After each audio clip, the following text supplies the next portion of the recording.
choice to use your voice. Not something that I've ever seen enforced, but free to be meek, but not to speak.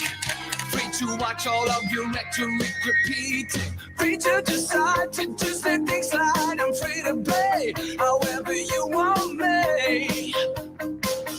Bad news today. Sorry to say, you've been declined and open mind, so you can shut your mouth.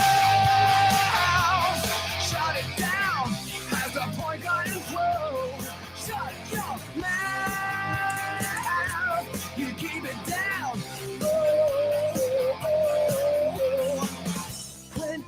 You can't script this shit, guys. Be what you like, say what you like, and have no fear. But like big kids at school, consumed by cool, trained to spit on all exceptions to the rule. Now, but inside your mind, you feel so confined, it's hard to break. You can get no release. Boxed in and left out. You wanna shout, you wanna rant, you know you can't, so you just shut your mouth. Shut it down. Has the point got it through? Shut your mouth. You keep it down. Oh boy, there's no telling. Yeah. Today, what you say? Then you got your point made. I think you made a mistake. Maybe it's something fake for you to say that. Okay.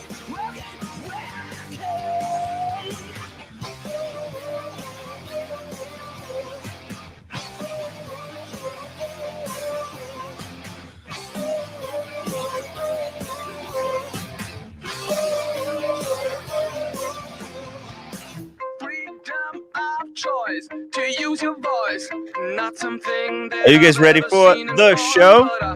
Boxed in and left out. You wanna shout, you wanna rant, you know you can't, so you just shut your mouth. Shut it down. Shut it down, guys. Shut it down. You keep it down. Oh boy, there's no telling you. Shut your mouth. Shut your mouth now. To know who you're talking to. Shut your mouth. You keep it down. Oh.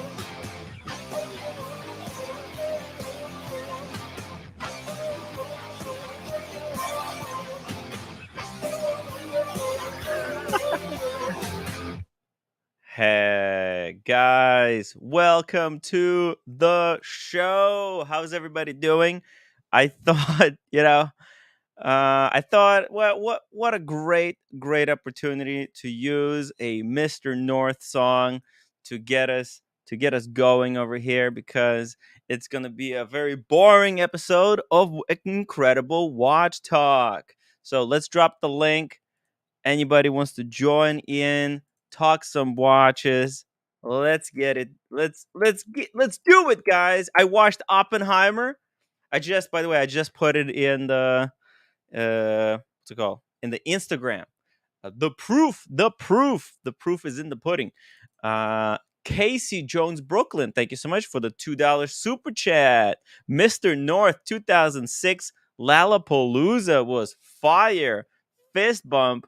Yeah, it's just like this show is so crazy, because it just really, as an insider, it really feels like somebody is scripting the shit, because the stuff that happens, it's you can't make this up. You just, it doesn't feel real.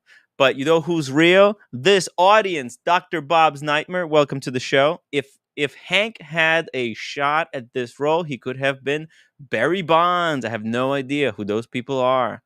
But let's keep this thing going. We got Pinecone, Tim Right Time. Welcome to the show, Pinecone. Boston Collector, a YouTuber is never late, nor is he early. He arrives precisely when he means to. Thank you. The Wizard, by the way. This is the famous Wizard quote. Yeah, I was taking care of the roommate today, so forgive me for being late. Just this Sometimes I give you guys so much time, so much attention, but I barely spend any time with the wife. You know, the last time we were at the movies was last year, probably. You know, and that's how busy I was with you guys. So I'm sorry. I'm sorry that I have to spend some time on myself. Nick Da Vinci, relaxing all evening at home. Let's have fun. Saturday stream. Thank you, Nick. Nick. By the way, let me get that Black Bay 54.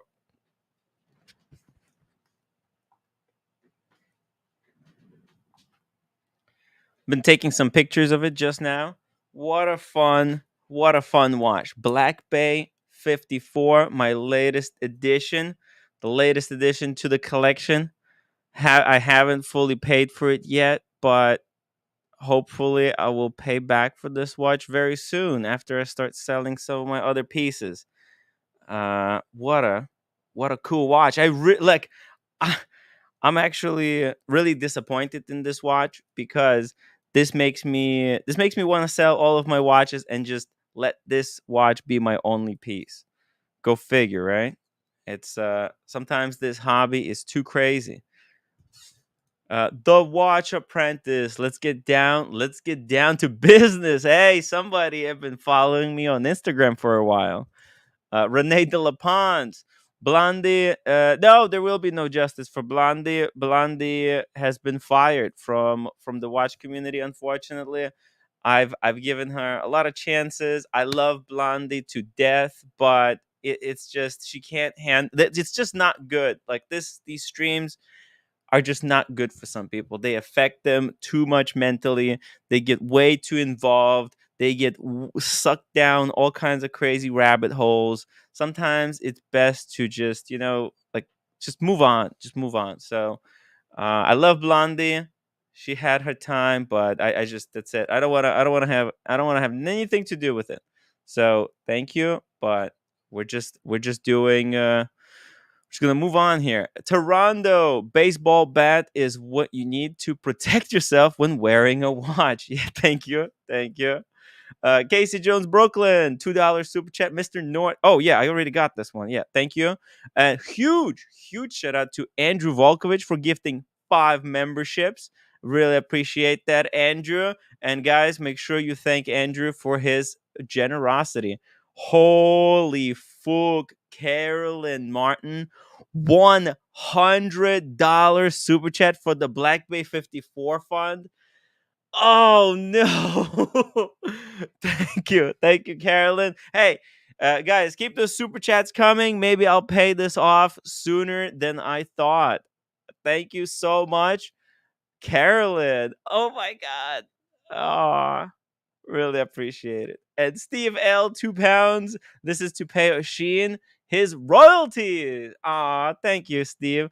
Thank you. Hey, listen, I do try to help out Oshin. Oshin, by the way, guys, has introduced me. He gave me the number of the guy who makes the shorts. So I haven't had the chance to call the guy yet, but I'm gonna contact him as soon as I possibly can, and try to get him, you know, to make some shorts for me as well. If he's not busy, if he's not doing anything. But if he's busy, then okay.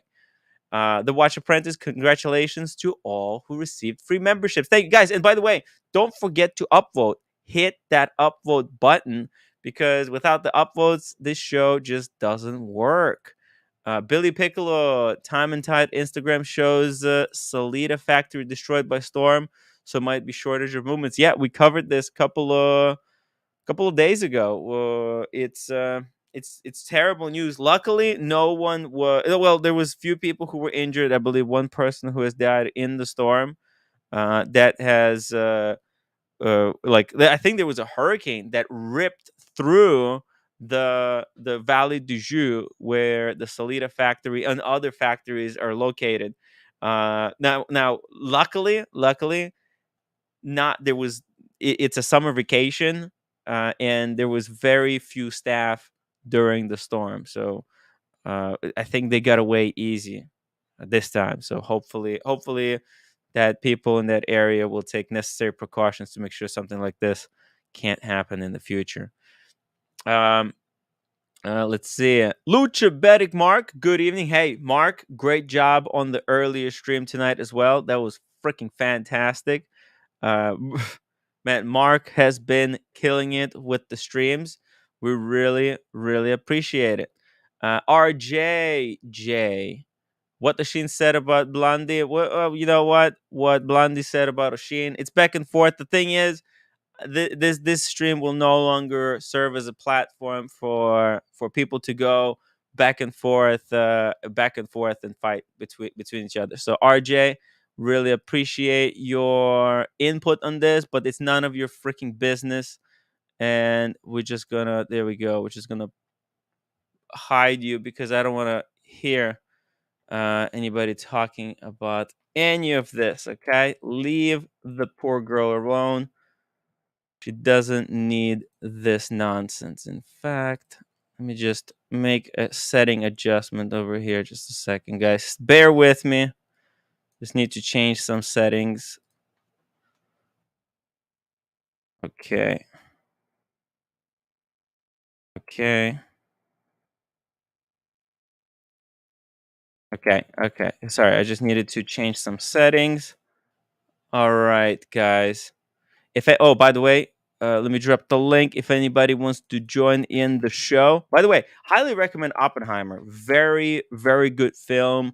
Very good message, and just I thought it was very educational to kind of present how the situation has transpired. I don't know how true it is, but the movie was fantastic. Carolyn Martin, exactly, Carolyn.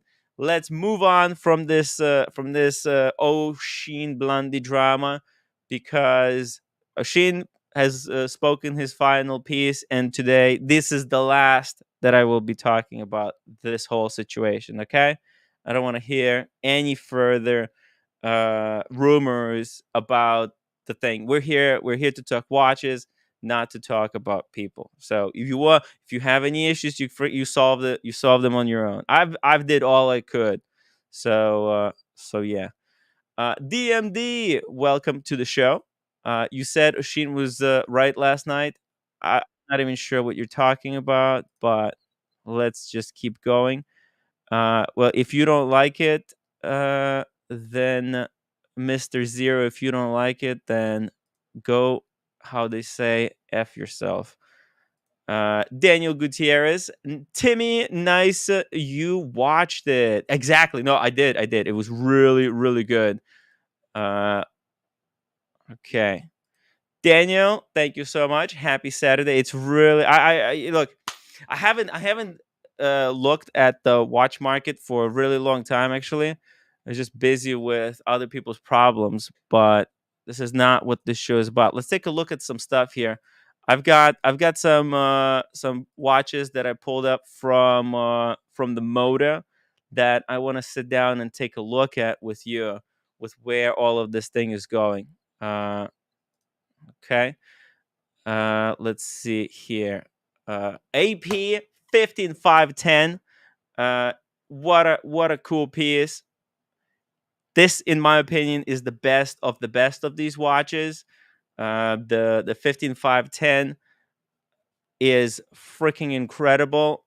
It's got the perfect dial, the perfect symmetry. As you know, I really really prefer this one over any of the previous versions because it's like the date doesn't fit correctly or something. Whereas this final version, although I bet that AP is going to find a way to fix it even more. Like they'll find a way to make this watch even better in the future.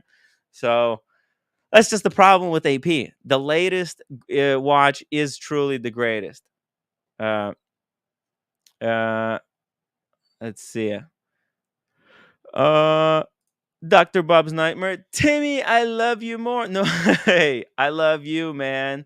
Alex, good evening, Tim and community. I don't know how you do it, Tim. I'm still recovering from last night's stream, but I still managed to go into London to Tag Heuer Boutique. Hey, let's drop the link for Alex. Maybe Alex wants to hop on to talk some wristwatches. Hey, let me just explain how this is going to work. Uh, let's see here. Do-do-do-do-do. Okay, I'm just double checking, make sure.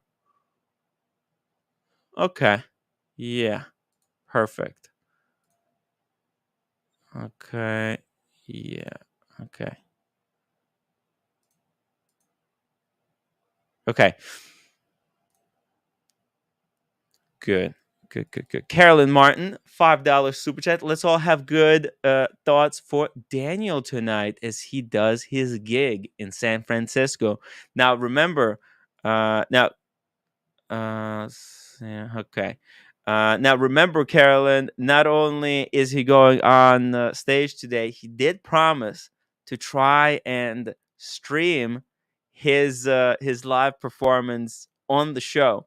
Now he might be he should be going live. I think what their time it would be like between 8, so it's probably like in 4 hours.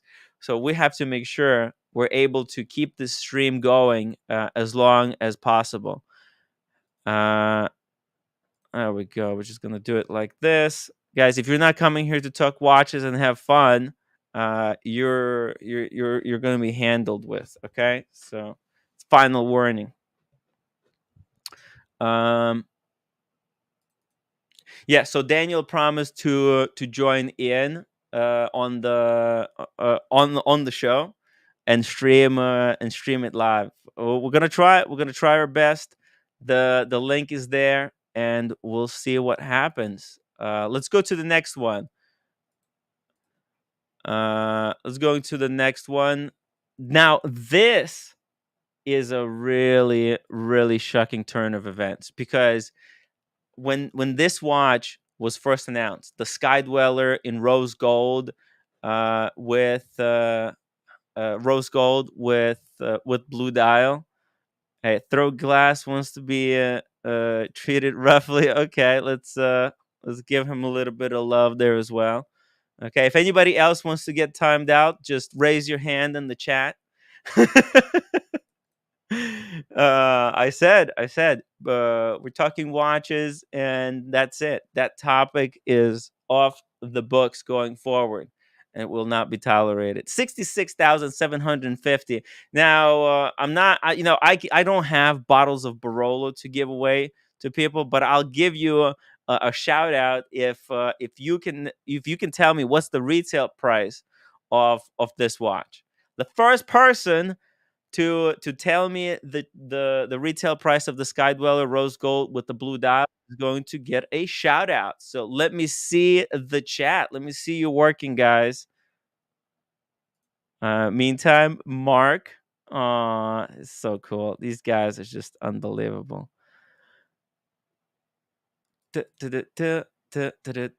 Hey, Alex. Hey, Timbo! Oh, how are you doing? Oh my god.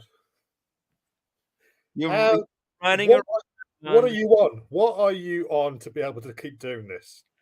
Well, Can you no, can you just water. bottle it and sell it? Just lots of hydration, My lots god. of sleep, and very very little personal life. More importantly, how's the roommate? She's fantastic Yeah. because yesterday she was complaining that, well, she literally came out and said that she spent the past 2 weeks trying to find a way how to leave me. So yeah, it's gotten really bad. It's really bad. But I took her out. We went saw Oppenheimer. I said, listen, we can go tomorrow and watch the Barbie movie or whatever. Like, we can go see couple because right now she's unemployed. Yeah. I had a dentist appointment for Monday to put a crown, but I had to cancel it because we don't have insurance anymore. Right? She quit the job. Insurance is gone. So right now, hopefully, she'll have enough mental strength to just find another job without freaking the f out about everything. Hey, shout out to Andrew Volkovich for $20 super chat. I'm proud of you, Timmy. Hey, Andrew, thank you so much. I'm not gonna allow people to drag me into some bullshit drama anymore. So today we're here. We're on topic. We're talking watches. People who don't need to be in the dramas shouldn't be in the drama. So, but yeah, Alex, thank you so much for coming back. Did you get the watch? Did you get any watch? You went back. Now I warned you. I warned you. Like you know, there's no reason to buy anything. You already, like you said, you already bought how many? 2 or 3 What, 2 or 3 what? Monocos? watches in the past couple of months. Yeah, well, no, in the last month, I bought 3 watches. Yeah, You're a maniac. You're a maniac. You've been on a yeah, yeah. crazy spending spree. You don't need technically. I said, listen, if you can find a way to get rid of one of them, maybe you can replace it with one. But so I don't know. Do you have something to reveal us that we need to ask for upvote count or a super chat? I mean, what are your terms? Listen, I'm already on thin ice from last night and that sort of That's clickbait. Seiko. That clickbait. Let me go get it. Oh, go get it. Go get it. I'll be back in a sec, mate. Daniel Gutierrez, thank you so much. $2 super chat for the dental crown. Thank you, Daniel. I'm gonna save this up and I'll do it. And I'll save it up. And once the roommate gets another job, I'll get that crown put in as soon as possible. David H, thank you so much for $20 super chat. Cheers, Tim and Alex. Well, let's have him back. He's coming back. Quick shout out to Patricia. Hi, Patricia. And MC Maz says, "Look at Alex's face." Of course he did. Oh man, what have you Do we done? want to run a poll? Should we run a poll? Yeah, let's run a poll. What kind of a poll do you want? Did I buy? Oh, did you buy a tag? Did I buy the Monaco or did I not buy the Monaco? Oh my god. Let's keep the tension rolling, eh? Do you think Alex bought another Monaco? There we go. Boom. It's in the chat. The question's in the chat. It could be a skipper. Although, there's no, technically speaking, I don't think you would have gone for a skipper. Although it was the community preferred, in the voting, the skipper over other watches. I still think that because it's just, there's no urgency to get a skipper.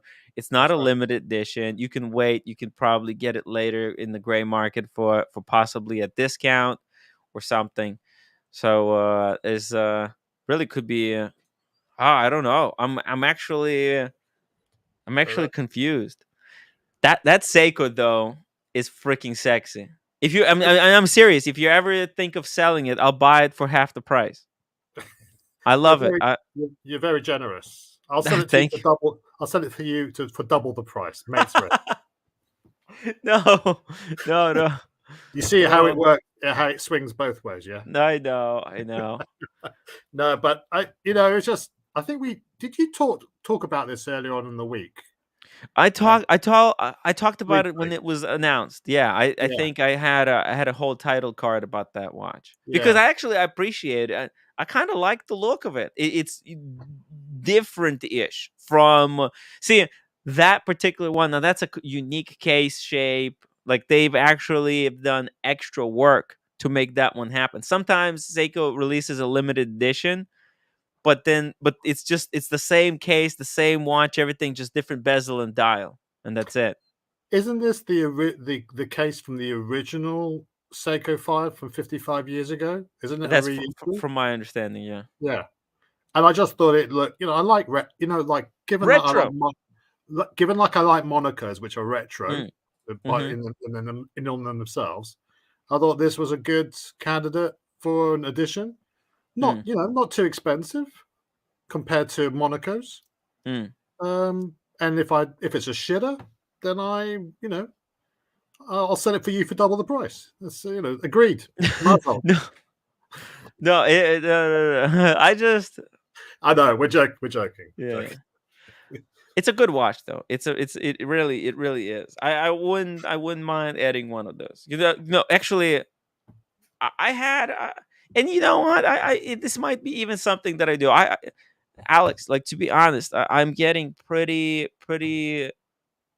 tired of the retail game and what's going on in retail space.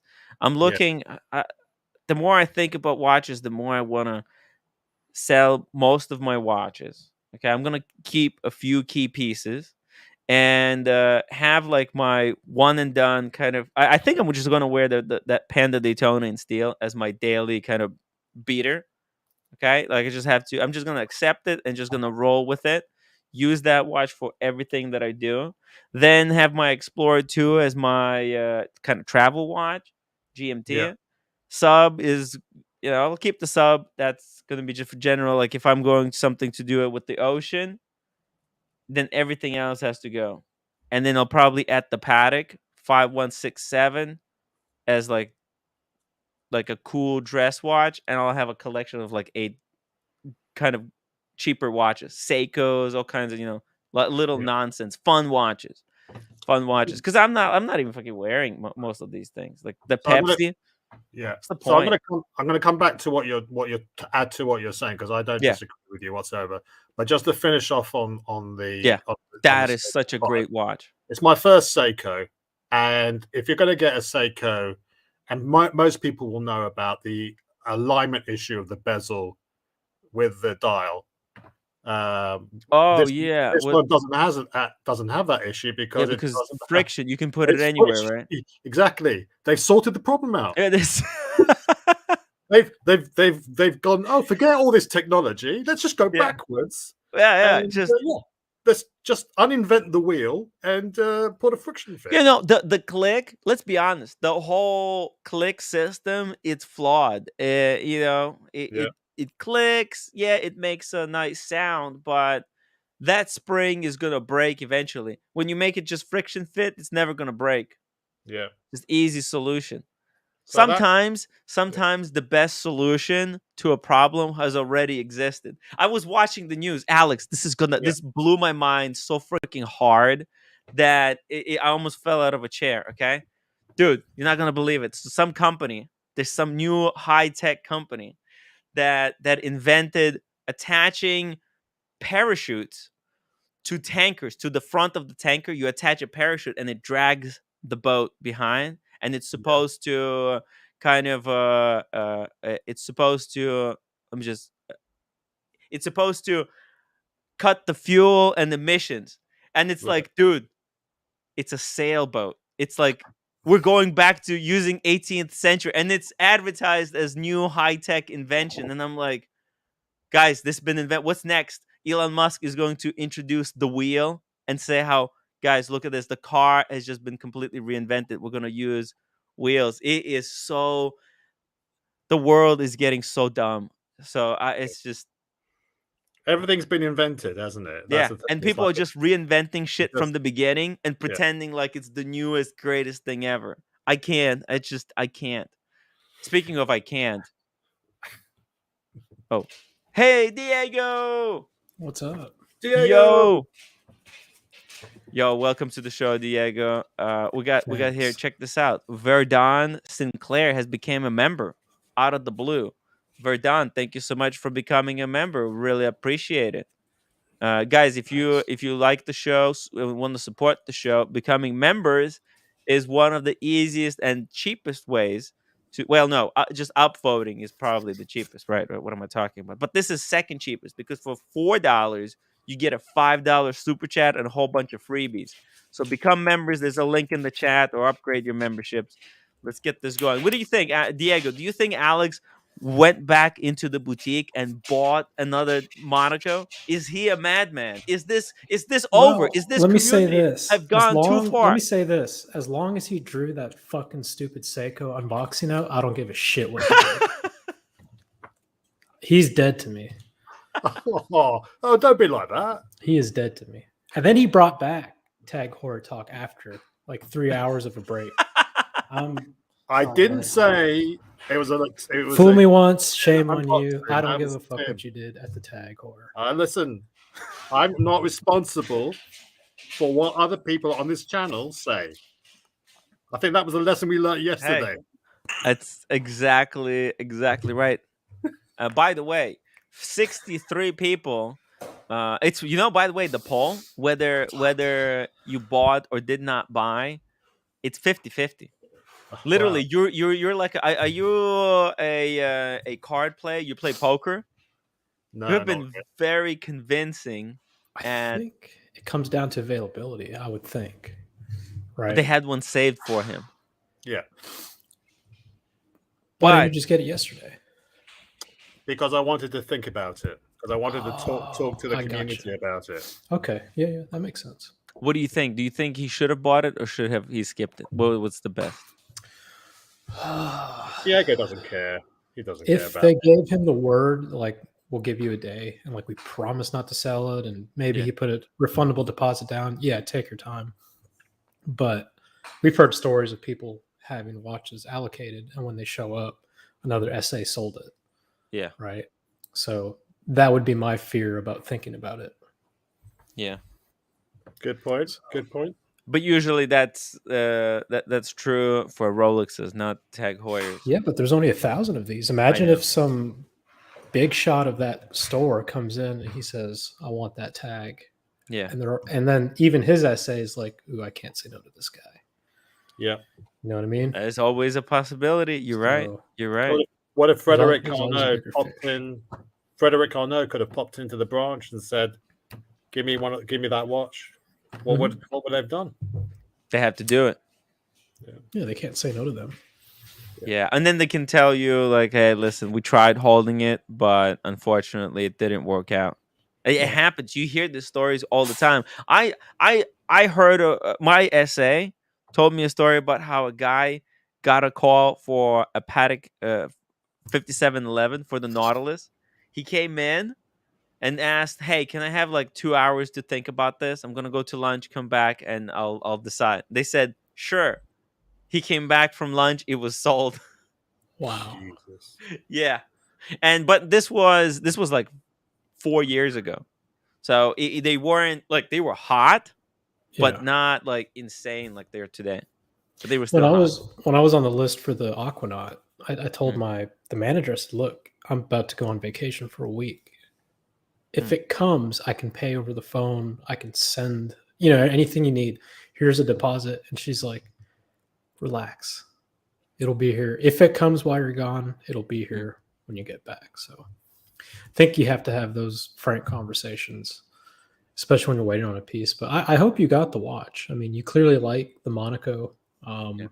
It's limited to 1,000 pieces. That's pretty cool. I think it looks great. Actually, out of all the Monacos, my number one choice is the Caliber 11. Number two choice was that new release. Yep. I freaking love that lime green with blue. It's a cool weird color, and then it's titanium. Yeah, other ones were also titanium, but they were like black or something. So this one is just raw. Looks cool. Different, also very different from other watches that you see out there. You have a vintage All one, right, Adam? let's guys, let's get to 75 upvotes, and then Mark is going to reveal whether he got it or not. 75 upvotes. We're at 60 now. 185 people watching. Let's go. Hit that upvote button. Let's see the truth. I want to know the truth. What did this guy do? You can't handle the truth. I'm afraid of the truth. I hope you didn't buy anything and just saved your money. I hope that you came home yesterday and thought to yourself, "Man, these people are insane. Am I gonna become like the rest of them?"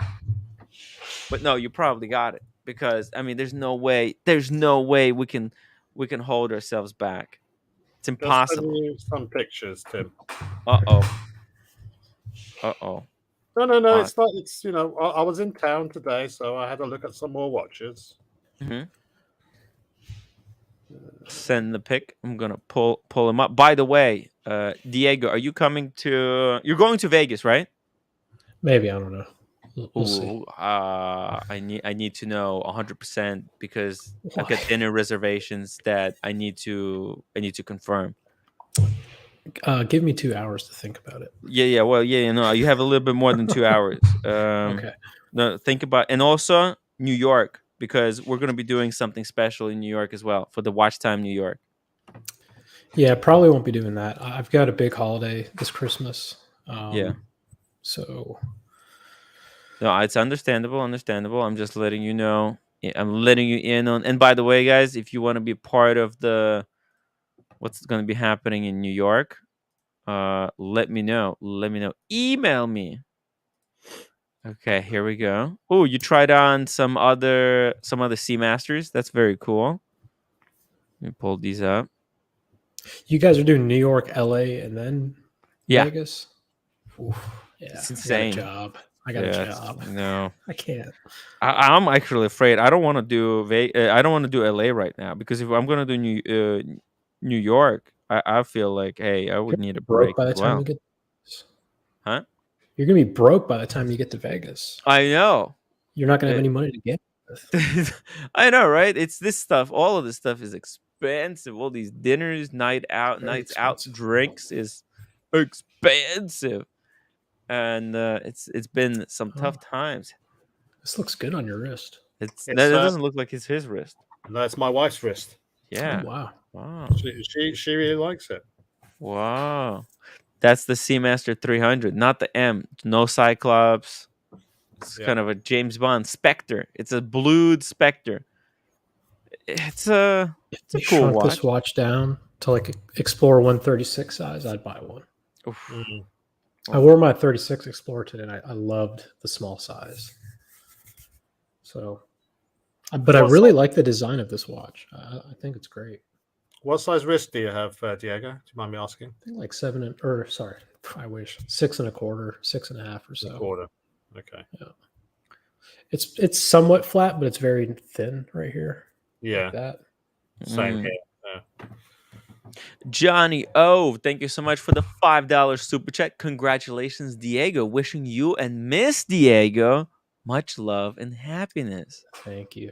And by the way, Johnny O's avatar. That's a Rolex Datejust 1601. I've been hunting these as well. If you find, Really? here's the thing, you can get one of these, and my criteria, unpolished box papers.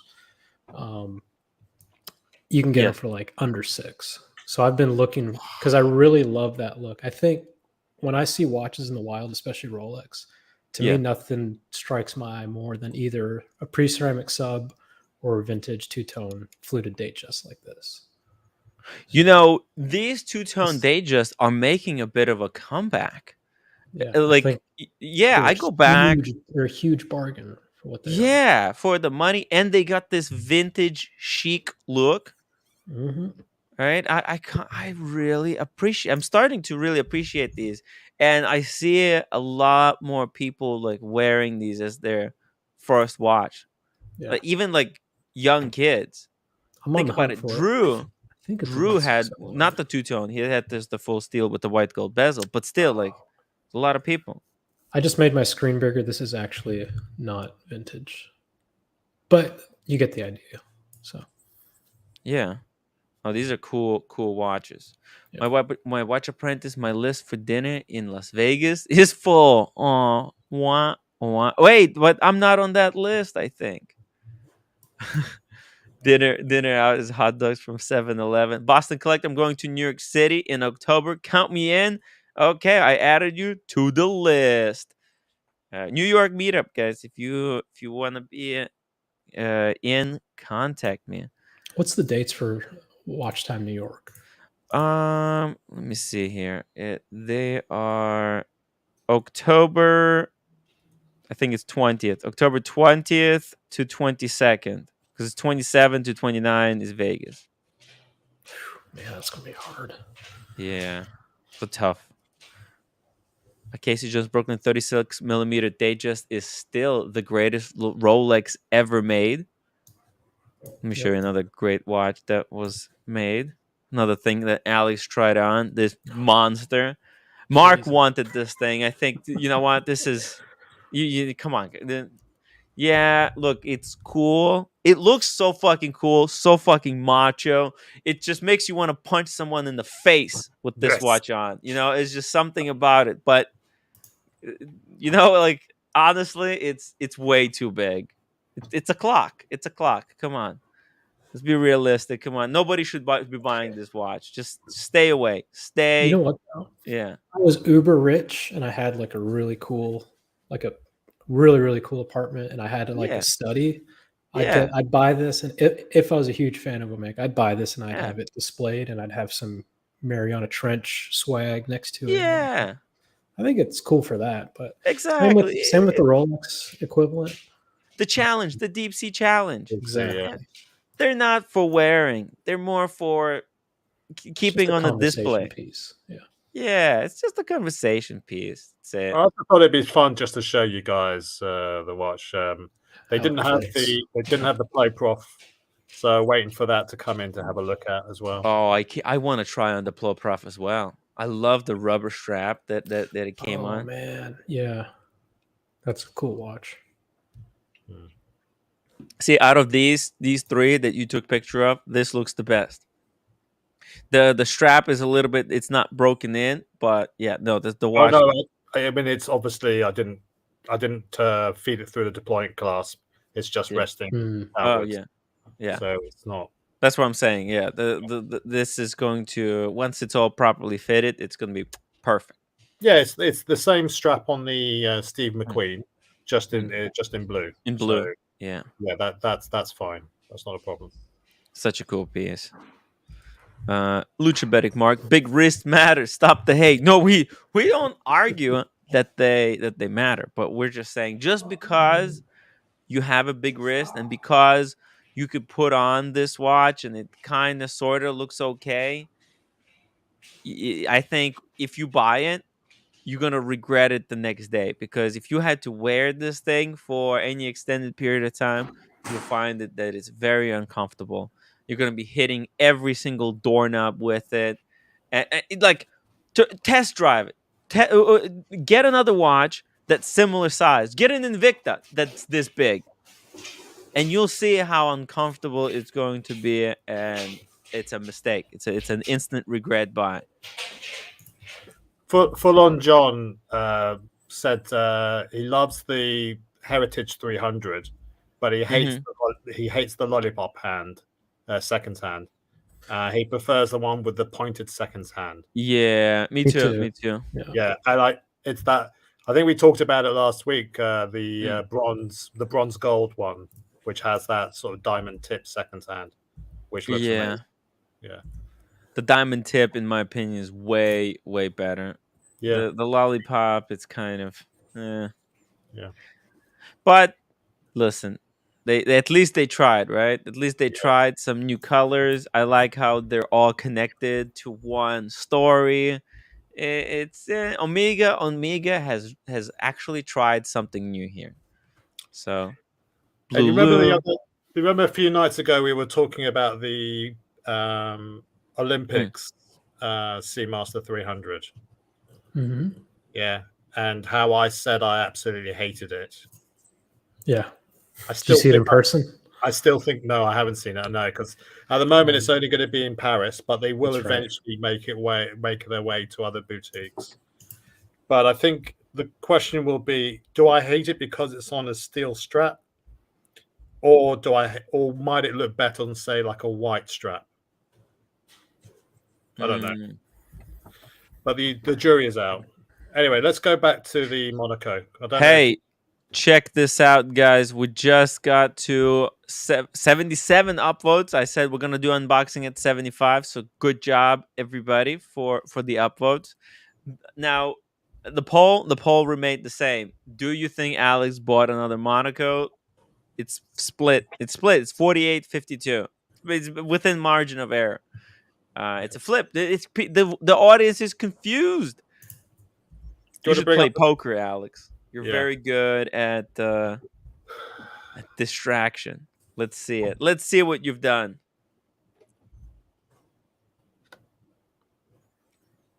Did you get another Seiko? No, I didn't go for it. I didn't go. Okay, for it. You didn't buy it. If you want to bring the picture up, I'll explain why. Yeah, why didn't you buy it? It just didn't speak to me. Yeah, and just as you like, and I found myself. Yeah. spinning my wheels about this watch was, am I attracted to it because it's a 1 of 1,000 and limited edition and it's Hoya? Yes. And that only really matters if I choose to flip it. And Mhm. I'm not in that game. If I want to buy a watch, I want to buy it and enjoy it. Yes. And I don't think I think that it wouldn't be fair on other people that like this colorway for me to deny somebody that opportunity to own this watch. So Fair as well. you Yeah. like this one, Tim, which is great. Exactly. We've all got different tastes. I like the ones that I've got. We can agree on certain ones and we can disagree on other ones. It doesn't really matter. But I went back again, just have Yeah. another look at it.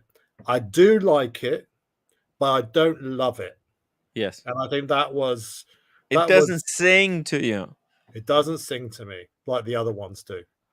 I really appreciate you coming on the show yesterday to try and get the advice to make up your mind, and then going in and actually using the advice. So how did the advice help you to make the decision? Did it help you, or did it not help you, or did No. did you learn anything from yesterday's being on the show? Well, you and Oshin both sort of praised it quite highly. You both Yes. liked it. Yes. And I did find myself being a little bit influenced by that.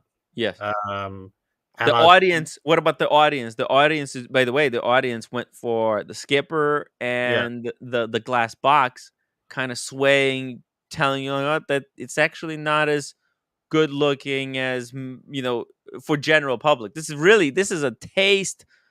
You have to like this watch. This watch is equivalent. The Codaland 59 with Yeah. that creamy dial. Mhm. You really have to like this type. Let me actually bring it up because you'll see how it's personal preference, how much the personal preference plays. But it's a Yeah, collector's mentality, isn't it? It's like yeah, Pokemon, you got to catch them all.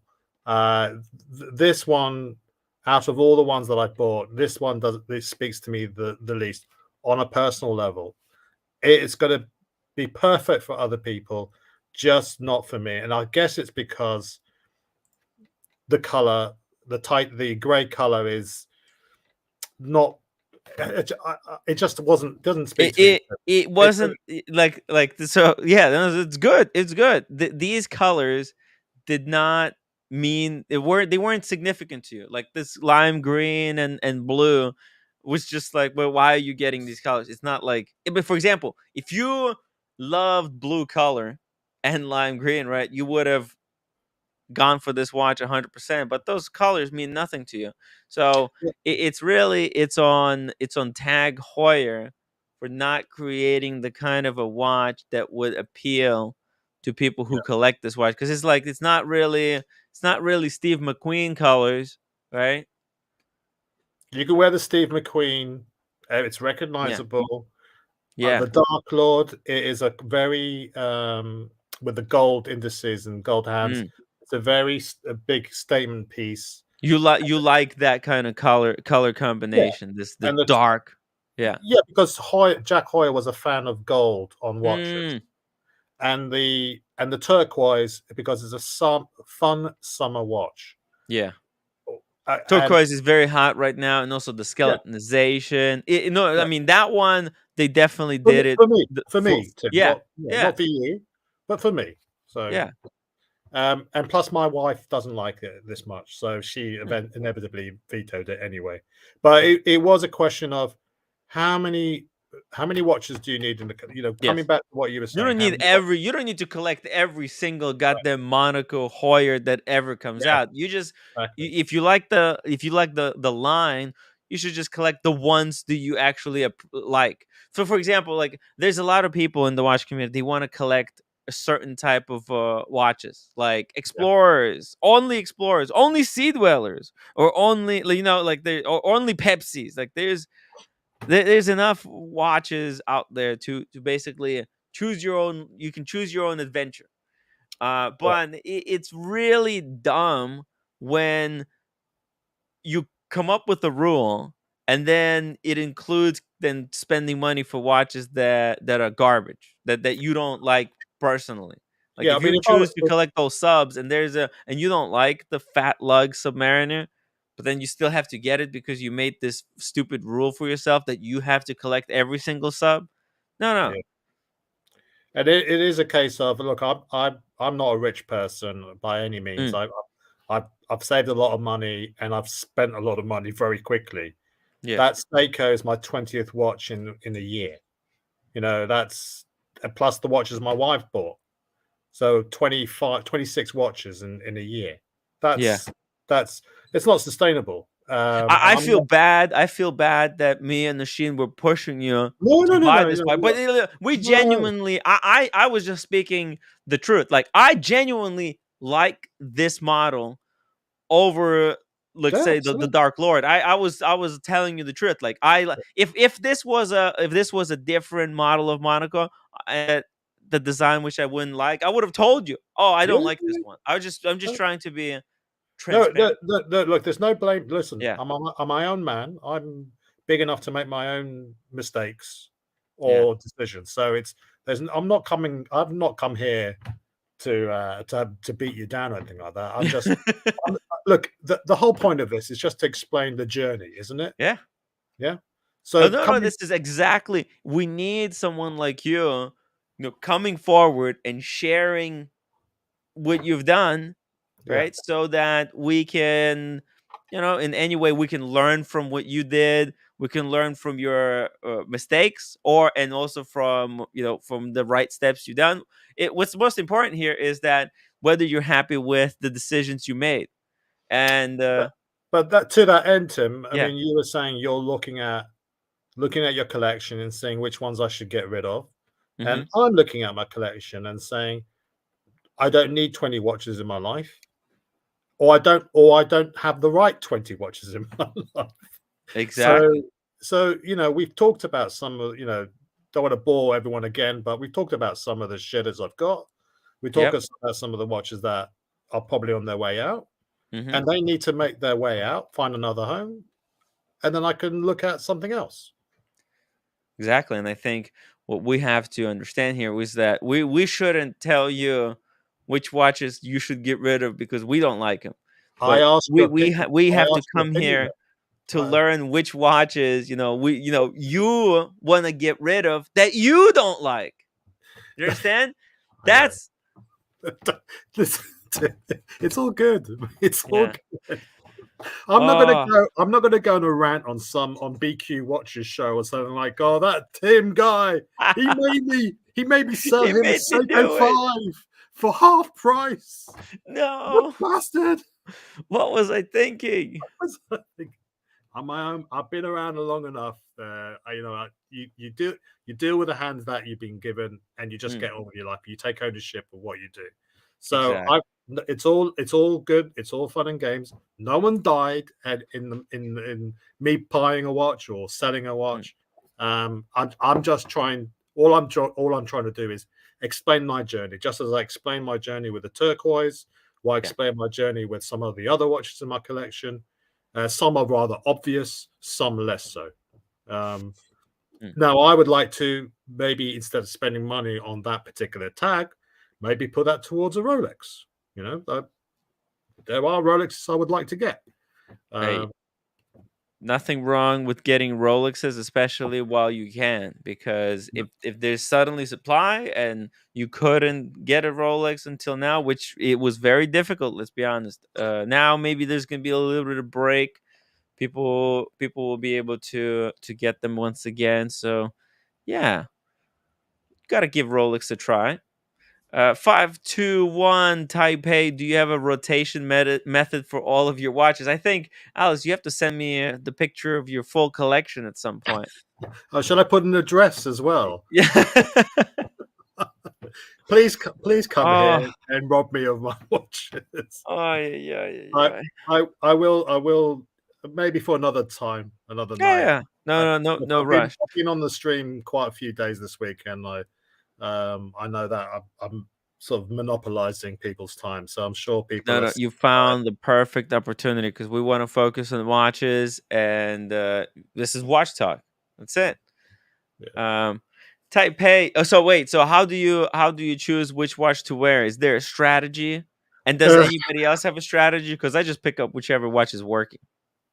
I mean, because I work from home a lot of the time, I end up wearing two watches a day or something, Oh. just swapping from one to the other. It'll always be a Speedmaster on a Tuesday. If so I've got the Speedmaster. Speedy Tuesday. But I am finding myself, and this is where it's coming back to talk of rationalizing the collection. Mm-hmm. The last couple of months, I've been wearing the hell out of that 60th anniversary Seamaster. And that seems to be the one I'm gravitating towards. I'm not saying it's a one and done, but it seems to be really up with there. the steel bezel. The 60th anniversary. Yeah. Seamaster, the blue with the blue dial. The recent one. Oh, the blue one. This one. Wait. The James Bond, right? The James Bond, the 60th. Oh, okay, yeah. This one right here. Yeah. Okay, sorry. I seem to be wearing that a hell of a lot of the time. Really? I mean, this is a great watch. No date, so the dial just looks perfect. It's anniversary, it's got a little fidget spinner in the back. Yeah. And also it's a modern watch, but the dial is kind of a throwback to the 90s. Exactly. So, yeah, I could see why you freaking love this watch. I wear the turquoise one as well once. I wear the Monacos once or twice a week. I rotate between them depending on the mood and what I'm wearing. If I'm going into town with a suit What about that Tudor? You don't need that. No, that's just for fun. That's just for... Yeah, but all of them are for fun. No, listen, none of them are necessary. Look, this one is for a little bit. So what you're saying is that these are for a lot of fun. That's when you want to have just a little bit less fun.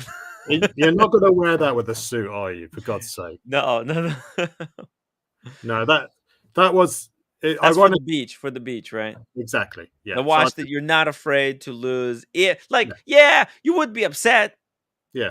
If somebody held you at the gunpoint and took the Tudor, okay? Yeah, you'll be upset, but you'll be thinking, you know what? At least it wasn't my Omega. Exactly. Right? Exactly. You would have much easier time because we know how London is. Chances are that watch is going to be robbed, right? Like it's not a matter of who, it's a matter of when. When, yeah, it's just inevitable. That's just how it is. We have to accept it. But you're not going to get macheted for that. No. But it is funny because before I got the James Bond 60th anniversary, I was wearing that Tudor a hell of a lot.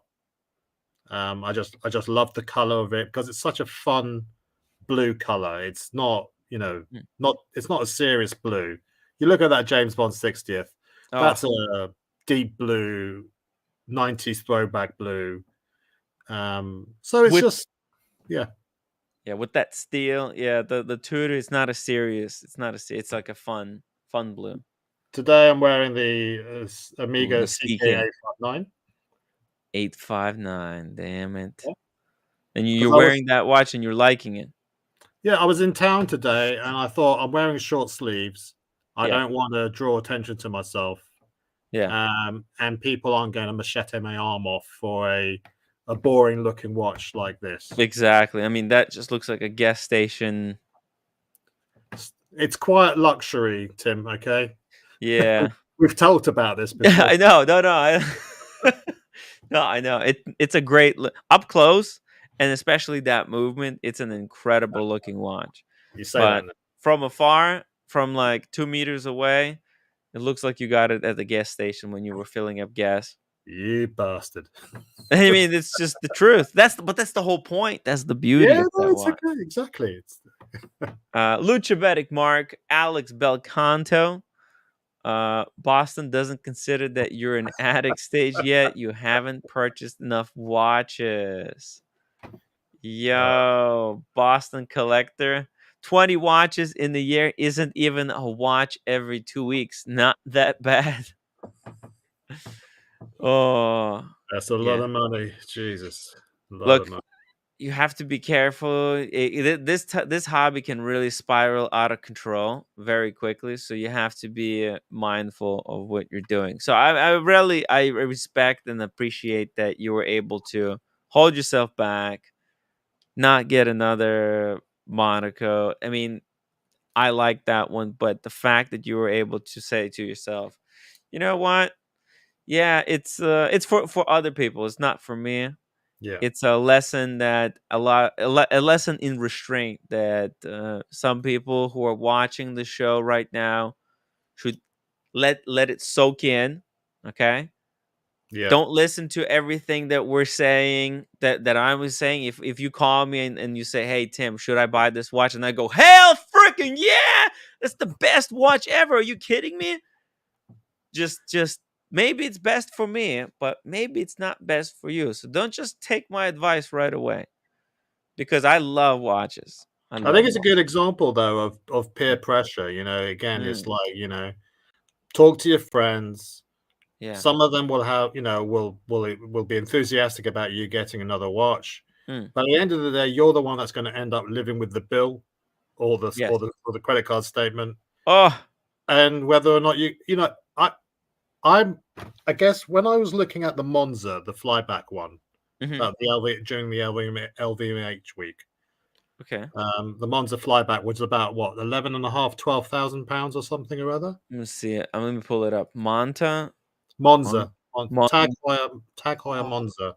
tag Monza flyback. Oh shit. Wait a second. Oh, dude. Hold on. Are you talking about this one? Yep. Holy shit. Yeah. So I got the call for that watch. Oh my god. I looked at it several times. I nearly Yeah. bought it, Oh my god. but I found myself going. If people don't know the history of the Monza, it Hmm. came out in 1975 to celebrate James Hunt winning Formula One with Ferrari. Wow. It was all to do with that Tag Heuer tie-up with Ferrari, where they're the first sponsors of a Formula One car and sponsors of the driver. And they produced, Really? yeah. So the first Monza was a brass-bodied watch, but it was Ferrari, so it had red colorway, red accents to Okay. a black watch, the original one. Oh, okay. Okay, so this one to me doesn't say Ferrari because it's got this blue, Yeah. this vibrant blue. Yeah. But what really stopped me from getting it was my wife whispering in my ear, Yeah. saying, "For the price of this, Yeah. you could get yourself a JLC Reverso Right. or something or a Rolex." Right. I'm going Oh, like, you can get, I mean, at retail, yeah, you can get a yeah, sub GMT Master 2 if you can yeah. schmooze the AD. And much as I like this, I prefer the 2015 version, which is more classical shape. Yeah, the one Oh, the one that like one. this one? Yeah, This is supposed to be Ferrari tie-in. This doesn't yeah, say yeah. Ferrari It anywhere. is similar to has the similar colorway to the original 1975 version. Yeah, look, it's going for 3,000 US. I Yeah, no, mean, that's not a it's a Solita movement. It's nothing too special, but it looks interesting.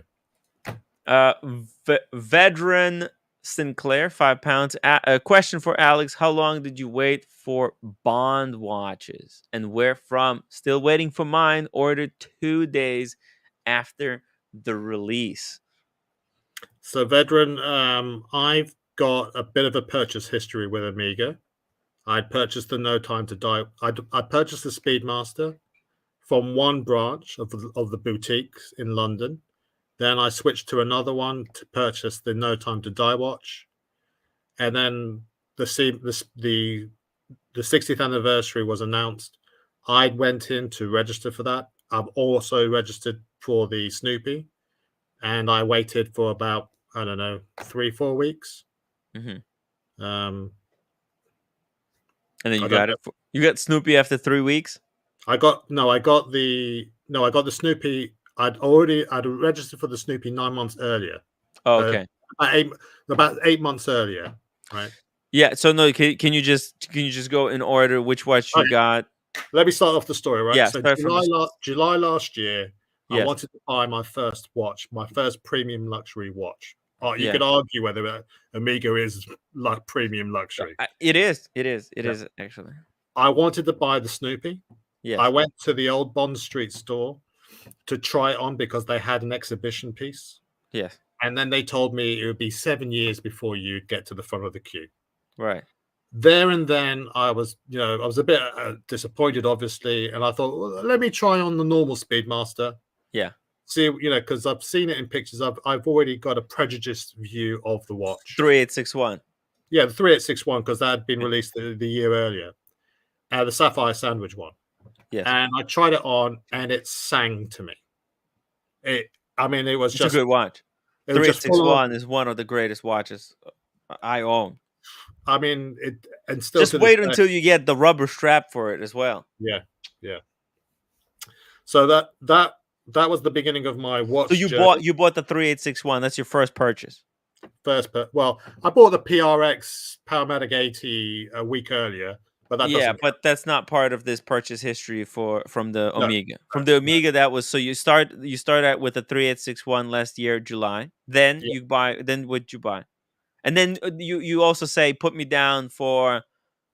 When you bought the 3861, did you ask them to put you down for a Snoopy or 32? Or what did you ask them? Snoopy. You asked to be put down for Snoopy. Okay. Yeah. So you walk out with the 3861. What did you buy next? At the same time, I bought my wife an Aquaterra as well. So we bought 2 watches in that visit. Wow. Okay. So his and hers. There you go. Yeah. So that's big. Yeah. Okay. So, what was number 3? Are we talking about all my watches? Yeah. Let's just go through all of them. Like boom, boom, boom. How did you arrive at today? At Omegas? No, we're just talking Omegas. Okay, just Omegas. Okay, that's cool. So I, about a month later, I had bought myself a JLC Master Ultra Thin, and on the same day, I went and bought the No Time to Die from the Oxford Street branch. Okay, but is it? Can you still it give you credit towards the other one? You don't know? No, not really. Okay, so none of these even matter. So let's just keep going forward. Which one from that Amiga boutique? As far as Oxford Street was concerned, I was a new customer. Yeah, and I'd purchased the No Time to Die at a discount as well. Okay, so that's one watch here, No Time to Die, but over there you bought 3 already. 2. Well, 2. I bought the 2 and the Aquaterra. Yeah. Okay. So although on the system I look like 2 different people, obviously they do know, the managers know each other. So like they sort of like Oh, okay. So they could count this No Time to Die as sort of. It's not a full credit. It's like half credit. You bought one, so we trust you, but you're not part of our boutique, so we can't give you full credit. Okay, fair enough. So it's 2.5. You're 2.5 in. Okay. Right. The CK859 I didn't even buy from Amiga. I bought it from another AD, so that doesn't count. Wow. Okay. You're all over the place. Okay. Yeah. And then I've been going into the branch, trying on more watches, the Dark Side of the Moon, other Seamasters, other watches. And I keep on reiterating that I'm really, really passionate and really keen on getting a Snoopy. Right. Towards the end of last year, when they announced the 60th anniversary. Yes. James Bond. Yes. I wanted to go and have a look at it in person. Yes. I went around about end of January. They didn't have it, but they said if I'm interested, that I could register. Yes. And I registered for it. Okay, so now you registered for Snoopy and the 60th anniversary from the boutique where you bought 2 already. No, from the boutique where I bought the No Time to Die. Yeah. Okay, so what next? Then I get the phone call to say that the 60th anniversary is on its way. Would I be interested? Yeah. You buy it. That was I want to say April. So it was a couple of months from the time I registered to when I got the phone call to say come in. But you had purchase history of those 2 pieces. Yeah. Okay. So then I go in. I said, "Can I think about it?" Yes. And then I bought it. And then You bought it the next day? 5 days later. Okay. But I And had did they sell? Okay. I'd agreed to purchase it. So this is from the No Time to Die boutique. Yes. Yeah. Okay, so you have 2 here and then 2 over here that you bought. 4 Omegas now in total. Yeah. And when I bought the 60th anniversary, I said, like, of course I'm still interested in the Snoopy. Yes. And then I went back 3 weeks later to go and get the display box for the 60th anniversary. Yes. And they said, by the way, we have another box for you. Oh my God. And it was the Snoopy. Wow. Holy shit. So there you go. Okay. And then the following week from that is when I bought the turquoise Monaco, which was the last watch. Yeah, but it's not from Omega. But no, wow. I'm saying it's another, it's another £10,000. So it's not. Yeah, I know. Yeah, that's huge. Wow. Yeah. There you go, guys. What a journey. But it's actually you didn't spend that much to get to get access to Snoopy and the 60th anniversary. I say like you bought No Time to Die at discount. And 3861, that's a solid watch to buy at retail. The only piece is that women's Aquaterra that you bought for the wife. Yeah, that's the only one that's probably like the biggest loss. The other ones they're just above retail. Looks like you really got a good deal. Verdon Sinclair, thank you so much for £2 super chat. I don't have a boutique nearby. Ordered via AD. Yeah, that's Vedran, if I can give you advice, who do you think is going to get allocation first? Omega's own branches or AD branches? Omega. Exactly, because they get to keep all the money, don't they? Exactly. Whereas the ADs take their own cut as well. So, unfortunately, you won't find the James Bond 60th anniversary in an AD for some time, and you won't. And the Snoopy you may or may not find. And Ed White probably won't be able to find one. So it's not good. You should ask them to sell you Ed White as well while they're at it. You already got you already got the Snoopy. You got the James Bond. What the hell? Let's go 3 out of 3. Come on. I'm gonna. Well, the Spy Rate one is coming out later on, isn't it? That's bullshit. Skip that. That's not the Spy Rate. It's not a proper Speedmaster. It's a coaxial. If they put the Spy Rate in the 3861, now that's what I would be interested in. Yeah, but a racing Speedmaster, get that garbage out of here. That's so. Yeah, I would. You got to play your cards right, guys. You got to think about. You have to be strategic about that. There are certain JLC reversers that you'll only ever get from a boutique. So there's no point asking an AD. They will gladly take your registration, and hopefully, out of frustration, you end up buying something else from them. Right? That's true. This is true.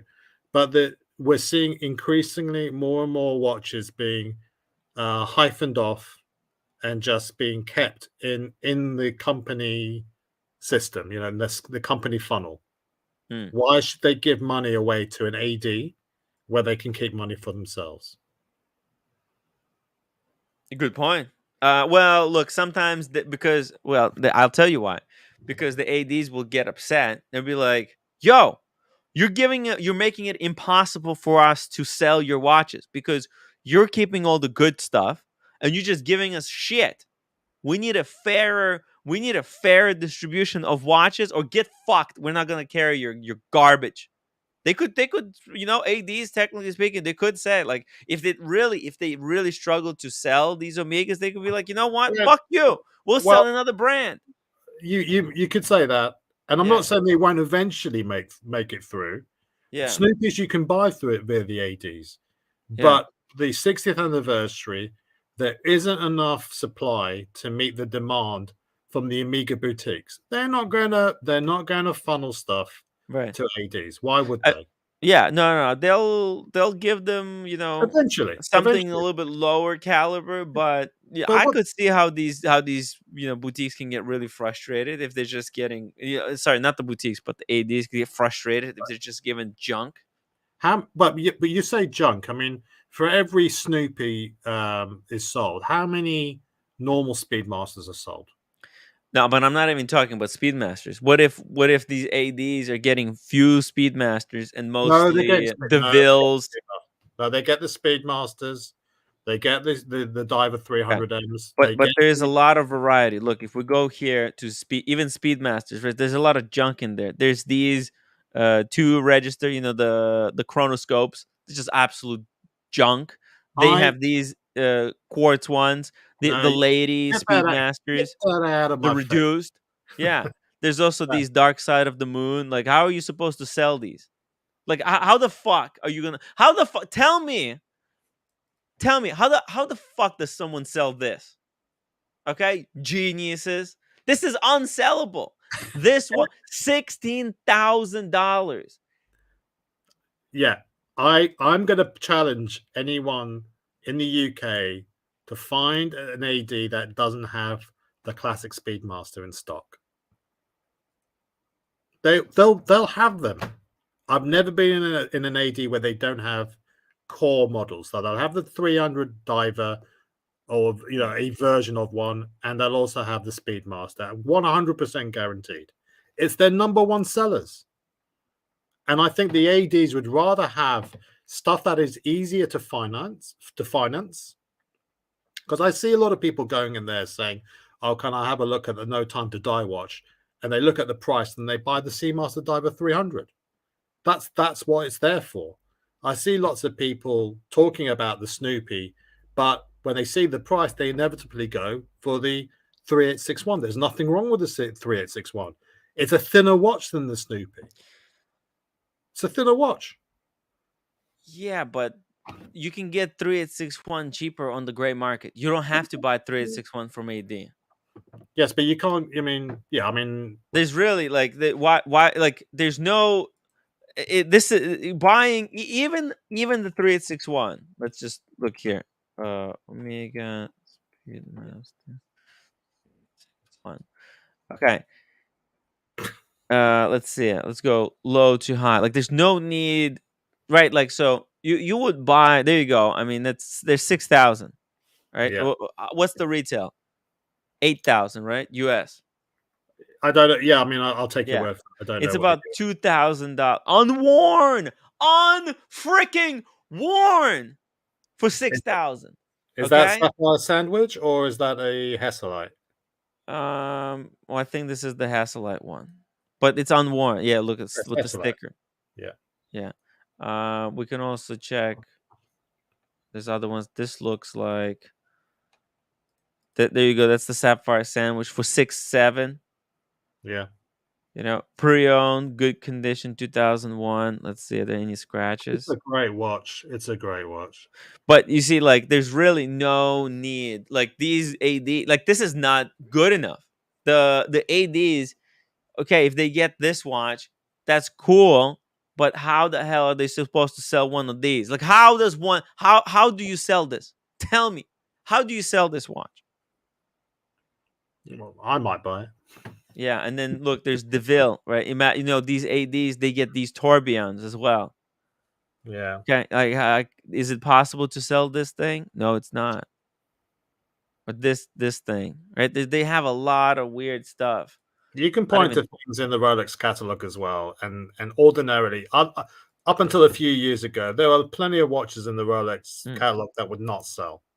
Yeah, they would force you to buy a date just to, just if you wanted to get on the list to expedite your exactly. That's your starting to open your wait list. You open it with a purchase of a date just, but at least like Rolex doesn't have an ugly watch anymore in their catalog. There's no bad Rolex except, like, you can say the Challenge, but it's very clean design.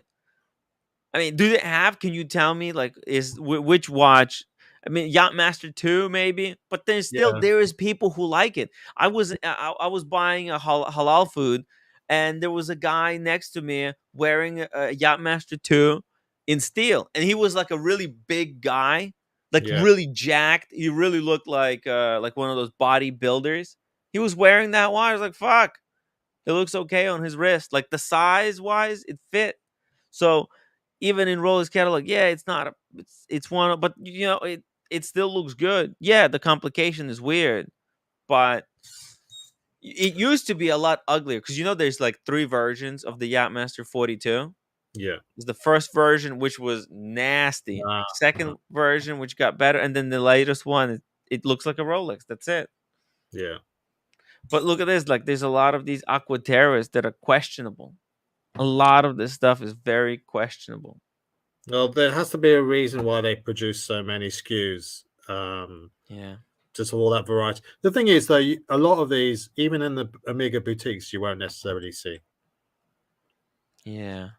So, I know. Yeah. Listen, my Omega boutique on Fifth Avenue, it's full of junk. Next time I'm gonna be like, they even have stuff like this in display case. yeah. Like this weird stuff. You know what I mean? Like weird shit. Does this have? Oh, it's actually kind of cool. Never mind. What the? Yo, are you seeing this? How did they do this? Yo, that's Omega be tripping balls. Look at these stones. They cut Yeah. like teardrops. Well, not the teardrops, but I don't even know what the shape is called. But It's they're supposed to be the boat shape, isn't it? Like on the female ones. oh yeah, The like a bit of a indices. or like an eye shape. I know it's meant to, if you the women's Aquaterras are Yeah, supposed yeah. to Women's Aquaterras have hour markers that different shape, the little ovals. Yeah. Yeah. And this kind of matches it. And then you got the wave dial with waves, but some of the waves have diamonds in it. Yeah. But it's so expensive. Why would I want Omega with that? This kind of dial is cool on the paddock, not on Omega for 40 grand. I mean, you have to be an absolute fucking moron to buy this. 38 mil, But Tim, you see, 40 look, grand. I wonder how many people who actually go and buy watches are do it based on horological reasons. Yeah. They just buy things because of visual appeal. Yeah. There's a reason why Hublots sell a lot of watches, Yeah, why does irrespective of what Nico Leonard says, right? Oh yeah, because Hublot is for people who are into fashion, Yeah, exactly. for the fashionistas. So why can't Omega sell fashion? They sell cufflinks and aftershave and bands. Because that's not how they present themselves. They always wanted to be Rolex. Omega wants to be Rolex so bad. What about Cartier? That's a jewelry brand that has but Omega wants why do they have all these extensive tests? They're trying to prove, right? Like they have all the certificates, right? but not they all show all the test results, like not, their watch go through crazy testing. Not all their watches are Meta certified though. Yeah, I know, but the ones that do Meta certification, that are Meta certified, they're proud of it. They're proud of that fact. They even have like a report card. It comes with a card that shows exactly how your watch has performed on all the tests. It's insane. Like they're really trying to prove. Like Cartier doesn't boast about their accuracy. Omega was successful because there's two routes to take here, right? You either boast accuracy or you boast hand craftsmanship, right? Everybody has to pick one thing and be good at it. It looks like Omega, they're trying to be everything, right, at the same time, and they're spreading themselves out too thin instead of picking one lane and just doing their best in that. They always get distracted and they try to compete with everyone, but they're just not good at it. Just not good at it. We're just shy of 100 upvotes, guys. Come on. Guys, upvote the stream and join us on the show. Join us on the show. I'm going to drop the link. Hop on the stream. Let's talk some watches. Oh, by the way, we got Johnny.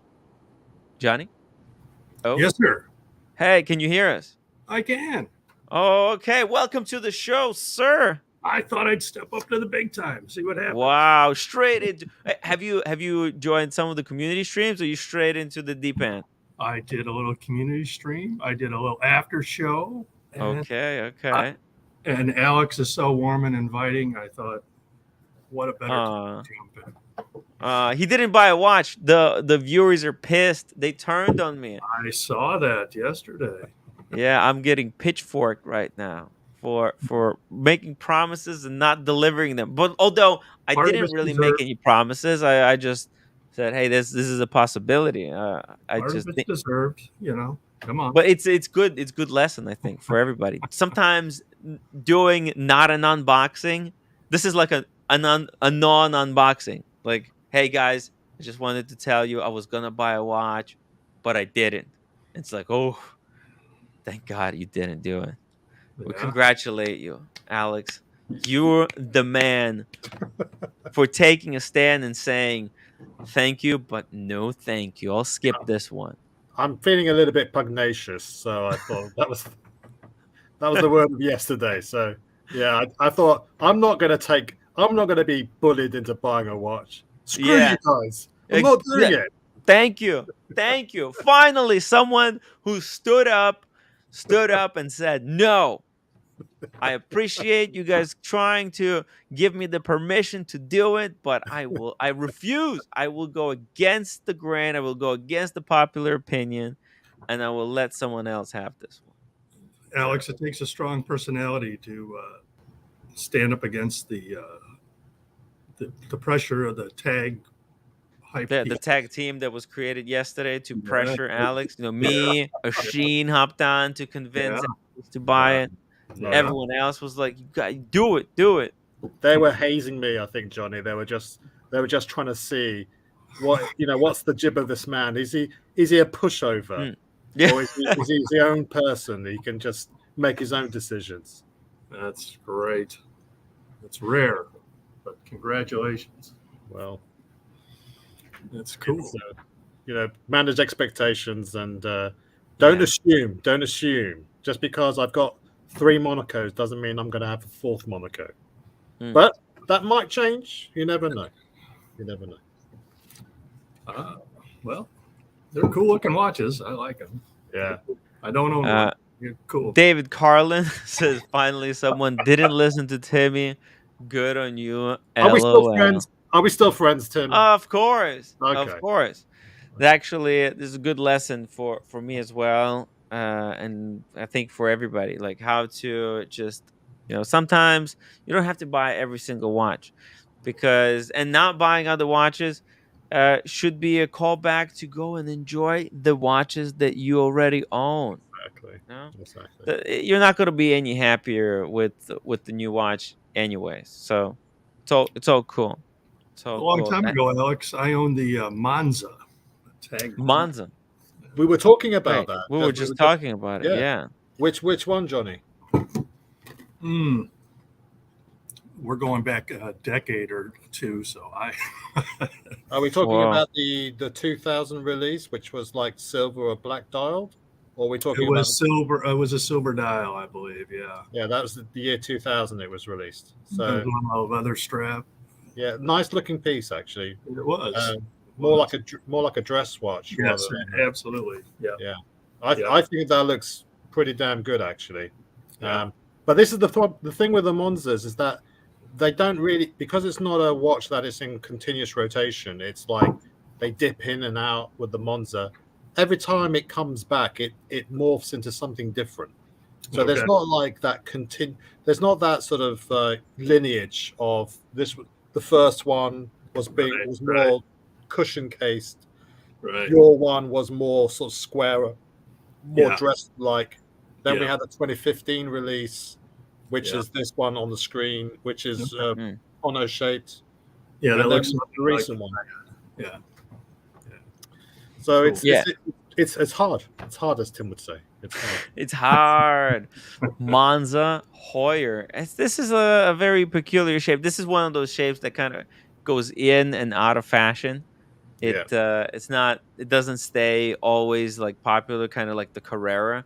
Carrera is much more kind of easier shape to like. My Yeah, wife's getting that skipper, by the way, sooner or later. she likes it. She loves that skipper. Oh, She really loves it. My Skipper wife- is cool. My wife bought me a Carrera recently, and I should get it and show it to you. What watch are you wearing? Yeah, exactly. Go. Yeah, Let's see what you got. Let's talk about Johnny's collection over here.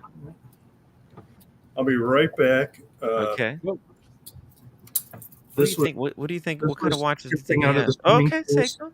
Seiko. Seiko, yeah. Yeah, a humble Seiko. Very cool. Hey, he's wearing his Seiko. Is this the Seiko Saturday? Seiko There Saturday. you go. Jingly How jangle. That's how we organize the rotation. Seiko Yeah. Saturday, Speedy Tuesday. Come on, guys, come up with some other. A jingly jangly Seiko. But that Seiko is actually that's the Seiko that started this whole craze. Yeah, That was the replacement for the Pepsi. That was the first like homage or one equivalent to a Pepsi. Like people who couldn't get those pre-ceramic Pepsis when the Pepsi, remember, because Pepsi was discontinued. I remember I started kind of collecting watches when I got into the hobby where there was no Pepsi. Rolex wasn't making any kind of Pepsi, right? That's They right. had, I think they had the black one and they had the Batman. There was no Pepsi. And the only way to get Pepsi was to go vintage. And if you couldn't afford to get the vintage Pepsi, you had to go gray market. Yeah. And no, I mean no, I mean, but they were expensive. You couldn't afford it. You got that Seiko instead. It was the closest thing. So this is one of those. I don't know what to do with it. She bought it. Okay, there you go. That's the Tag Heuer Carrera Yeah. with Day. Is that a caliber 5? Let me put on the binoculars and see. Uh-oh. Oh yeah. It's hard. That I don't know. It's got an exhibition. Exhibition. Two- Tudor Thursday. Exhibition. I don't know. It's So I think it's a Carrera caliber 5. it could be. Yeah, it's probably non-in-house movement because it's got a day. It's probably got one of those either Salida or ETA, right? She bought it and she goes, What? "Oh, I love this." I'm like, "Great, thank you, honey." No, but it looks nice. No, there's nothing wrong with that watch. Actually, for most people, this is exactly this is all you need. A day-date complication. Normal people really appreciate it. Not like watch collectors, right? Because obviously we want the no date if they could make that a no date. Yeah. But yeah, so this was your latest watch. This is just your wife bought you out of the blue from nowhere. She has a friend at the local jewelry store. Mm-hmm. She doesn't know anything about watches other than when a new one comes in the house. That's the only thing she knows. Where did that come from? Oh, okay. Uh-oh. So you're not a fan of that particular gift that Great. your loving wife gave you, or am I assuming too much? No, I probably would have chose something else, but Okay. but it's a lovely thing. Soul says it's $1,000 secondary market. That's pretty cheap. Yeah. I don't think she paid much more than that, so it's okay. So what other kind of watches do you have? Are you at home right now? You have your collection over there? Got, Oh, very cool. how do Oyster Perpetual, is that the 41? The Yes, silver it is. dial? Yes, it is. I'm not used to working in the mirror.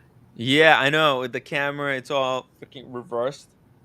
So this one kind of changed my direction. I wore a Submariner for 15 years every day. What kind of? Oh, you had the pre-ceramic Submariner? I did, and I wore it, and I wore it, and I wore it, and I wore it, and I don't know. Eventually, you need a change, and I bought this OP, and I was like, "Boy, that feels nice on the wrist." That's just, It's the solid bracelet. Yeah, the solid bracelet and The Easy Link. You don't have the pre-ceramic Submariner. It wouldn't yeah, have the Easy yeah, Link extension. The quality of life improvements are yeah. The little really worth. easy link to this, and The it just only thing it doesn't have is a flip lock. With the it does not. And OC pointed this out the other day, and I yeah. never even heard about it. But there's a little line that looks like the flip lock. Mm. And he goes, I hate that. I said, I never even noticed it. Now I can't not notice it. So shame on him. OC, you ruined another watch. By the Yeah. way, OC is out today. He's Oh, no. he went to a theater to watch Barbie. Oh, good. Barbie. Yeah. And then I watched Oppenheimer today. Oh, how was it? I really liked it. The roommate didn't understand anything was happening. She was telling me like, "Okay, can you explain it to me?" I'm like, I have no time today. But it's really good. I thought it was like a masterpiece because it was put together really well. The story was very expensive and it was cutting back, from past to present to all these different parts in time. There was suspense. Oh my god, it was cool. It was cool. Is your Tim. roommate like my roommate that the moment a movie starts, there'll be two people walking apart. She go, where are they going? What are they doing? I mean, Yeah. the movie's 12 seconds. Yeah. Where are they going? What are they doing? As if we know. Yeah, no, you have to wait until the end. And I like how there's the conversation, right? Yeah. That Oppenheimer has with Einstein. I haven't seen the After movie, but that's just any movie she sees. Yeah. It starts, what are they doing? There's that question. What did he say? What did he say? Because that's what got that's anyways. It's very interesting. It gets answered at the end. And I didn't Tim. expect us to find out. Tim, Which was yeah. The awesome Poan arcs are The very awesome pawn. Johnny very sounds good sad question. talking about that Carrera. Time for a new wife. Ow! Damn. But Listen, wait. Johnny, it's a safe space. You can talk to us. Wait a second. So what happened? How did you got out? So I assume you sold the Submariner. I did. And was it after you got the Oyster Perpetual? It was. So tell us why did you decide to sell it? You had it for such a long time. One day I looked at it. I go, the dial real estate on that thing looks tiny. Mm. I don't know.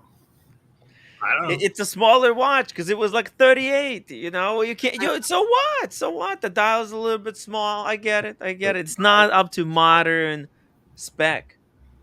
So it was after you compared it to the Oyster Perpetual, right? You got the Oyster Perpetual. You started wearing the Oyster Perpetual. That's a big watch. Yeah. And I think when you were looking at your pre-ceramic sub, you were thinking, "Oh wow, this is so outdated compared to this." Where's this little dial? Look at that little thing. Who did you sell it to and for how much? I'll just leave that alone. But okay. But do you regret selling it? Sure. I wish I could buy all of them, but yeah, we have finances and roommates. Yeah, people. The real world gets in the way. It does. New roofs and furnaces and everything else comes into your life. When you own a house, you'll figure that out. But yeah. Oh, I don't know. I think I'd rather stick. I have here the thing in the ceiling. It looks like, I think from the outside the water has kind of penetrated. They fixed it on the outside, but I need to fix it on the inside. I'm like, okay, let's listen. I'll just leave it for later. Leave it for later. I can't afford this now. Yeah.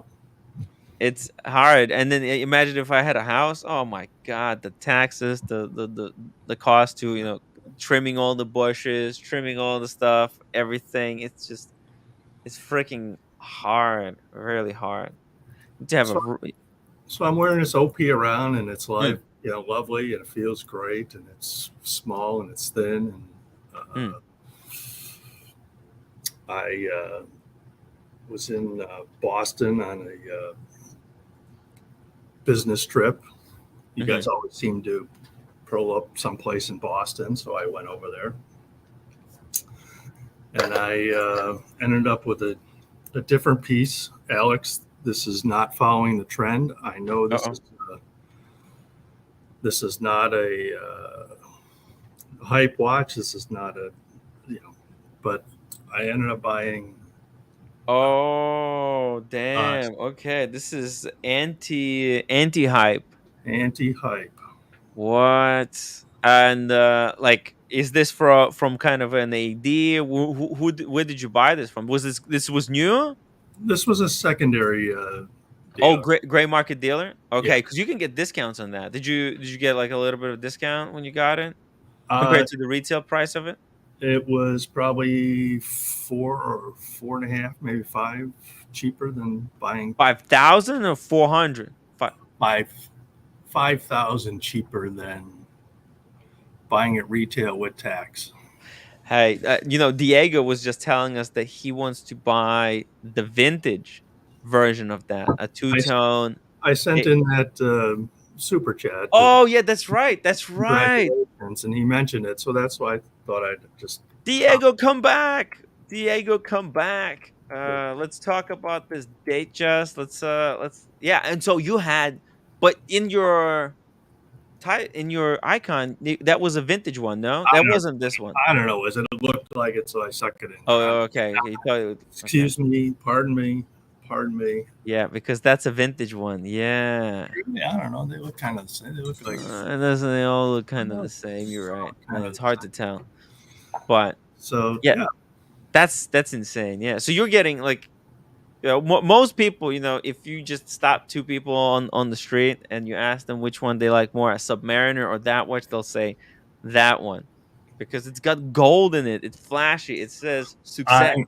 I never liked gold. I never liked two-tone. So what made you buy the date just? I don't. I guess my advanced age is catching up with me. Oh, so because that's you know what that watch is called? That's the old man watch. When you become an old man, the U.S. government actually delivers you one. Before they send you off to Taiwan, where like that. That's funny. I am well aware of that's what it's called, and I would always go on vacation. I was saving it. I didn't want to call you out right away. I'm sorry. That's all right. I appreciate it. I'm trying to be less spicy lately. But you would see, old men in their leathered skin wearing it. It's like, that's okay. Yeah. It's appropriate for that old dude. I mean, it means that you made it in life. That's the old man who made it in life. They get it. That's there. There you go. That's the watch. Yeah. That's the retirement watch. Yeah, well, I'm not going to stop there because I'm going to get the ultimate old man retired one day, the day date. Day date 36. I'm a big dude. I'm 6'3". I don't know if I can. Okay, so then you got to get the 40. The day date 40. That's the full retirement. So this is like you're thinking about the retirement. This is it's almost like a stopping point. This is like, hey, you got to upgrade this. This is like if things go as planned, you'll keep this watch, but you want to make it big to get the day date. Okay, so I think that's it. Yeah, I'm not getting the Boston Collector version yesterday. But oh man, did you see that thing? What did. The hell? I did. How quickly did you get that? The subs, sorry, not the subs, the super chats. They just came rolling in. What do you mean? Last night when we. Oh yeah. Like, that's I couldn't believe it. They were. I think people were so up. I think I had a hand in that because I obviously upset people so much with my Seiko 5. They weren't prepared to spend another hour and a half. Yeah, actually, it got actually serious. I was serious, real. I was worried. We needed there because I misadvertised it. Sometimes I get way too excited. I overpromise but underdeliver. So It was a good show. Sorry to change subjects. I was just chuckling that over the past couple of weeks, Buckley's made comments, I'm going all Rolex. I'm a 55-year-old man. I like the shiny. I was laughing because I had made this move a couple of weeks before that, and I'm just laughing, going, okay, I get it, bro. I get it. I think Buckley is right to a very good degree, because it's like this watch community here, it's mostly like enthusiasts, really hard, because like to be watching this type of show, you're either two things. You either like the characters and you're watching it for just entertainment value, like you like the interplay between all the different egos, that come and go, all the drama that people. Now I am trying to kill that as much as possible, especially when it comes to people who are just, we're not even involved in anything, that like just viewers, just for no reason, that like some people shouldn't be targeted. So just if there's something happens between people in the industry, that's fair game. But Everything in anyways, moderation. Everything in yeah, moderation. exactly. So it's either, so there's people who come here for like for this kind of, for the new, and then there's people who are like mega collectors, and and you're very unique. Somewhere in You're like, between. yeah, I would like to be a mega collector. yeah. Mega collector. I like So watches. I've always liked them. so how did you find the show, and how did you get wrapped up in this whole community? I don't know. I started working with a coworker, and he and I started talking watches, and then we were. He didn't mention this program, but then I started. Oh, let's kill a little time on YouTube, and then I come across this character in front of a bunch of fragrances and all sorts of stuff. Oh shit! What? And I'm like, what is this about? And I'm like, Oh shit! this is interesting. And then Did you find the video? You found just the live show right the away. live stream. Wow. So I've been, Yeah. working in the shadows for quite some time. And, Wow. I don't know what inspired me to come out. This is not my personality, but And you stuck around because we were talking about watches, and you were like happy to learn about new releases, or was it something else? learn about the new stuff, see the amazing pieces that these people bring out. It's just incredible. I was never Exactly. a dress watch guy. I thought Submariner was it. I never needed another watch. I never needed to look at another watch. But you start seeing this incredible horology and all these pieces that's just amazing that come up with. And you don't really know what's the best watch for you unless you actually tried as many watches as you can. Yeah. And only then, once you tried a lot, once you've seen a lot of stuff, when you tried a lot of stuff, only then you can make an educated decision for yourself. Casey Jones, Brooklyn, $2 super chat. Is the Rolex Hulk the greatest watch ever made? Yes, it is. In my opinion, it is. If I was gonna make a top 100 list, I would put Rolex Hulk at the top. Tim, I'm gonna have to admit that I've learned nothing watching your shows whatsoever. Sorry. Well, let's be honest. Most of the stuff we talk about here is pretty elementary. Not even. I joke, of course. I mean, like, the thing is that when I joined when I sort of started following, I think one of the first videos I saw was you walking around having a rant about the Nico Leonard situation with Paul Pluta. And I'm going, what the hell is this about? And the thing is with these shows as well, and it's not a criticism. It just the hurdle to new people is like, what the hell is it's like watching the last episode of a series. Yeah, I don't know what's gone on beforehand. Yeah, it's like what? Well, my metaphor for this is it's like watching. It's like starting to watch Game of Thrones from season 3. Yeah. Like there's already all these characters.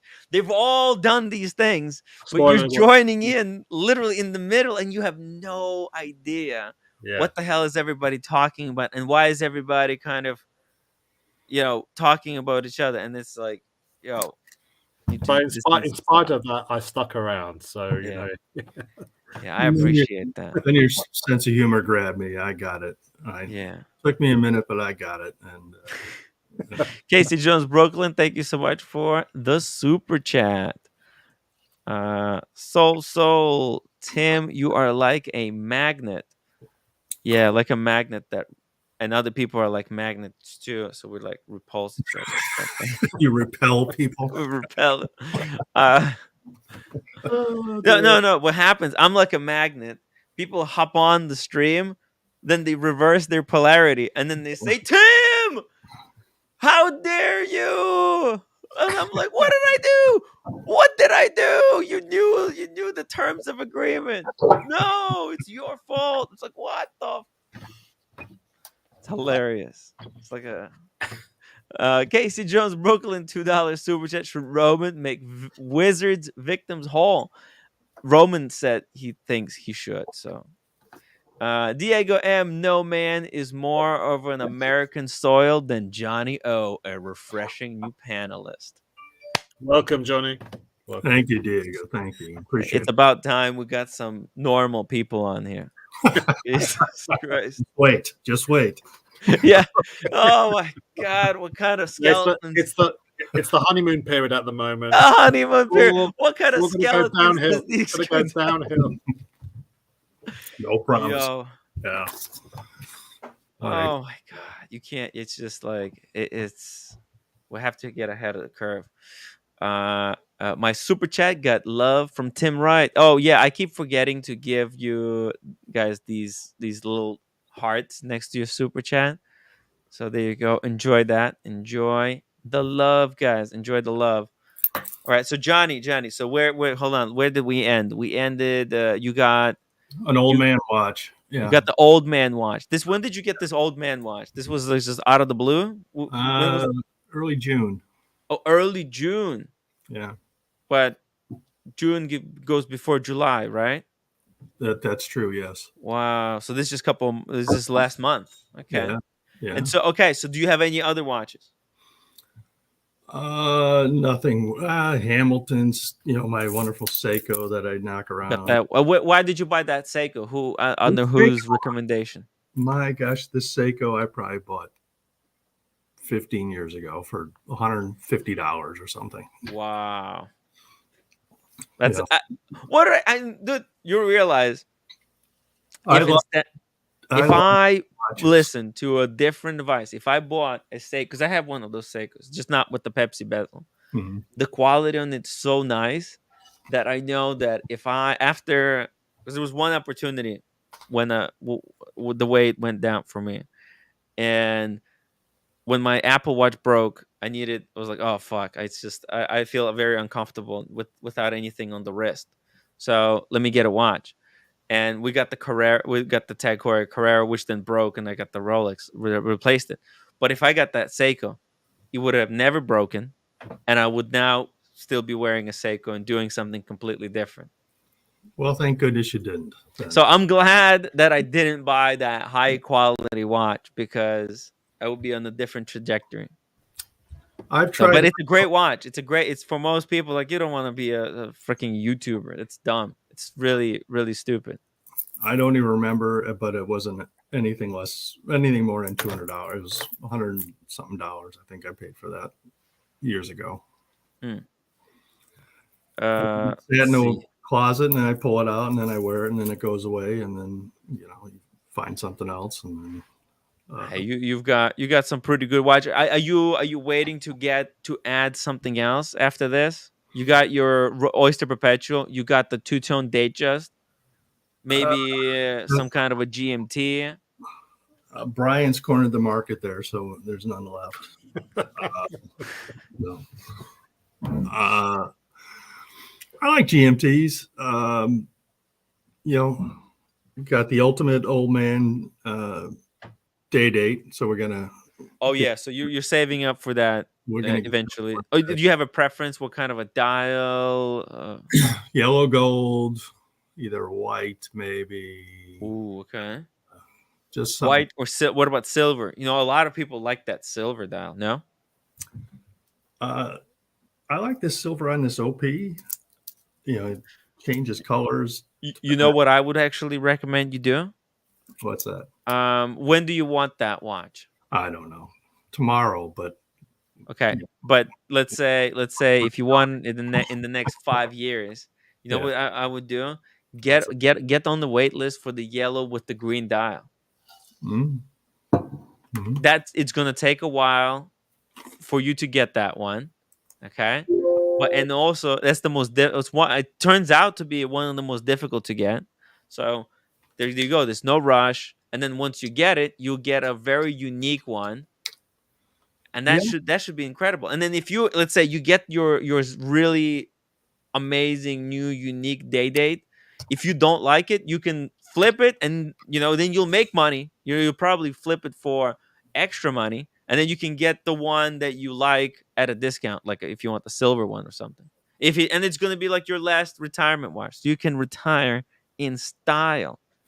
Mr. Tudor, to you, thank you so much for a $2 super chat. Will Datejust 41 Jubilee fit a 41 millimeter sub? I'm curious. Datejust 41 no chance. It's a completely different look. No, it's not even the end links are completely different. I mean, it might fit, but it wouldn't enter in the correct position. It's going to be all out of whack. And I don't even think the 41 sub has a 21 mil bracelet width, and Datejust 41 has a 20. So it's not even the same width on the end links. So therefore, yeah, it's out of the question. No way. Sorry for bad news. I have to question the sanity of people watching this stream. Mhm. The ones that are watching it and not clicking the upvote button. You're committed. You're already in. Yeah. Just reach the button and just press the button and just it's press so it. easy. Just press it. It's so easy, guys. Hit that upvote button. Come on, guys. Don't be lazy. Where's an old man's watch? That's funny. Nearly, Tim, in a couple of years, precious metal Rolex's wait list will be no more. No. Not only that, now that unless the trends flip, there's a possibility. We don't know what's going to be desirable in the next few years. So if you bought your watches because of the value they're holding, I think you need to get out of them right now, because the market's going down. The watches are not going to be going above retail. Maybe one or two pieces from each brand are going to be going above retail, but not every Rolex is going to be above retail. In fact, I think most will be below. I think Submariner is, well, first of all, is one of the most overproduced watches that they make. So Submariners might be below retail. Maybe even like Batman's, Batgirls, like those could be close to retail. I just don't see everything. And it's not used to be like this. So there's nothing to say. It's not like Rolex announced that, oh, we see the lessening in the demand, so we're going to cut production by 50%. If Rolex cut production by 50%, then we will see some kind of a stabilization. But as it is right now, there's really nothing to suggest that this whole market is going to hold up. When I first got into watches, like I said, I bought a pre-owned Rolex a long time ago, and it was a couple $1,000s, and it was, and so then you dig into the Rolex forums and all this other stuff, and there was a few gray market dealers out there, and you would look at the price of the watch, and it was a couple grand more than the AD or less than the AD, and you go, well, I'll just go to the AD. Why do I want to go with this guy? They're below retail. Yeah. And that was how the gray market guys started, right? They bought the unsold stock out of somehow, and they were cheaper. And so this phenomenon, and I got caught up in that spike and excited and wanted to try and get everything I could, but who knows what it's going to be. You're exactly right. It's just amazing. Like, you said this yellow. There's a perfect scene that describes what happens in the watch market. In the Wolves of Wall Street, right? When Matthew McConaughey and Leonardo DiCaprio, there's a scene where Matthew McConaughey, tell him that basically these people, right? Like, the way you make money is on commission. Okay? Yeah, all you have to do, these idiots, they'll keep buying this shit, okay? Because on paper, it looks like they're making money. And they're not gonna stop and sell everything because they're still making money, and the market is going up and everybody's happy, and money is going to be making. And it's not until they sell it that they will realize, hold on a second. And then once somebody sells, then everybody will sell. But guess what? They made money through commission. And that's the money that's guaranteed. That's money that's going straight into your pocket. It's not based on others people's fears. Okay. Yeah. So, and it's kind of what's happening in the watch market. These people, everybody was promised that if you buy this stuff, it's going to go up in price because look, it grew in the past. It grew faster than some stocks or something. It's like, yeah, but that's just, it's all speculation. At least derivative is straight deposit to your bank account. Yeah. Yeah. And all of these websites like Chrono24, right? What did Chrono24 do? They turned it into like investing. Look at this. Like, we would have a price market as if this was a stock market. It's so gamified. It's ridiculous. It's, oh my, the fact that we're looking at these assets as could be appreciating or depreciating in value is just so silly. I mean, look, this is all to do with statistical analysis, and it's looking at one or two points of interest. It doesn't take into consideration other factors like inflation, interest rates, all that sort of stuff that may or may not influence. And we can see that this spike here, and Oshin was saying it a couple of nights ago, it's to do with the crypto bubble. The Snoopy, which was like selling for 35,000, 40,000, that watch was adopted by the crypto boys because they thought that Bitcoin price would go to the moon. And so they adopted the Snoopy watch as their mascot. And that's why there was so much hype about it. Now, the Snoopy, still a difficult watch to get. On the secondary market, though, you can find them. They're trading for, what, 18, 19, 20,000? They really fell down. Yeah, they used to trade for 35. Here, I have one for 18.4. Yeah. Like, it's brand new, full box and papers. It's not because it's a less beautiful watch than it was 6 months ago. It's because of other factors, cost of living, crypto falling down, everything else. So it's not as important. There's not as much hype and supply. Supply's there, demand is not as much. The demand died because the demand was all the flippers, all the people who were buying these, all the people who were promised that this is an appreciating asset. Like, yo, what the fuck?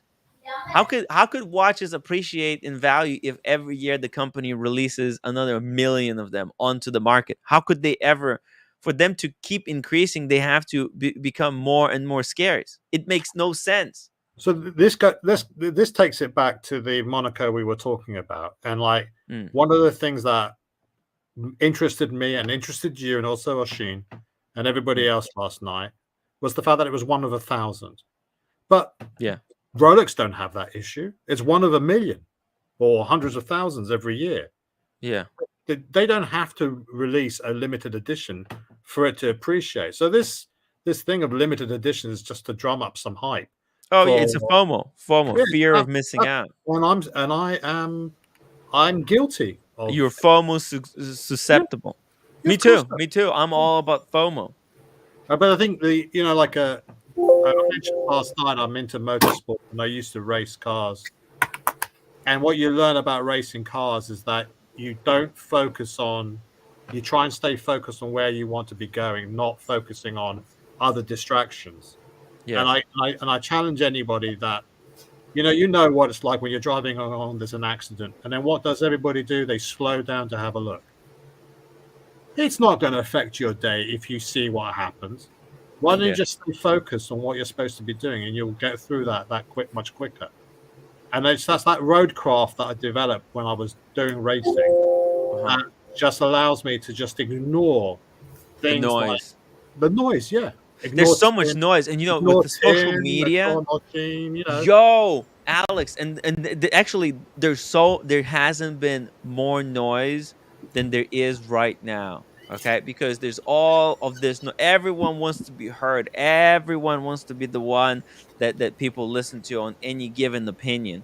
And there's so many people, that like, and everybody wants to also make their own noise, and everybody wants to be heard, and it's just, but it's getting to the point of just absolute insanity.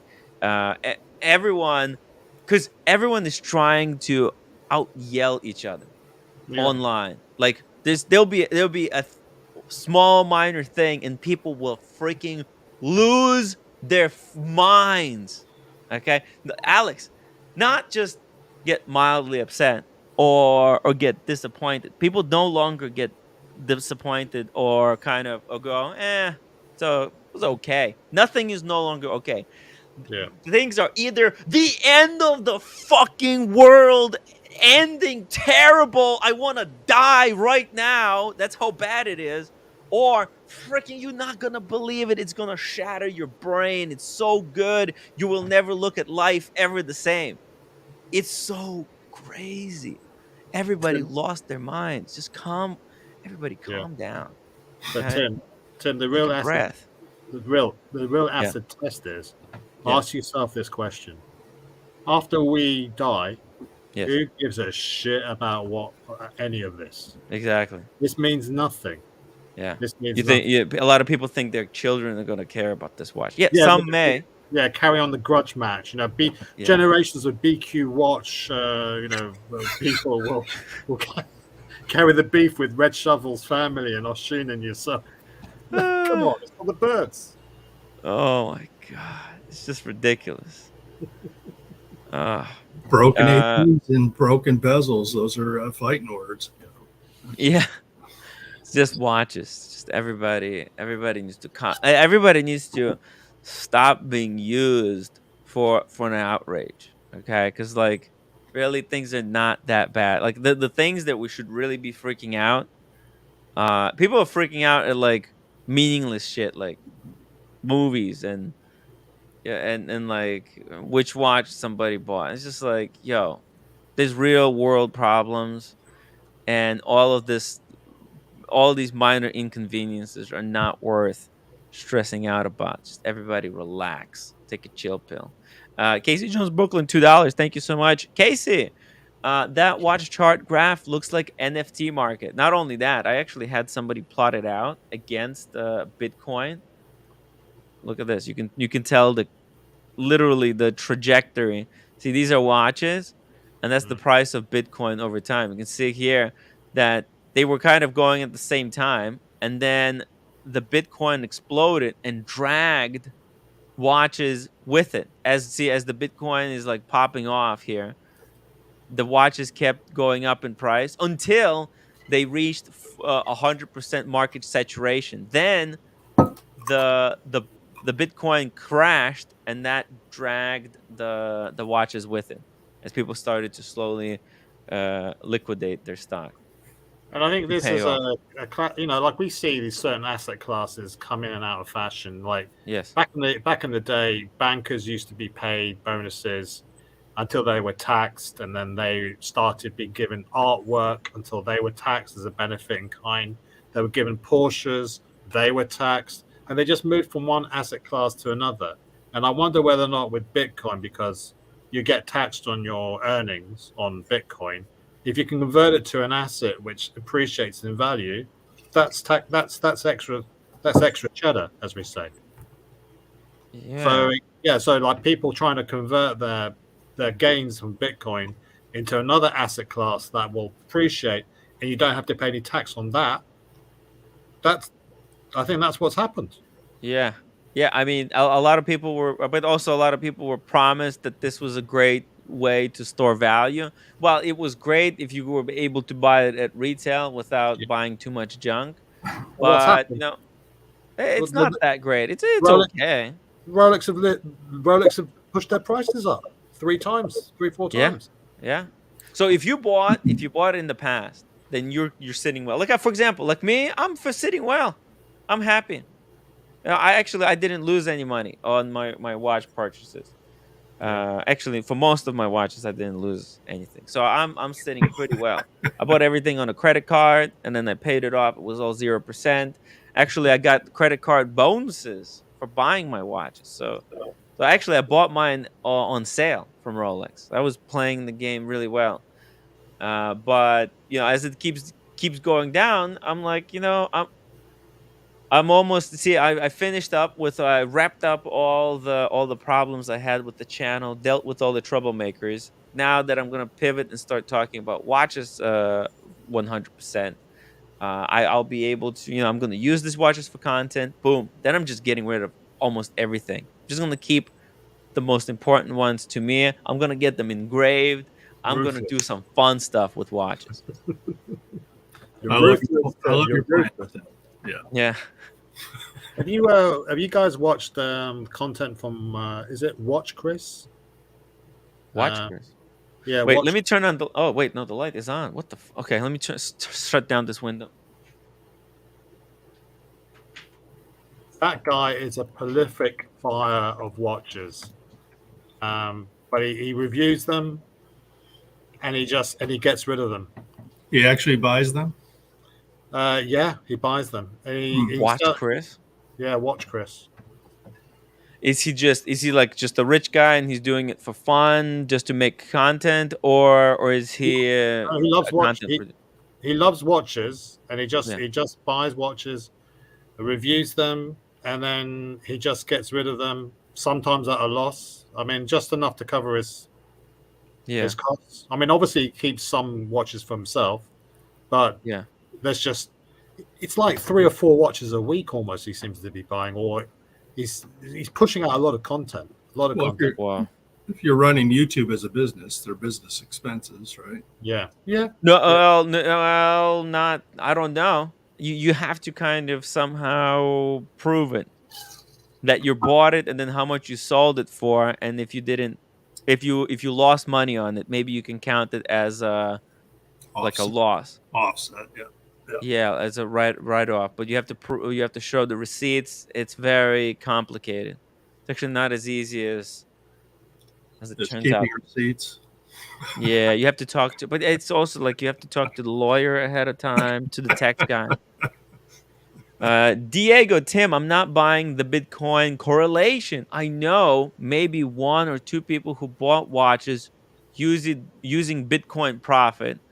Do a poll. Who in the chat played with Bitcoin? Okay, let's do it. Who played around with Bitcoin?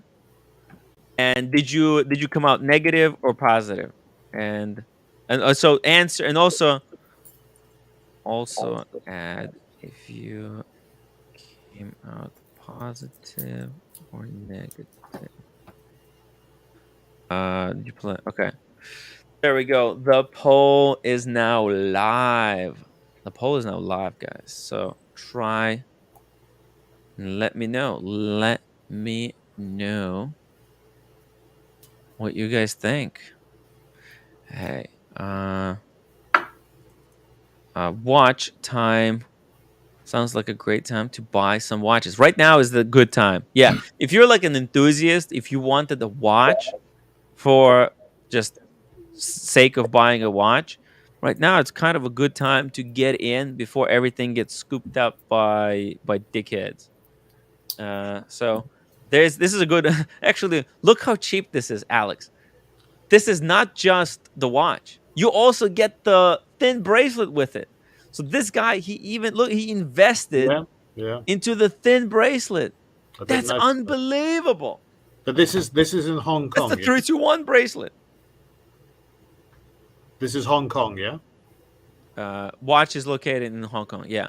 Yeah. So is this a private sale or is it? No, it's on Moda. It's on Moda. Private sale on Moda, but the Moda has a guarantee. Okay. I mean, you can't fake this watch as well. Like, what do you think? They're going to sell you a fake Snoopy, silver Snoopy? There's no way that can be faked. That movement is not worth the trouble. You like if this was, and so what happens when you buy on Moda, you basically there's somebody who vouches for you, and this is a vouch like an actual, like if you got a watch and it's fake, you're going to be taken care of. Okay. Yeah. I didn't know that. Yeah, no. So this is they prevent fakes. They're super honest with their kind of dealers, and who they let on, and how it's participated. Do you have to pay import tax and sales tax?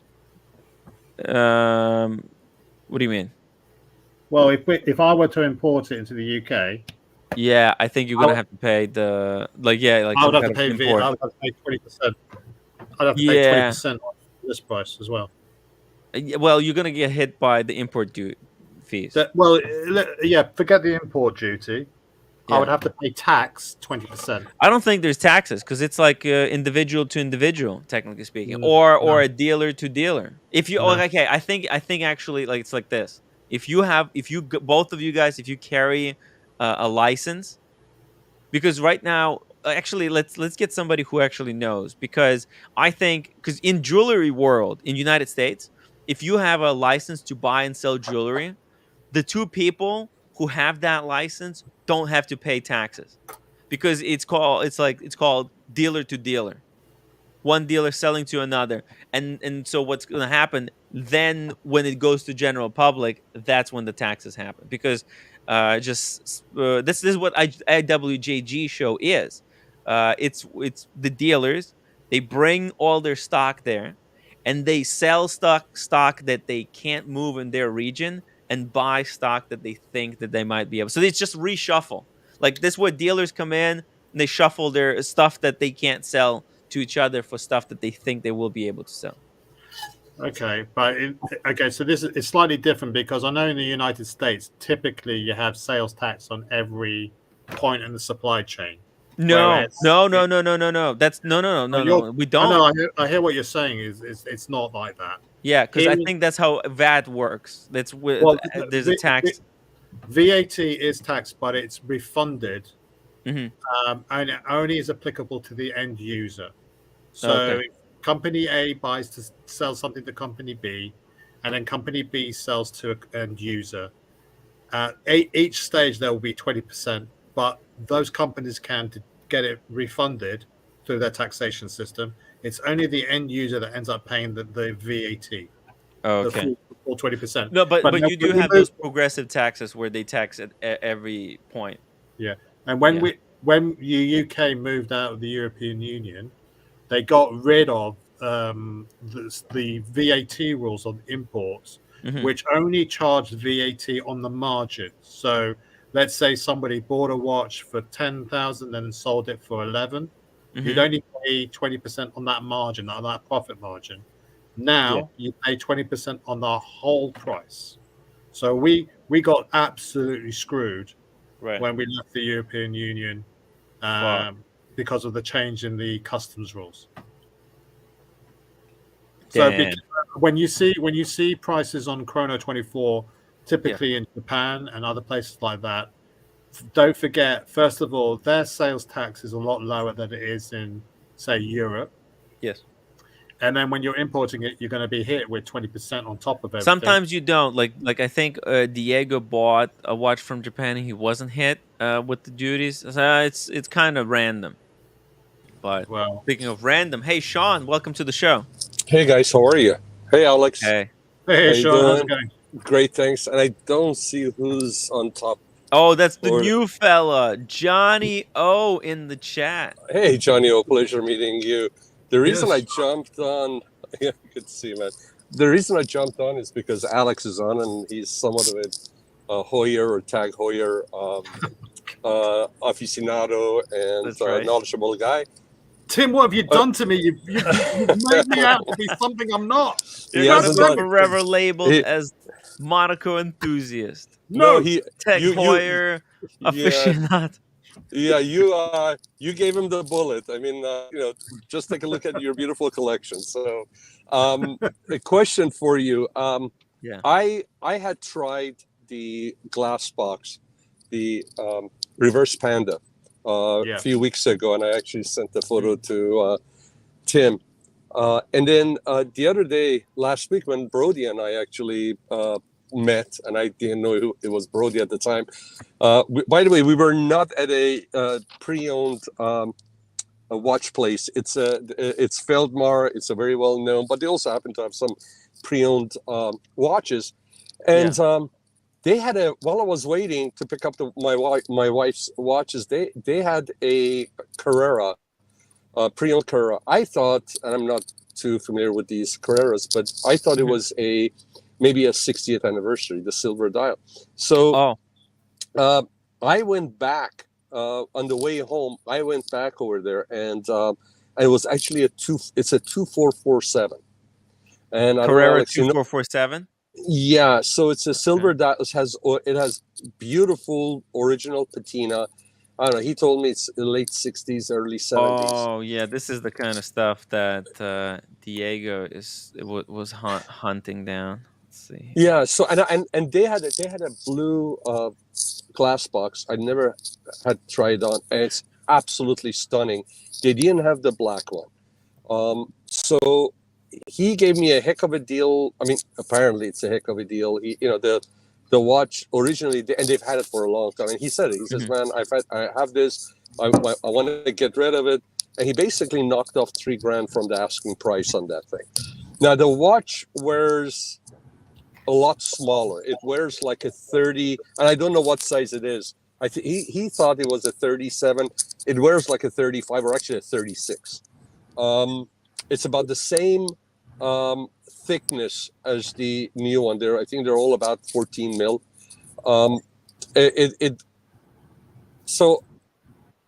Oh, damn it! Try one more time the the Panda, reverse Panda, and on the way home I stopped by the Century City Mall. There's a Tag place. They just opened up December, and they happen to have a black one, and the black one, the reverse Panda, is absolutely stunning. The new glass box, yeah. The new glass box, and so I was gonna ask Alex what he thinks of the 2447, because movement, not the move overall. okay. Yeah, if you would if you wanted the glass box, if you like the glass box, but you got a 2447, would you still want to go and get a glass box? Because I only want to get one. Yeah, I don't want to do what I did with my Panerai and just first.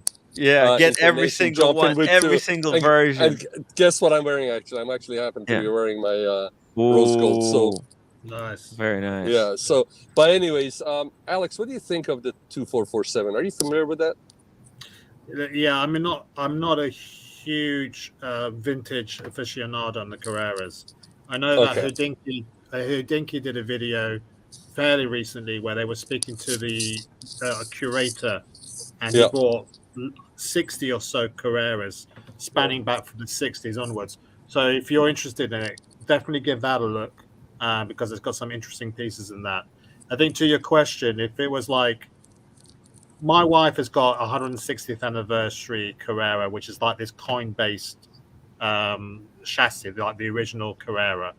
She loves that, but she also loves the glass box, because they're just two slightly different watches, and they wear very small on the wrist because they've got very short lugs on the 39. Diego was saying yesterday that the 36 still wears like a 39 because the lugs are quite long. So it's Yeah, I have to tell you, he's probably right about the lugs, and I as far as lug to lug, it was very similar. Although I think it is slightly smaller, but because the dial is not glass box and it is a smaller case, it wears a lot smaller than the glass box. I mean, the glass box is a modern watch that actually wears, to me, smaller than a 39, but it's full. The dial is, all of it is there. It's dialed. There's no, it's not in, no real estate has been wasted by the case. But 2447, as far as the dial itself is concerned, it wears a lot smaller than to me at least, than the glass box. Yeah, I mean, look, I'm new to watches personally, so I'm not in the vintage game at the moment. I'm too scared. I wouldn't know where to go to corroborate that it's a legitimate watch. I'm scared off buying vintage, and that will change with time as I get more experience. But if that's a legit watch and it's in good order and you're happy to get it serviced and all that sort of stuff, I mean, the vintage one is a lovely, it's a lovely piece. May I offer a compromise? I know what you're gonna say, and I was gonna ask. That was my next. But yes, so, or the 160th. They're both very good, right? 60th and the 160th. Those are both the 60th. Good. Yeah. This 60th, because the 60th, it's got both worlds. It's small and it's the closest thing to the vintage one, but it doesn't have all those, hey, it's old movement. You're gonna have to be very careful with the Hoyer, with the vintage one. It could be a little bit too small, but then if you just go with the 60th, then you know what you're getting. You're getting a modern watch that most people can service. Modern LVMH will be able to service this watch basically indefinitely. So you're getting such a solid watch, and it's one of the first Hoyers, new generation of Hoyers, that are actually kind of very desirable. Tim, the 60th is all silver. Well. Is 60th all silver, or is it the 160th? No, it's a Panda, silver? Like right here, like I have it on the screen. All right, it's this one right here. Okay, I thought the 60th was all silver. Okay, very cool. No. The 60 is the reverse Panda. The 160th is all silver. The one that my wife has. Okay. That's no, this is Panda. This is the 60th. This is Panda. The reverse Panda is black with white eyes. This is regular Panda. No, but I sent you pictures before. You sent me a picture. 160th. 160th. I remember. Yeah. So. Meanwhile, I've been thinking. I'm going like, okay. So if I get the vintage one that they have, would I still yearn for the glass box? And that's why I stopped by one more time to just put the put the modern one on. And the answer I came up with is yes. If I get the vintage, I still would want to get the glass box. If I get the glass box, the reverse Panda, would I want the vintage? And the answer is no. So, but I wanted to run it by you. But now you're bringing up the Panda, which is the 60th. Yeah. I thought the 60th was the silver dial. No. Now this is a cool watch. Right? If I get this one, then I wouldn't want the glass box. Probably. I don't even think it's that difficult to get one of these. Let me check here. They're above list price. But that's not a bad thing. That's actually a good thing. Because they made few of them. Yeah, there's only 600 of them. Yeah. Ooh, now but the 160th anniversary, you can get that below list on secondary market. Okay, so look at this. There's one from a private seller in United States. You can probably even suggest the price, 7,800. It's a nice watch. It's not bad. It doesn't have a deploying clasp though. It's only got a. Well, that's better. I'm glad. Yeah. What? Can you show the tank buckle on that one? Does it say Hoyer? Does it have like the old school Hoyer? Yeah, like that. Oh my God. Look at that. I know. If I get even if I get the glass box, Alex, if I get the glass box, I would change it to a tang buckle, and I would try to get that buckle. I put the watch on, and the deployant is so I don't know. It's just I don't know. It's clumsy looking a little bit. It's too modern for me. The reverse Panda has that vintage look to it, and it clashes with the deploy and buckle that they have. Let me ask you, Sean, a question. Sure. Are you one of these people that prefer it would say higher rather than tag higher? All the way. Okay, so let me give you a suggestion, and you don't have to follow my suggestion. Why don't you try and source either this one, the 60th, or the 160th, because they're both beautiful watches. They're both same shaped case, and then wait for them to come up with a higher glass box. Because they probably won't. And I asked them that, Alex. I asked them. I said, "What? The only this is what the guy at the Tag Heuer store said. This is not at Feldmar. He said they are saving the Heuer for their special editions, and those are the special editions that are true to the original design of Jack Heuer."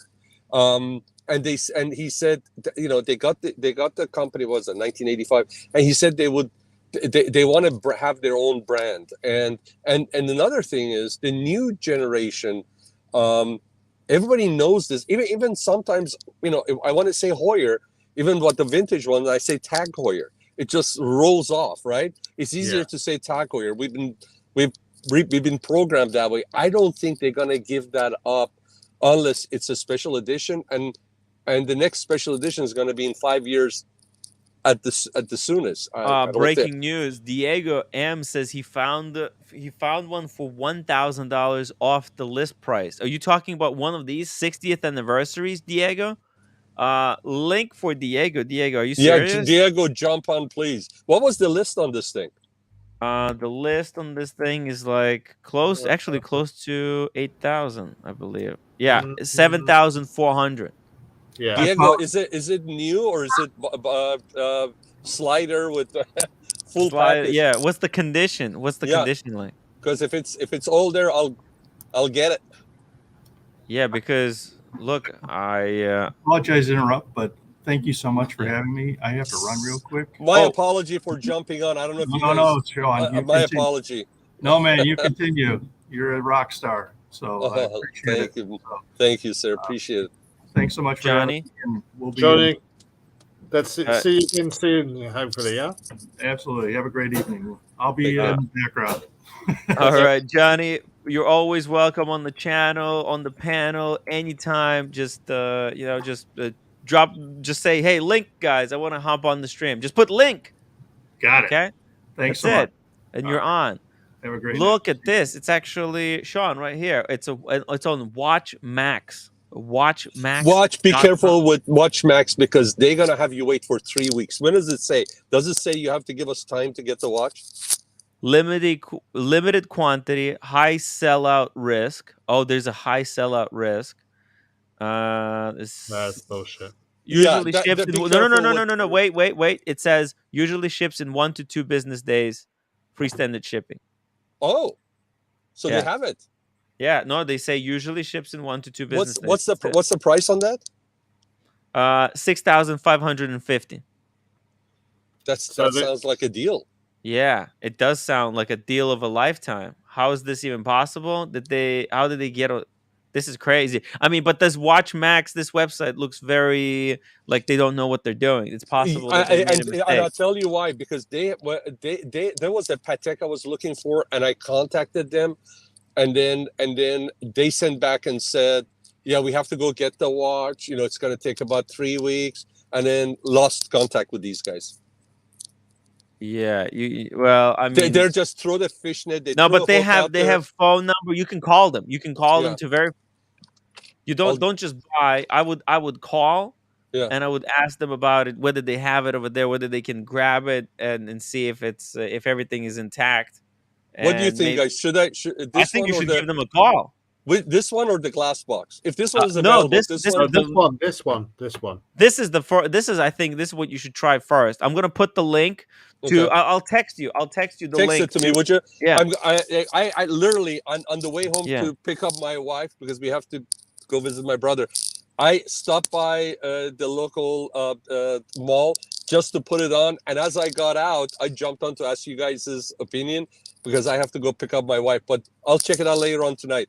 Thank you, guys. Sorry to barge in like that. Let us know. Let us know how it goes. Sean. I'll definitely will do that. Yeah. Thank you, guys. Enjoy the rest of your Saturday. Cheers, Good luck. Bye-bye. Hey, we got a question here from a viewer. Time is a human construct. $25 super chat. Thank you so much. Time is a human construct. Tim, my next watch will probably be AP5402. Let's pull it up. AP. Because I don't know what this is. 5402. I don't know these codes. Oh, it's a jumbo. Oh. Holy shit. Yeah, these are beautiful. Whoa, how much? Well, look, there's only, I think I'm searching for it wrong, but there's variety. I think this is the OG jumbo, so they go for crazy money. Yeah, look at like one of these. I think this is what he has in the icon right here. Yeah. Bam. It's one of these. Now that's a heavy hitting piece. 5402 SD. Look at that dial, Tim. Is it corroded or something? It's called tropical. Oh, okay. Yeah, it's the kind of changes color due to reaction with moisture. Okay. Oxidation. Yeah, it's crazy, right? What do you do? Do you get it replated? Because that blue color, that's plating. Right. You know, so because underneath I think it's just brass. Take a brass dial, they guilloche it, then apply color. Oh, my chat has broke. Holy shit. Oh no, okay, it's working again. Never mind.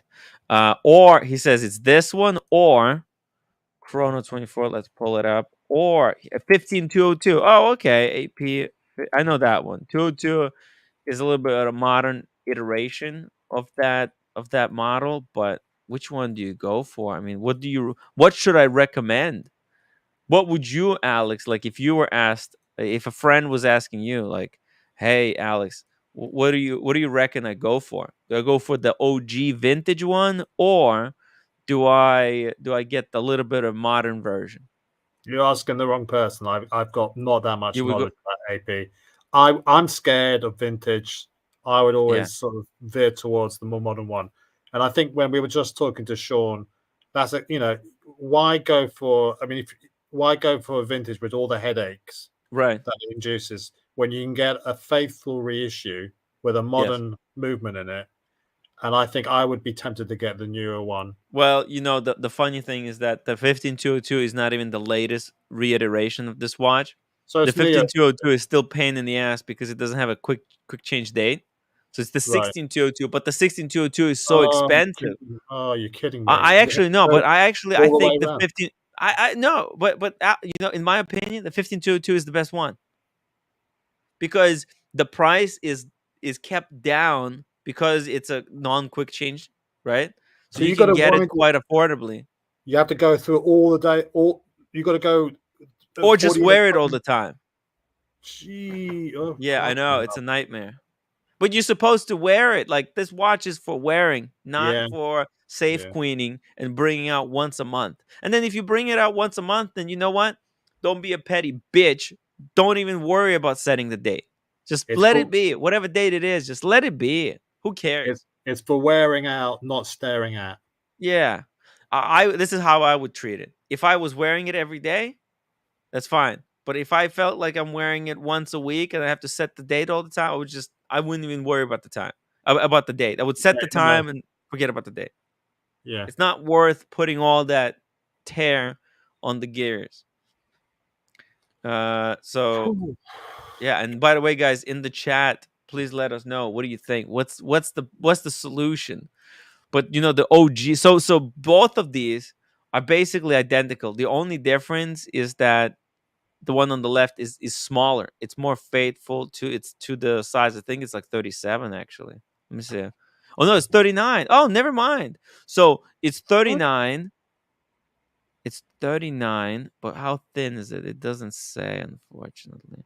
Okay, so wow, it's the OG is 39. And what about 15202? Is it also 39? I think they're all 39 because they're kind of They're both 39, but I think the biggest difference is the 15202 is going to have this beautiful open case back with the skeletonized rotor, whereas the OG is closed case back and it just says it just says Royal Oak on the back engraving, and the old one has this fold over clasp. It's very yeah, jingly jangly, but yet closed case back. So it's like, yeah, you're getting the vint. Oh, but also I think the original one, it's a mono block, so the movement is inserted through to the front. the to the crystal Yeah. opening, whereas Yeah. this one it's got the sapphire case back on it. I think it's mono block. I think I think I would go for the more modern one. Yeah, Neo vintage is fine. It's like, like this gen or just the previous gen is okay. I think going further back than that, when you go to, I mean, how long is it going to take for AP to repair it, to service it?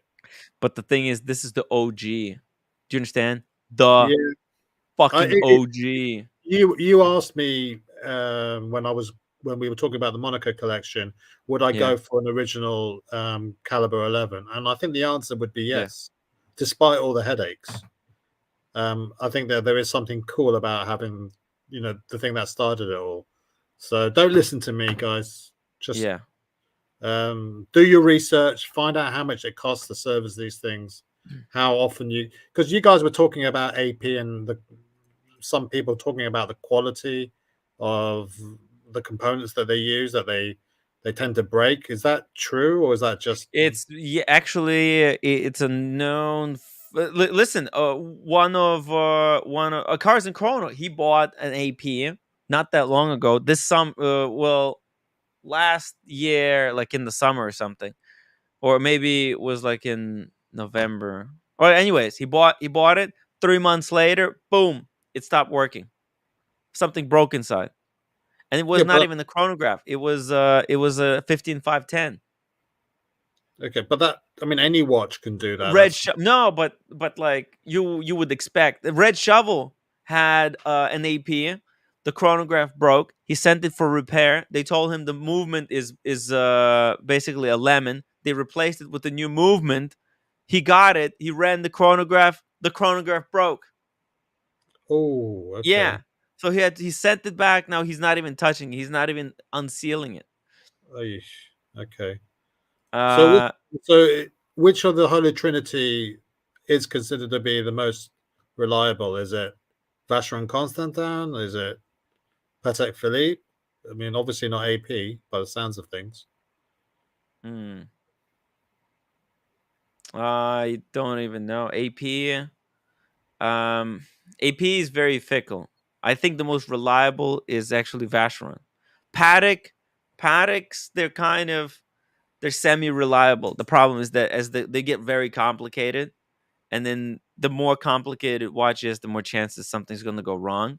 But I think if you get this is why Pateks, they don't even have hacking seconds, because they try to make their watches as reliable as possible, because hacking seconds is just another complication that could break.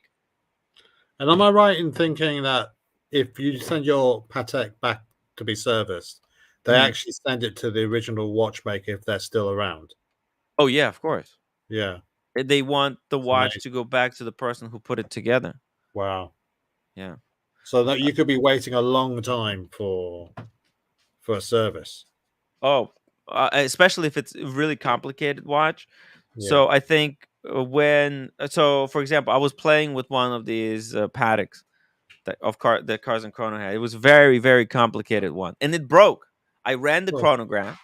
No, but I didn't do anything incorrect. No, you touched it, Tim. Come on, we know. No, I mean I was using it the way it was supposed to be used. And it was also a flyback. So you, technically speaking, a flyback chronograph, you're not supposed to be able to break it.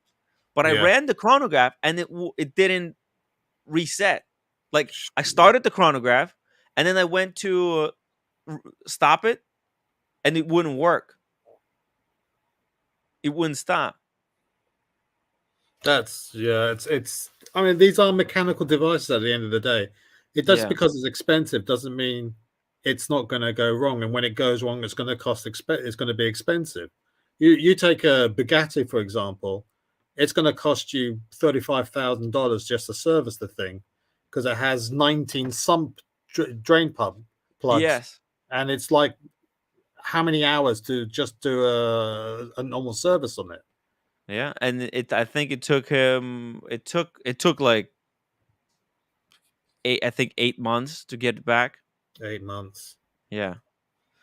Brody, $2 super chat. The 15202 is from the JLC base 920 movement. Yeah, it's before they went in house. That's why they didn't have the move, the quick change date because they were using it could have been also the same movement that's in this one. I think the original one also had some kind of a JLC movement.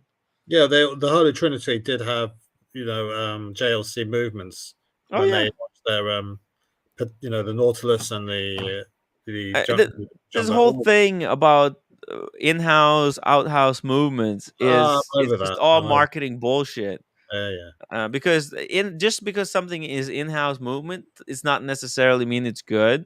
Because look, like obviously, if you got a watch, there has to be a particular size, right? Like for example, like this 15202, right? Like, okay, you want the movement that has a quick change date to put into 15202. Guess what?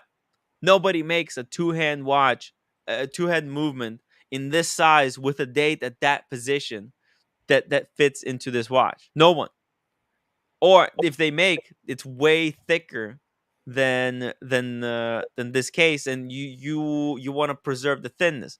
So AP actually had to go out and make their own in-house movement. So that's why the new 16202 that has in-house movement. And it has a quick change date, but it's a fucking $1 million. This one, EP 16202. Oh, there's very few. There's only look at this. There's only a handful. Oh, that's 15202. I find it amazing that, despite my claims of buying 20 watches, I feel like such a beginner and a newbie at all of this. It's a journey, isn't it? It goes on forever. It goes on forever. Yeah. See, this is the 16202. Is there a better picture of it? God damn. Hodinky. Here we go. Oh, this is with some crazy dial. What the fuck? Oh, come on. Oh my god. Some asphalt dial. Dude. It's the problem. It's the problem. There's a lot. What's missing from that one, Tim? No, so this is with not a regular dial. So this is the 16202. This is perfect. This is exactly perfect, but it's a play on 16202 because it's got that's not original Girargenta dial. Okay. See, but it does have the new in-house movement. Look how beautiful that movement is too. Wow. Look at that. What the Jesus. See, there you go. There's the other version. See, there's the green one and there's the salmon version. Mm-hmm. These are all with the in-house movement. They're all more expensive than each other previous version. Sure. I think the green one goes for like 300,000. This one, the salmon, goes for like 200,000. I have no idea how much this asphalt one goes for. But here's another watch that the time is a human construct should consider. One of these puppies, 5060 Patek Philippe Aquanaut. This is 1997, 36 mil. It's right up his alley. And he recently just got a Patek, so why not add another sports Patek on the rubber strap? Look how cute this thing is. They couldn't give those away when they first brought them out. Oh yeah, these were like 10,000 a piece. Now they're fucking coveted. Unbelievable. I know. And this could be my one and done. I would wear this as one. If I got this one in 1992, I would proudly wear this as my one and done. Let's say if I got this in 2000, year 2000, I would freaking wear this to the rest of my life. I don't care. This is such a cool piece. Nothing wrong with it. It's gonna be forever timeless. So cool. I even love the fonts and everything. Consider this. This is a great option. Casey Jones Brooklyn, is the Code 1159 as fragile as a Royal Oak, or is it built well? Well, Code 1159s, they have the new in-house movements. Now, those in-house movements, they're a little bit on the thick side. So while they're quite reliable, they're kind of chunky monkey. Hey, Marcelo time. How are you doing, baby? I just woke up tired from yesterday. Oh, it's so cool. What are you so tired of? A friend came and we drink it till 2 o'clock in the morning. Oh, I see. Okay. Damn. Okay. So hey, Marcelo, what do you think between Paddock? Between AP 15202. Well, this is 16202, but just pretend it's a 15202. 15202 or the 202, the vintage one. I would. Wow, I would actually take the newer one because The newer one, the 15202. Yeah, Marcelo is all about the latest, greatest. Yeah, listen. I don't blame you. No, not exactly. It's because I suffer a lot with some pieces in in the maintenance and repair, and the newest you have less hassle, especially when you don't know much about vintage, and I don't. So I prefer to go safe with a newer piece. This is the reason. If I would be Diego, fuck that. Yeah, sure. Take all the vintage subs. Yeah, because he knows stuff. But in fact, I think if we're talking investment, right? If we say, okay, which one do you think is going to be more desirable in the future? If there's going to be even such a thing as desirable watches in the future, but if it will be a thing, then I think the original one, the vintage one, would be the one to go for. Yeah, but how much I mean, how much that watch I would study. was tapered? I would hit the books. Yeah. If I was buying a Royal Oak and if I wanted to buy a vintage one, I think the smart thing to buy is the vintage one. And what I would do, I would hit the books. I would get a couple of books on Royal Oaks, on the history, like maybe one of those even Mondani books, if they have one on this AP, on this part of the story. And I would analyze it and I would find the perfect one. And I would get that one. If I wanted to get a very important, historically significant piece, I think that would be smarter, because the 15202, they're great. They're great for wearing. If I wanted to buy something to wear, though, to beat up, put scratches on, just go through life, have fun, then I would get the 15202. Okay. So there's the two ways to go about this. So time is a human construct, is going to have to decide for himself who is he? What does he care more about? Does he care about the ability to wear the watch right now, or is he more of a classy guy? He cares about the historical importance, the significance of the watch. If he does care about the significance, then yeah. He should probably go for the vintage one, but it's gonna have to hit the books, because that's what I would do if I did that. Kino Pravda, go for the jumbo. No comparison to the Aquanaut. Wow, but the Aquanaut had 120 meters of water resistance. It was a Tritium first edition. That was a full set too. This is a full set Tritium, boys. No, self-winding. This is not quartz. This is self-winding. What the fuck? Tritium, loom, box papers, excellent condition with minimal minor wear. This watch kicks ass. It's got few scratches, but who cares? Yeah, it's not exactly a diver watch, but if you could if you could describe a Patek diver, that would be it. The Aquanaut would be the Patek diver. You agree with me? That would be the diver Patek, kind of. The Patek that sub, would be the easiest one to wear, because it's on the rubber. It's a good material. easy to wear. You don't have to worry about it. It's just nice. So yeah, I mean that's what I would do. These and then these APs are extremely expensive. The this two what's the reference for this thing? Oh, sorry, 540. This 5402 is like 130,000, and 15202 goes for like 150 to 200. I mean these are expensive watches. You have to know what you're doing. I think in 2017, what was the 15400? I think, right? Mm-hmm. I think 15400. I think, right? No, those 15400s, they're not real. No, but they have a central seconds hand. They're not jumbo. They're not true to the original. Oh, damn. Look at this set. Comes with cufflinks. What? Oh, nice. It's insane. It's insane. Speaking of insane. AP, yeah, in 2017. That time I didn't have enough money. Yeah. Oh, yo, what do you think? What do you think between these two sets? Unfortunately, I think that Aquanaut's quartz. But it says self-winding right there. It's a 5060? 5060, yeah. It says self-winding. Yeah, I know the case back. Let me see here. Questions? No, there's no shipping. It might be manual wind. It's 36 mil in size.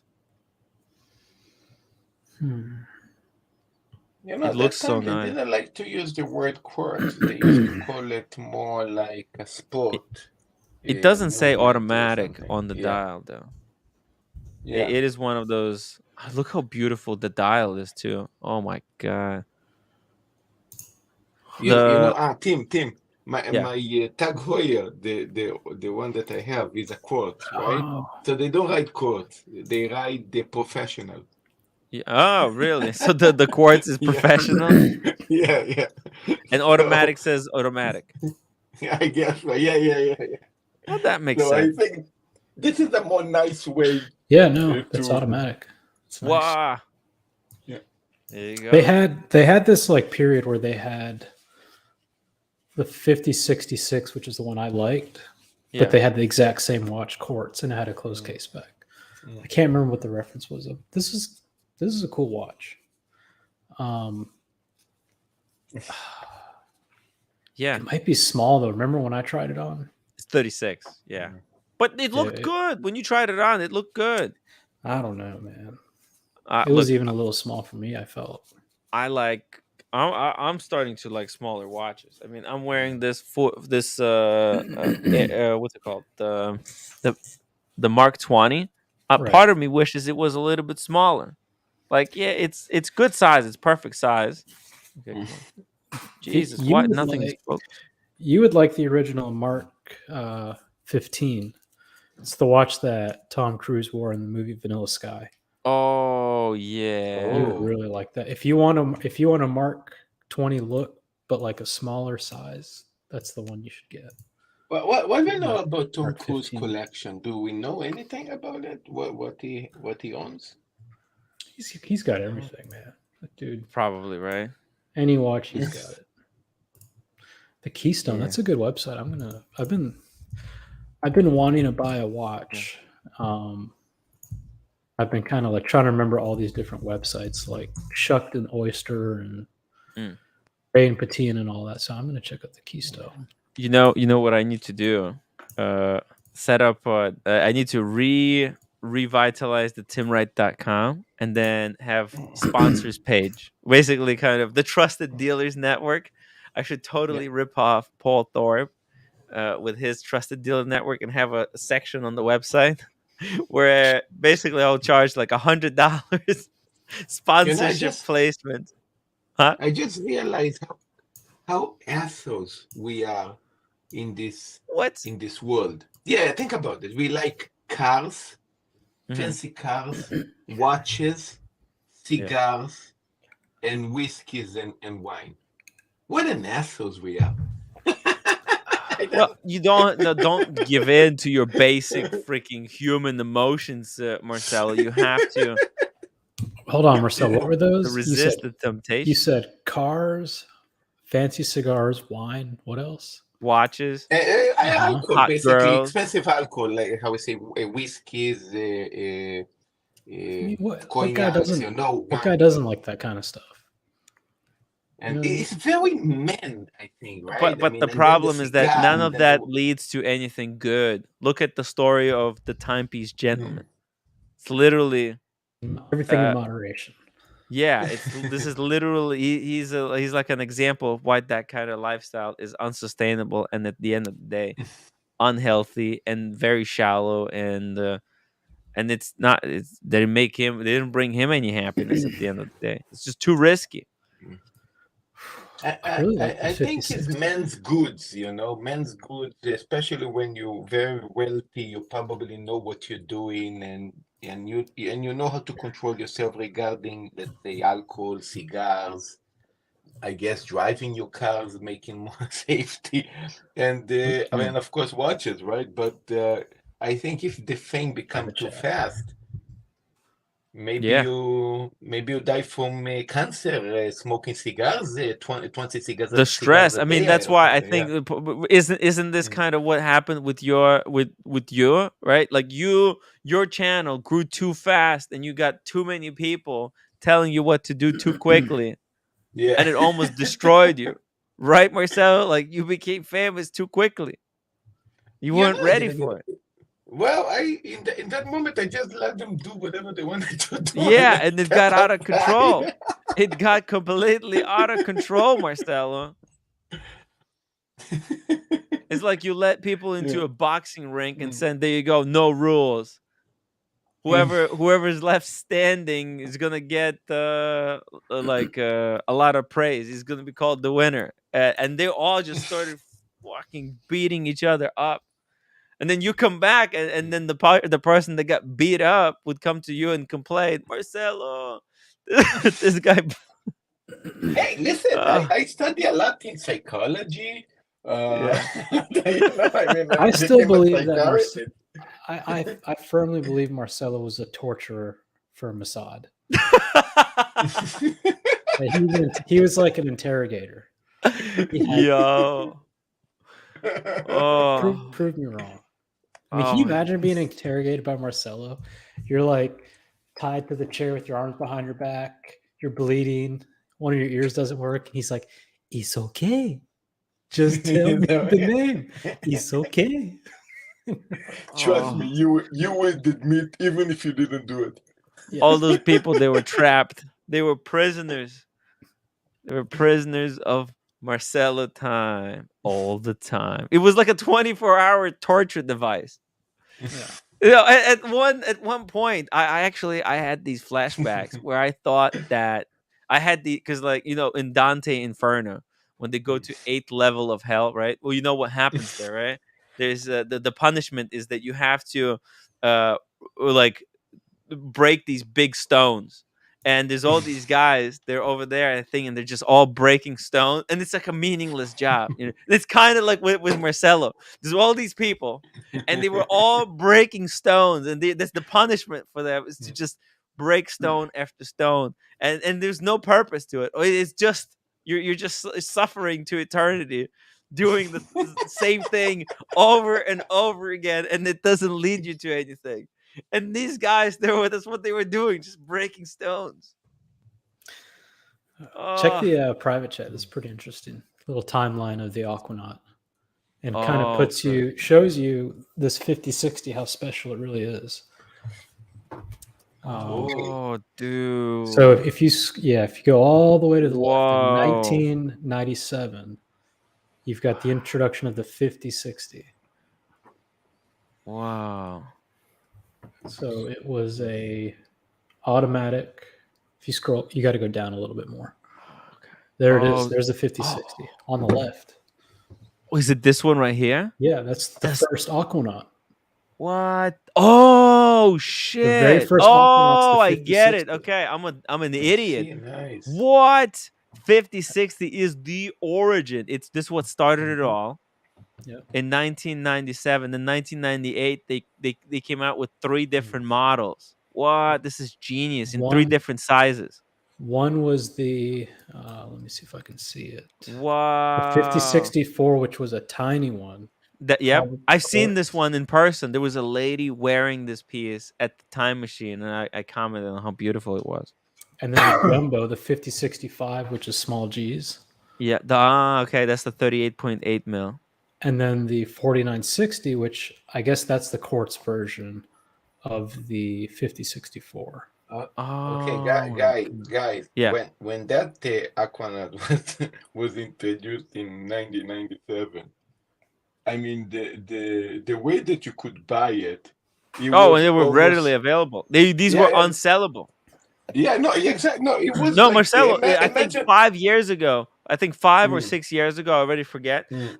This one, the 5167. This was selling for 13,000, 7,000 below retail.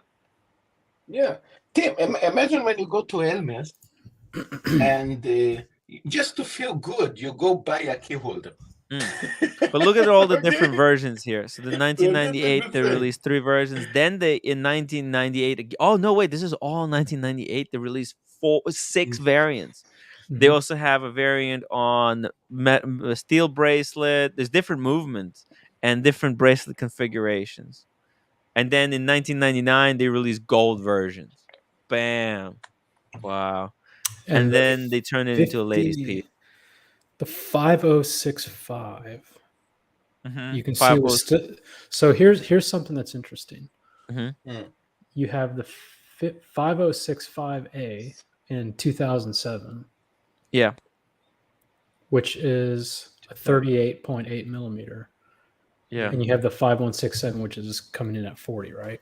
Yeah. They used the same strap.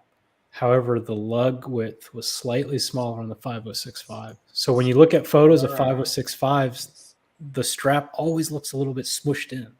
Oh shit! Diego, should we be careful not to fall into? Was it because it was smushed in?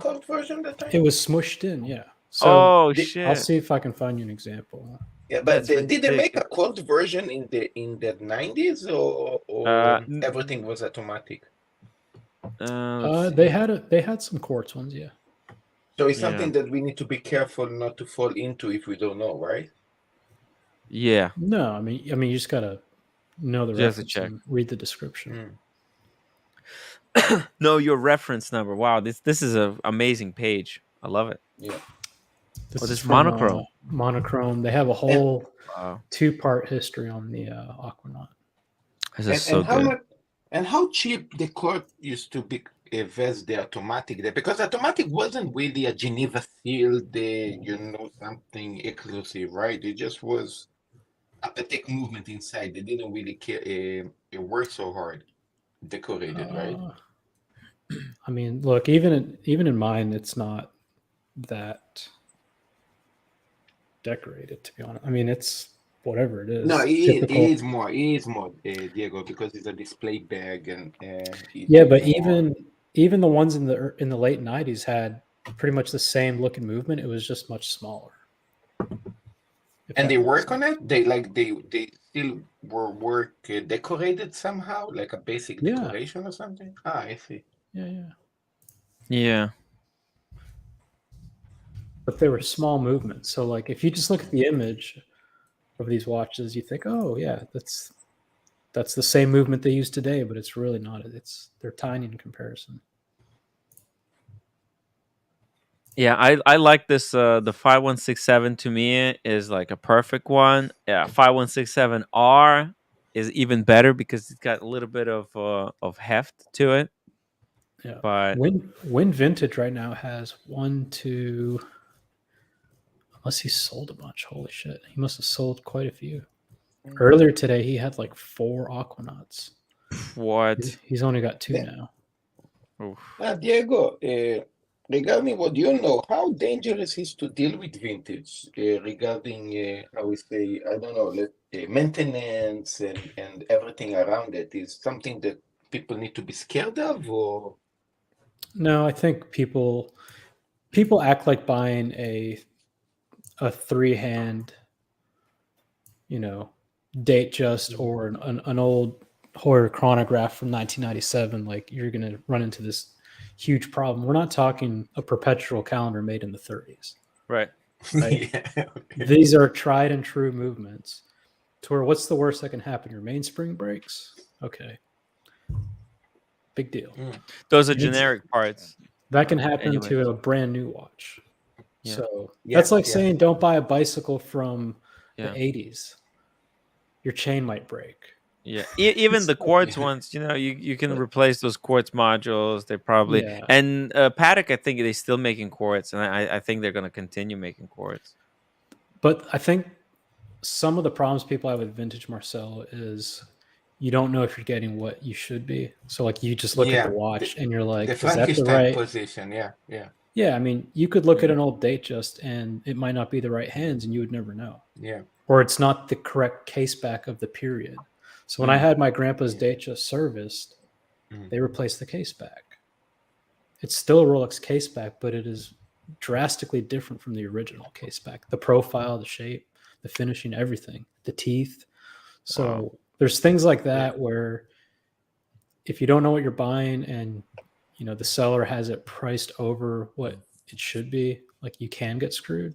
But yeah, Diego, you just remind me. Yeah, I have a friend. He's a customer friend. He's an old guy. He got a present from another old guy that basically passed away. Is Datejust. Of course, a Datejust 36, kind of champagne dial. Two-tone with a champagne dial.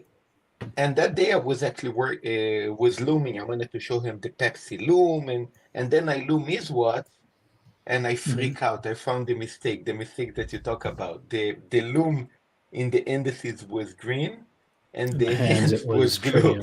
Yeah. And I was like, man, I think because he asked me what kind of the value of the piece. I say, yeah, I think regarding the value of the piece, I think there's a problem, right? How are you going to find the original hand now? Yeah, so like even my grandpa's Datejust, the hands were changed in 74. Right. So the Datejust used to have really nice Dauphine or leaf hands in 66 when his was made, but now it has just the standard hands that you see today. So it's not the end of the world. Tim, you're a classicist, aren't you? So you know the ship of Theseus philosophy. I heard. I don't remember it right now. Remind me. Yeah, it's a thought. Hold on, Marcel. It's a thought experiment where if you have a ship and you change every bit of it, is it still the original ship, even though it's designed in exactly the same way? And it's the same way with the watch. If you're changing every bit of it, is it the original watch?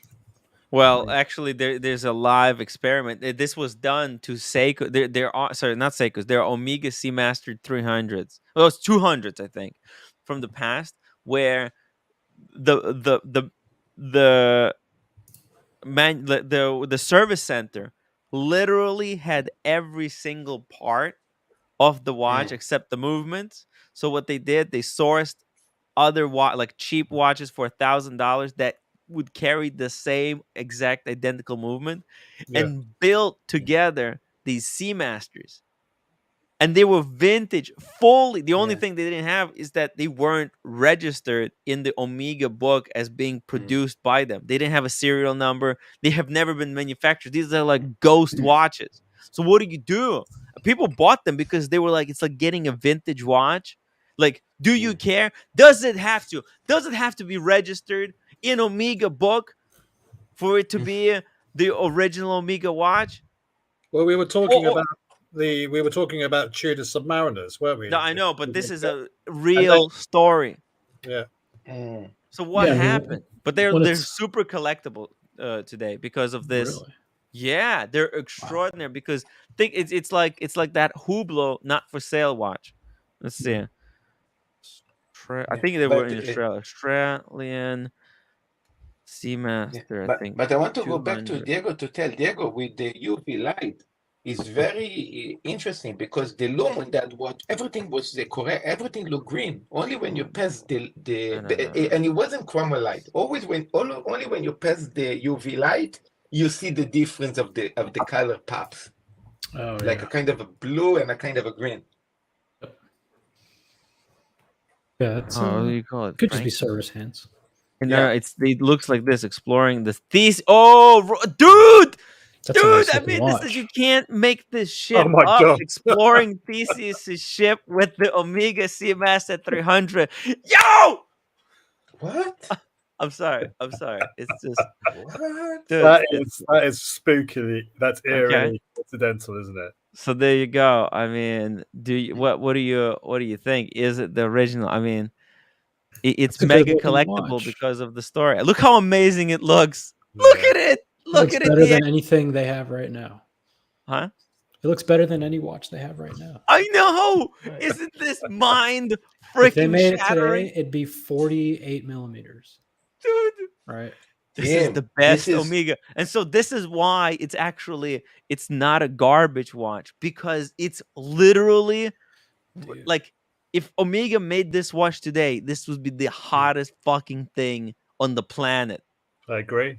Real quick, let me see. If I can Yeah, what is the name of that Rolex subs with that diving company? I forgot the name. Something. Comex. Comex. Yeah, this remind me like a sub Comex, basically copy way, right? Look at it. Well, no, like the Seamaster history does include Mm. collaborations with Comex when they did the Pro Prof originally and the Yeah. Seamaster 1000. So they've always the Comex is just like another. It's just the diving equivalent for NASA. So like NASA's for And- space, Comex and for by- and by- Yeah, and by the way, Omega was the first one using 904L steel, but they didn't stick with Yeah. it. They just did it in one very diving piece, nah? I think back Yeah. in the 70s or 60s. This Yeah. watch reminds me of this, Tim. Just I'll let you get back to this in a sec. But Mm. I was looking for Yeah. Speedmasters and I saw this, Oh, that's beautiful. and I was That's a like, perfect- "Holy oh, yeah, but- shit! Okay, this hold is on. incredible!" That's too good to be true. What's the catch?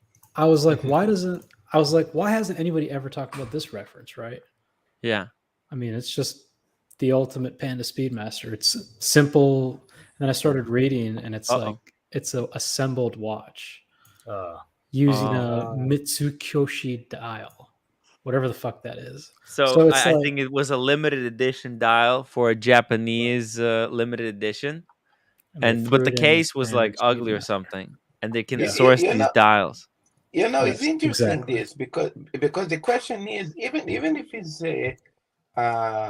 a piece that was let's say not original, an old piece maybe still have value. For example, you know what? Let's talk about even I don't know how to describe this, but in Roman time they used to have original gold coins, and they also had the tapered and fake gold coins that actually was covered with gold, but inside was copper or something. Oh, okay. And yeah, so it's a fake Roman gold coin that still have tons of value, and today is in a museum because it Right. was So basically- exactly. So this watch is actually, these Seamasters are extremely valuable because of this crazy story. Like, everybody knows that they're not gonna have the serial number. They know because this is the story. That's how the story went, and I think there's very limited quantity of these. I think after this happened, they were like shut down, or something like that. How much would you pay for a watch like this, Tim? I would pay $8,000. Yeah, you it's, see, you didn't give them that much credit. I think it looks amazing. No date, right? Clean. Plotted, painted indices. The hands are incredible. The bezel's bezel. interesting. It's got that old original Submariner bezel where it's just teeth on the outside. And then the bracelet's great. Are there more photos of it? Yeah. There's a watch that was tapered back in the 70s or the 60s, right? I mean, it's an old watch. Yeah. Here's What? case What? back. Yeah. Which era are we talking about? When did it come back? When did it come from? These are like 70s, I think. 60 between 60s and 70s. So it's all these are original parts from the 60s and 70s. Yeah. These parts were supposed to be for the watches that would come in, and they would repurpose. But there's not enough of those watches surviving. And you know what? People don't even want to replace their original parts with new ones. So they had all these parts sitting there, and they're like, wait a second. Let's make a watch out of it. We have enough parts to put together watches here, and nobody's ever wants these, so let's fucking do it. And they did. Look how beautiful this looks. It's very similar to the 2254, isn't it? 2254.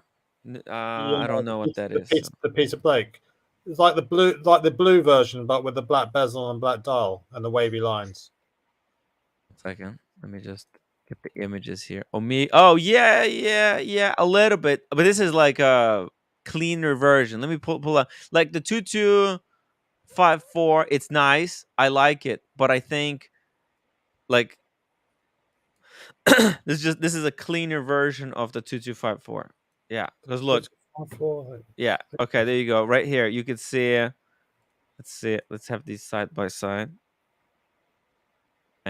Okay, so there you go. Oh, there you go. Right? It's like it's like they had this one and they're like, okay, we need to jazz it up. We need to make it stand out a little bit more from the competition. Let's add some features. So they added some unique bezel, like a really fun, like the wavy line, right? But it's completely unusable. The bezel on the Seamaster, because they changed it from those sharp teeth to this one. It's so hard to use these bezels. Yeah. Then they're like, okay, we need to make the bracelet a little bit more fun. So they added those little middle links, polished middle links. That's a Speedmaster bracelet. Yeah. Okay. No, but it would be the same here because it's even worse. Would be it? It's even the Seamaster 300 bracelet is even more ugly. That's why I like this one, because it has the tapered bracelet on the Speedmaster. Yeah. See, and then the valve here, they didn't have the valve. Yeah. But it's a watch I cannot service in Omega, right? This kind of watch. The one on the right? No, you can't. Yeah. But you can. But it's a simple movement, very readily available movement. That's and like most watchmakers can service it.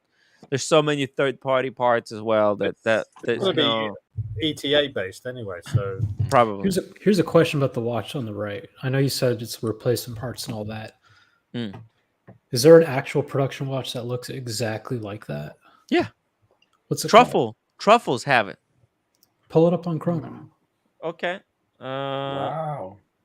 Okay, 1 second. I just need to get the reference number for this thing. Seamaster 300. Or I guess if we just search Seamaster 300 and filter by the year. Yeah, just 1960s and 70s. Chrono. Just go Seamaster 300.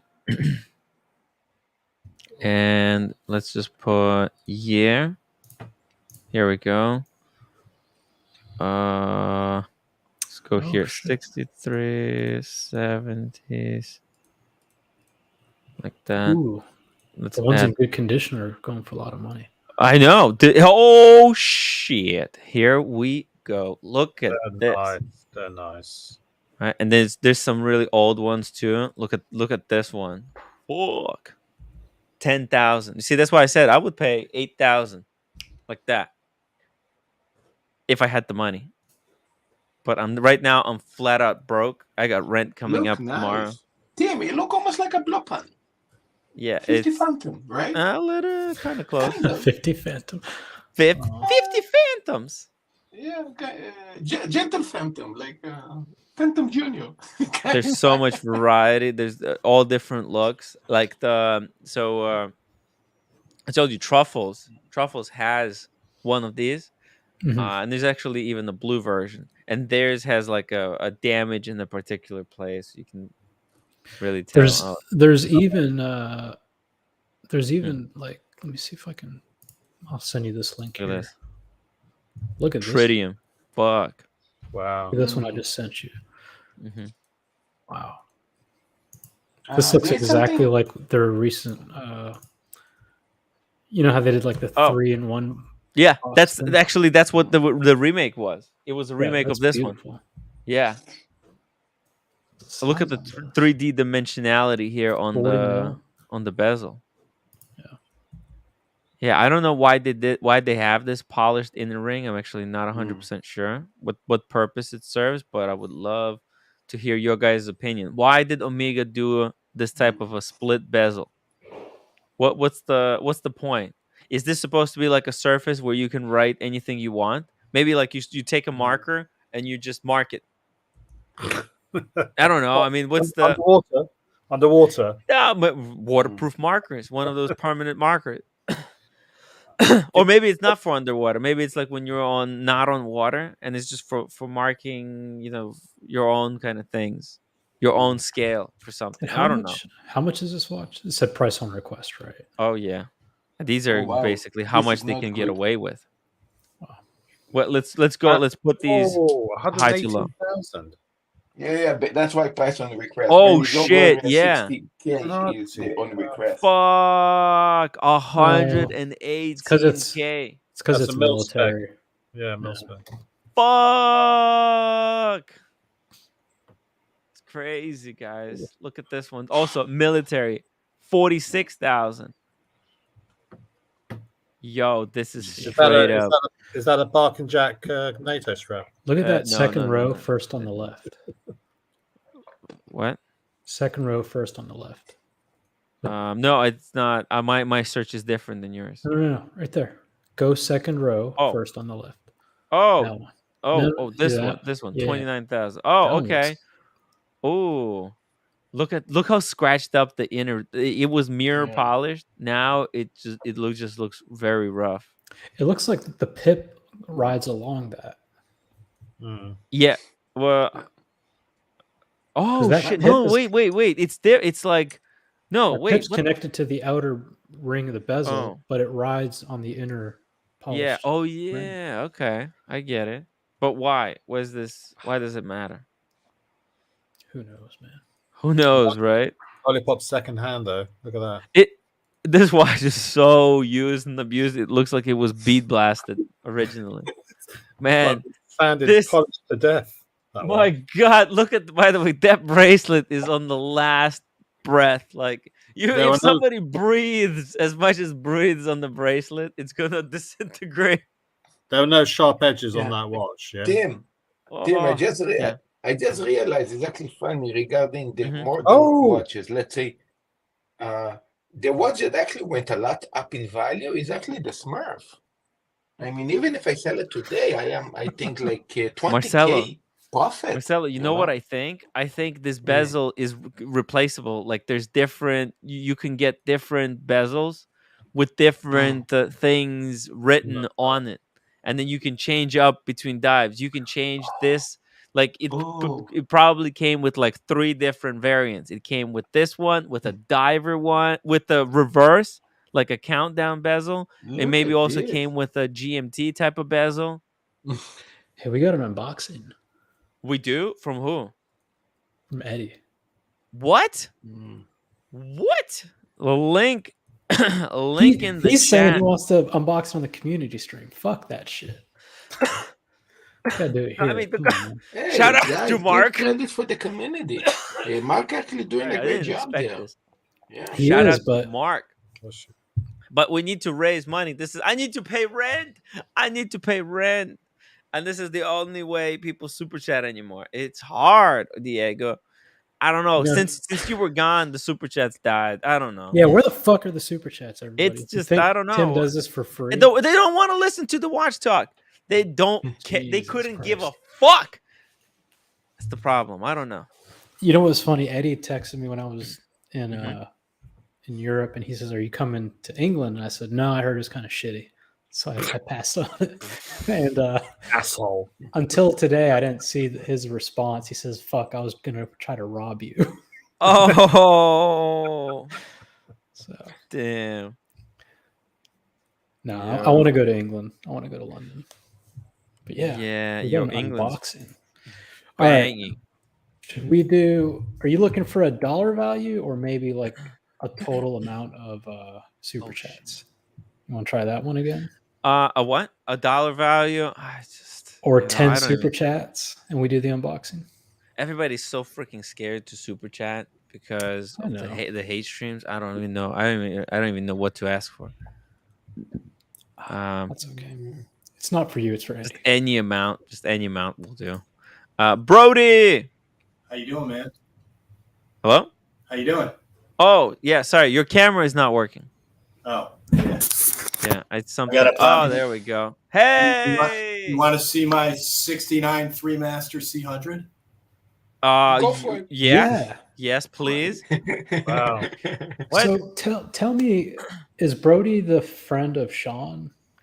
Brody is the guy who met Sean, but they didn't realize who was who. He thought he forgot his name. Oh, 69. bring it closer.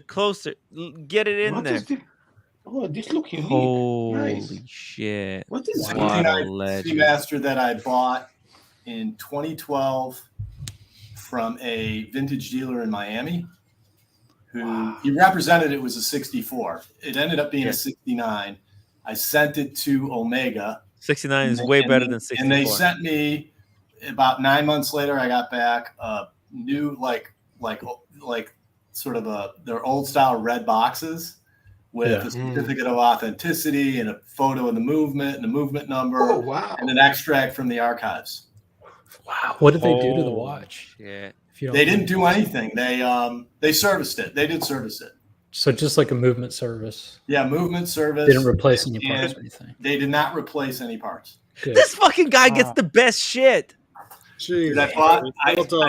I bought this for $4,000 in 2012. Shut the That's beautiful, fuck man. up, man. What Original the hell? Brody, Original bracelet, everything. Yeah, it's cool. Brody's what do you freaking reckon? killing What do me. you reckon it's worth now, then, Brody? Probably 15. Tim, I'm going to at a go. minimum. Priceless. Oh, I see you Nah, I later, think Tim. it's 15. Diego, Maybe love you guys. 12, Or so. That's beautiful, man. yeah, What did you say, Brody? So 12. maybe 12. It's a gorgeous, gorgeous piece. Yeah, that's a better angle with no glare. Put on the wrist. Original Oh, bezel, super chats, original man. hands. The super chats are back. Yeah, I know. Super chats are back. Maldives, 100 pounds for the watch chat. All right, that's the first of 10 super chats. We got 9 more to go for this unboxing. Yeah. Oh, who's got an unboxing? Eddie, but we want to see that on the wrist real quick.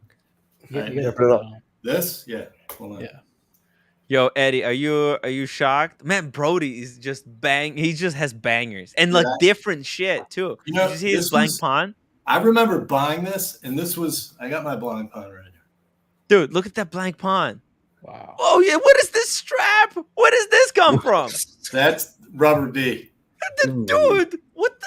It's a terrible strap. It's amazing. I like it. It's cool. It works. It works. Yeah. It's I mean, different because he had it on the bracelet. The bracelet, the bracelet looks nice. It's a hunk of metal. It's not tapered. It's not a great bracelet. It And looks there's no good, micro but it doesn't adjustment. fit it. But the rubber strap, boom, you whack it. That's it. Dude, I gotta say, I'm loving Brody's lamp, the chair he's in, and that side chair he has over there. Yeah. That's Oh yeah. some good I've stuff. my house is like modern farmhouse. I love that. Do you shop at West Elm? I do not. Oh, No, okay. that's beneath him. Oh, No, it's shit. not. It's like that's There you go. it's a little further away. Dude. Nice. Wow. See, this is what I'm talking about. There's a Speedmaster 321 OG, and then think- there's that Seamaster 300. Look, there's people right now that are buying the Seamaster 300 in green, and then they Yeah. get the Seamaster Bond Edition. But they can't get the Bond until they buy a 3861. And they've Oh, the spent like, Alex has the Bond edition. they've spent like $25,000 when they could have just bought this for 12 and been way happier. I feel like. How does that make you feel, Alex? Well, I didn't spend 20 grand to get my. No, I'm we're just talking about joking. We're Alex, just but joking. I'm saying like people are always. I feel like people are always. Omega constantly releases new watches all the Yeah. time, and it's always I gotta have that now. I The gotta have latest, the greatest. green. I gotta have the blue. And it's like I feel like you get a watch like Brody's, you're not going to care what It's Omega timeless. releases. Yeah. This thing was on the website for 2 months back then. I kept going back to it. I vacillated. Am I going to really spend $4,000 on a vintage watch? I had no interest in vintage at the time. I just thought it looked cool. And then finally, I pulled the trigger. Dude, I mean, this guy he's attracted to very clean, simple watches. Yeah, 15202. He's got that blank pawn. God knows what else he's got. We haven't seen his entire collection yet. Well, I modded this. Ooh. Oh, and he's modding his own watches too. Oh, that's one of those Seiko. An OEM Seiko dial on a 62 Mas style case with a real Seiko movement, and I threw on a sapphire 50 fathom style bezel. So Brody, do you know Loom Shot then on YouTube? Unbelievable. Have you seen his videos? Loom Shot. Yeah. Mm-hmm. Yeah. That's who I learned how to mod from. He's a neighbor. He's my neighbor. On his YouTube channel. Yeah, he's I always see him at every watch show that I used to go, and I think I'm banned now because I haven't been invited to any shows in a while. I don't know what the hell is going on. Then again, I need to I need to sign up for the Red Bar. I have been tardy. I wasn't able to, but yeah, the Loom Shot. He was at every single watch event. Some of my, yeah, I love that. This is your work? No. This is a real one because it's a $400 watch. This is what killed modding because Seiko just started releasing bangers. So this is just for fun. I bought it. It's the GMT. Fucking love it. Better than buying a Doxa, I think, right? Huh? Better than Doxa because Doxa is like you have to spend $10,000 to get that. Hey, Eddie. Yes. By the way, Eddie, what do you demand? What are your demands? What the hell is that? Oh, it's another mod. Well, another my mod. demand is Boston to guess the watch. And Boston jump on the panel. And this one. Yeah, can Boston jump on the panel? Then I'll unbox it. That's pretty cool. You need to take some high resolution images and email them to me. I will. Later. We'll bring them up in higher quality. We need 9 more super chats, guys. Any value? Come on, let's go. Oh, okay. We're doing 10 super chats because people forgot how to even super chat. Guys, Maldives 10 individual donations. $1 super chat. We'll take them, but super come stickers, memberships. We'll take. All right, guys. I just wanted to pop on. I got to bounce. I'm going to watch the unboxing now. Oh, okay, Brody. Dude, thank you so much for coming on and showing us a new piece. Yeah, that was cool. Did you see fucking good shit? Boston, it's not that good. You shaved for it. I shaved a while back. Eddie's got something good. I can tell by his face. Hey, what castle are you in today, Eddie? I'm in one step above council housing in London. Ooh. Okay, Diego. I think that was a bad idea. It's not gonna happen. 10 super chats are not gonna happen. All right, 5.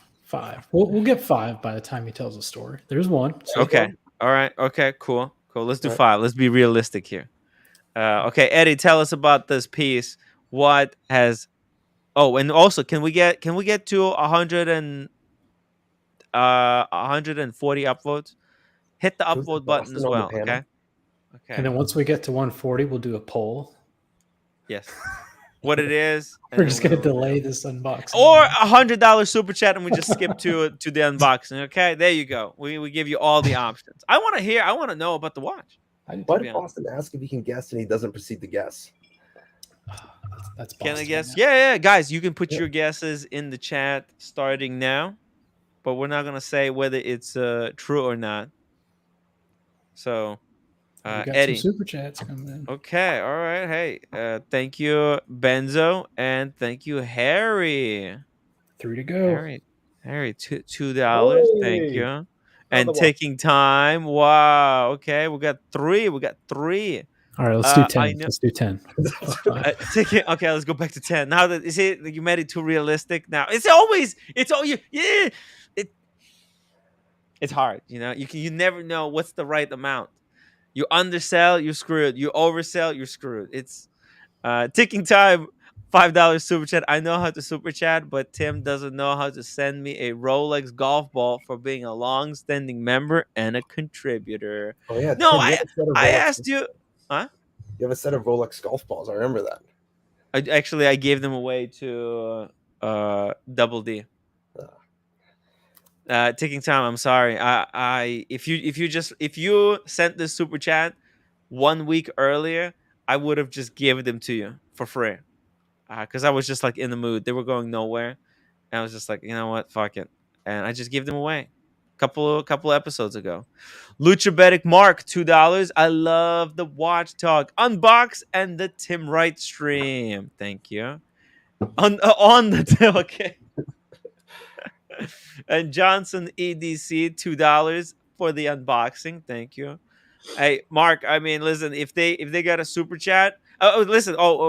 If there's an unboxing, Mark, feel free to ask people like if there's an unboxing worthy of a super chat, feel free to tell people like, hey, Tim would appreciate a super chat for this unboxing, and feel free to ask for something. Though, it's acceptable on the community. So five. We got 5. Okay. Eddie, please tell us about the watch. But first off, I want to say that there's my Rolex tote bag from. See, you got goodies. You got goodies. No, that was from Watches and Wonders. Oh. It's a while back. The first hint would be that I got it in the Sainsbury's bag. Jeez, class. It's very incognito. Very. You say nobody's chopping. They probably people think it's just bread. Sainsbury's is one that? of the largest supermarket chains in the UK. It's like Walmart. Not quite. Yeah. Okay. No. So then, let's take this out. Canadian Watch Monkey, $2.79. Oris will hit Canadian border Monday. Unboxing. Hells to the yeah, of course. We need 4 more, guys. 4 more. Come on. Yeah, 4 more. Eddie, give us maybe you don't answer this if you don't want to. But where did you pick it up from? Don't tell me the store, but area of London. I'm assuming. Well, you'll find out the store. There's tons of these stores in central London. Okay. And then you'll tell. Then you'll find out. Oxford Street area or no. Okay. Boston thinks you got a Snoopy. What? Dude, I don't own any Omegas. How would I get a Snoopy? Yeah, it's Eddie is a straight up Rolex baller. I asked for a Snoopy in Florence at the AD, and the guy just laughed. Does anyone have this watch in their collection? Has this watch ever been seen on the stream in person? I don't think so.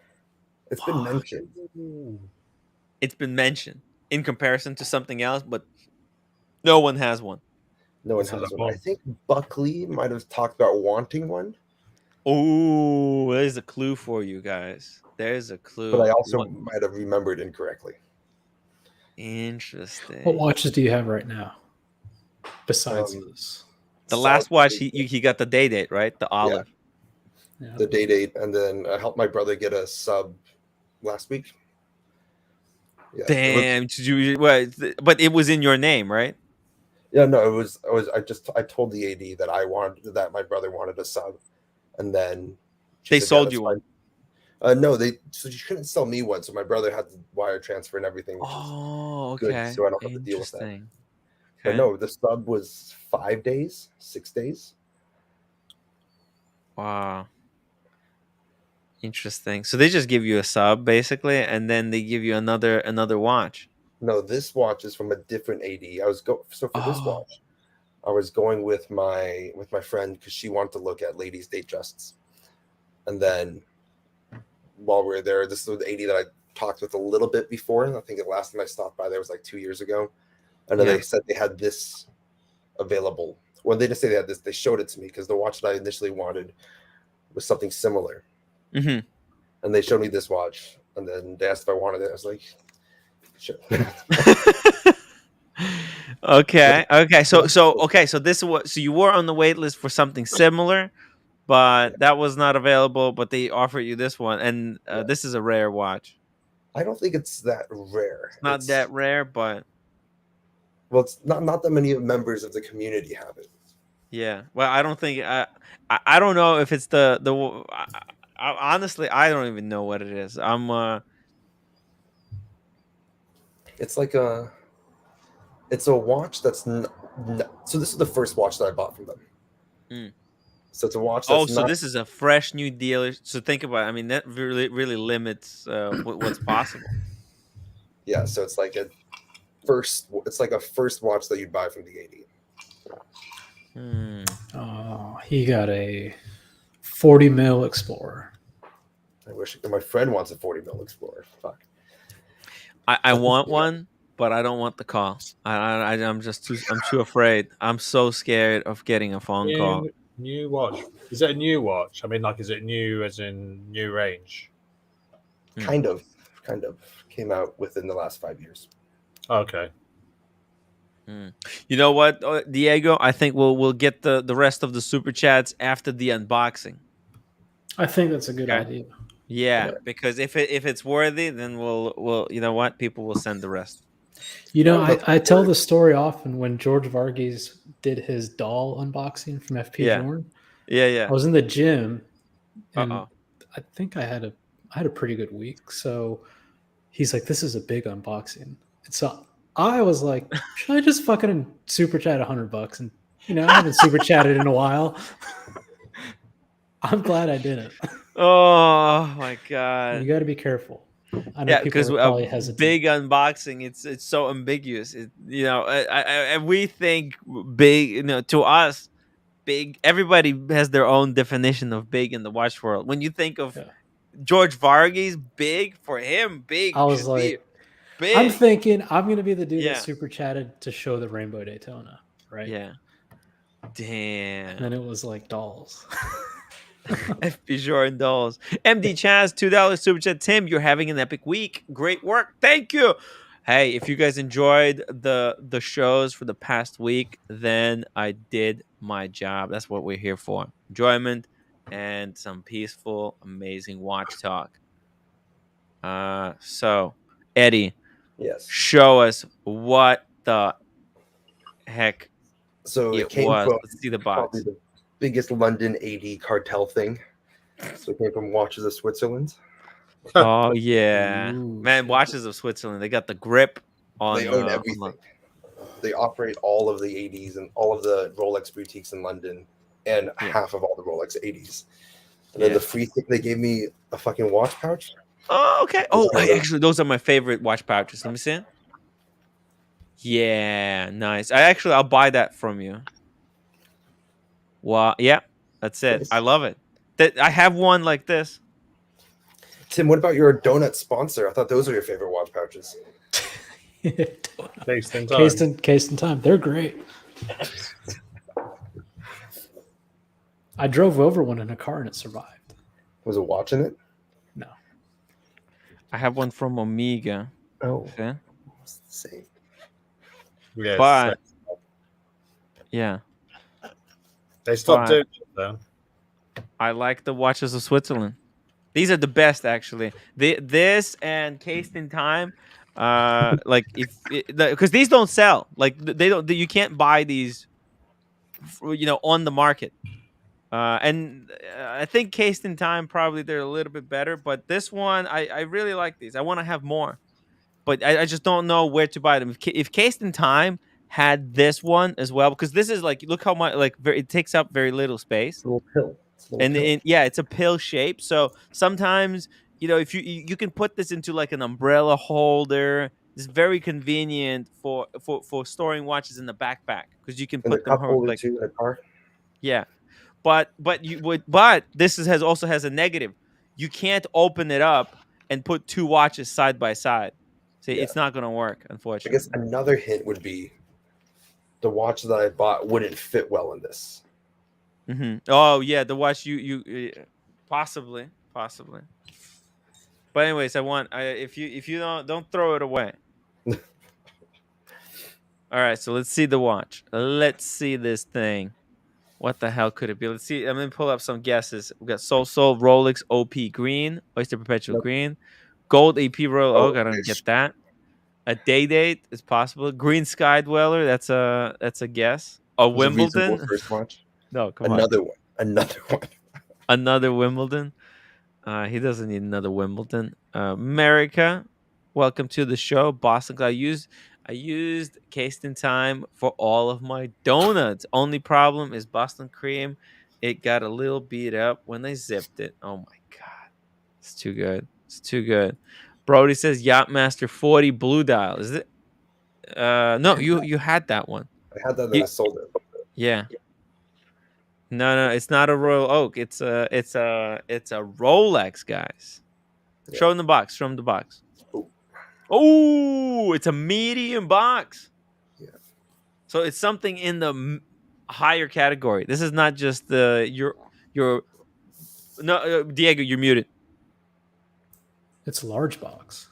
It's a large box. Okay, large box. That's right. Why does Canadian Watch Monkey think there's a two-tone day date? Two-tone. There's no two-tone day dates. There's only two-tone date just. Be right back. Hold on. And day dates are full gold. Unless you're talking about vintage where they didn't have that kind of a split. I mean, it could be Daytona. It could be some kind of a gold Daytona. It could be a meteorite dial. Well, no, it's not going to be a meteorite dial Daytona. No, they wouldn't sell that as a first watch. Yeah, so this was a first watch. Like, what the hell could it be? Meteorite dial Daytona. Was this something that you wanted? Was this something that you'd wanted, or was it just offered to you? It was something that was like in the back of my mind. I asked for a similar watch before, and then it was, yeah. But then she thought that this watch would be better, and she had it. So she was obviously trying to spruik it out. Yeah. Have you already asked for your next watch from them? No. Okay.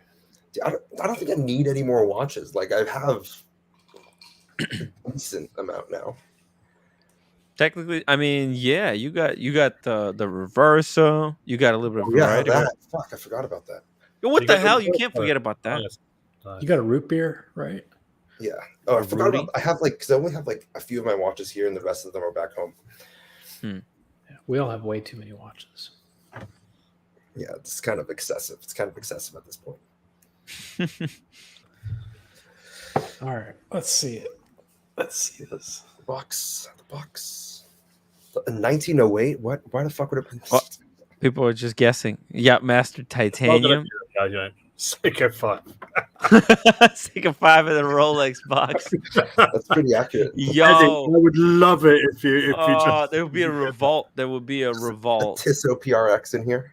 Yeah. Oh my Jesus. The Tiffany. Please don't do this to me. That will destroy my channel. When you do unboxing fake outs, it always has to be better than the box you show. That's the rule.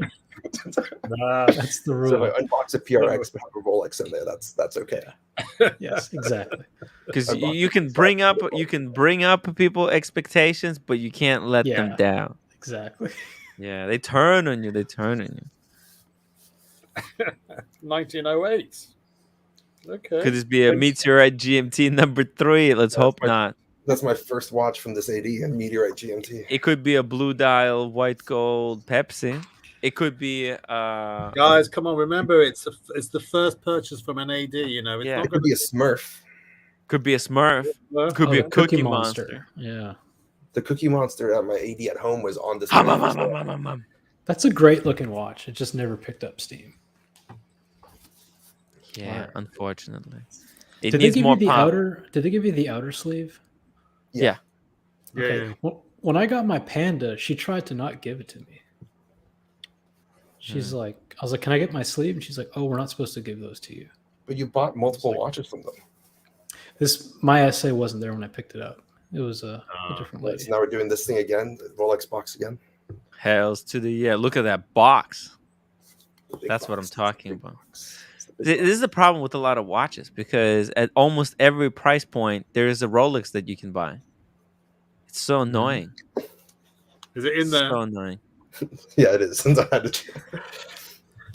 Well, I wanna thank people who sponsored this unboxing: Benzo, Harry, Ticking Time, Luchabetic Mark, Johnson EDC, and Canadian Watch Monkey. Oh, and MD Chaz.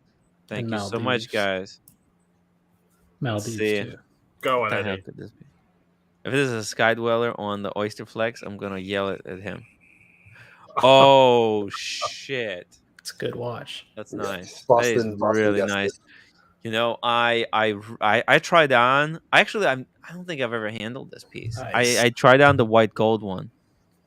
So that's But- a gold Yachtmaster on an Oyster Flex, is it, Eddie? Yeah. Yeah, yellow gold. Nice. Wow. Congratulations. Hell yeah. Shit, that is just minted. Did they have your did they have your size? Yeah. Okay, pretty good. Let's Like see. I don't know how I feel about it because a part of me was like, do I want this? Yeah. Like after I said yeah, I'll take it. I'm like, fuck, do I actually want that? Yo, Fuck it, man. it's nice. It's so solid. You actually, dude, that is better than all of your Submariners if you have them and Sea Dwellers combined. You don't fucking with that. You don't need any Submariner, Sea Dweller. All that garbage can just go for sale. You just boom. This got glide lock in it. It's got the perfect bezel with the all functionality. It's all around great. And in yellow gold, it's got a little bit of bling. So that Navy SEAL video I sent you, Tim, where they were showing their watches, this is one of the watches they have. Yeah. Yeah, so that's a a Navy cool- SEAL watch. That's And that's badass. a cut to fit, is it, Eddie? No, there's what size? What size? Oh, they come in different sizes. Oh, okay. So they give you a combination of there's a small, extra small, medium, large, and both sides, and you can combine it to fine tune it. And it has a glide lock. Yeah. Glide lock. Oh shit! Wow. Yeah. Is this worth 10 super chats? Of course it's worth. Yeah. Brody, thank you so much. $2. Hella watch. Congrats, Eddie.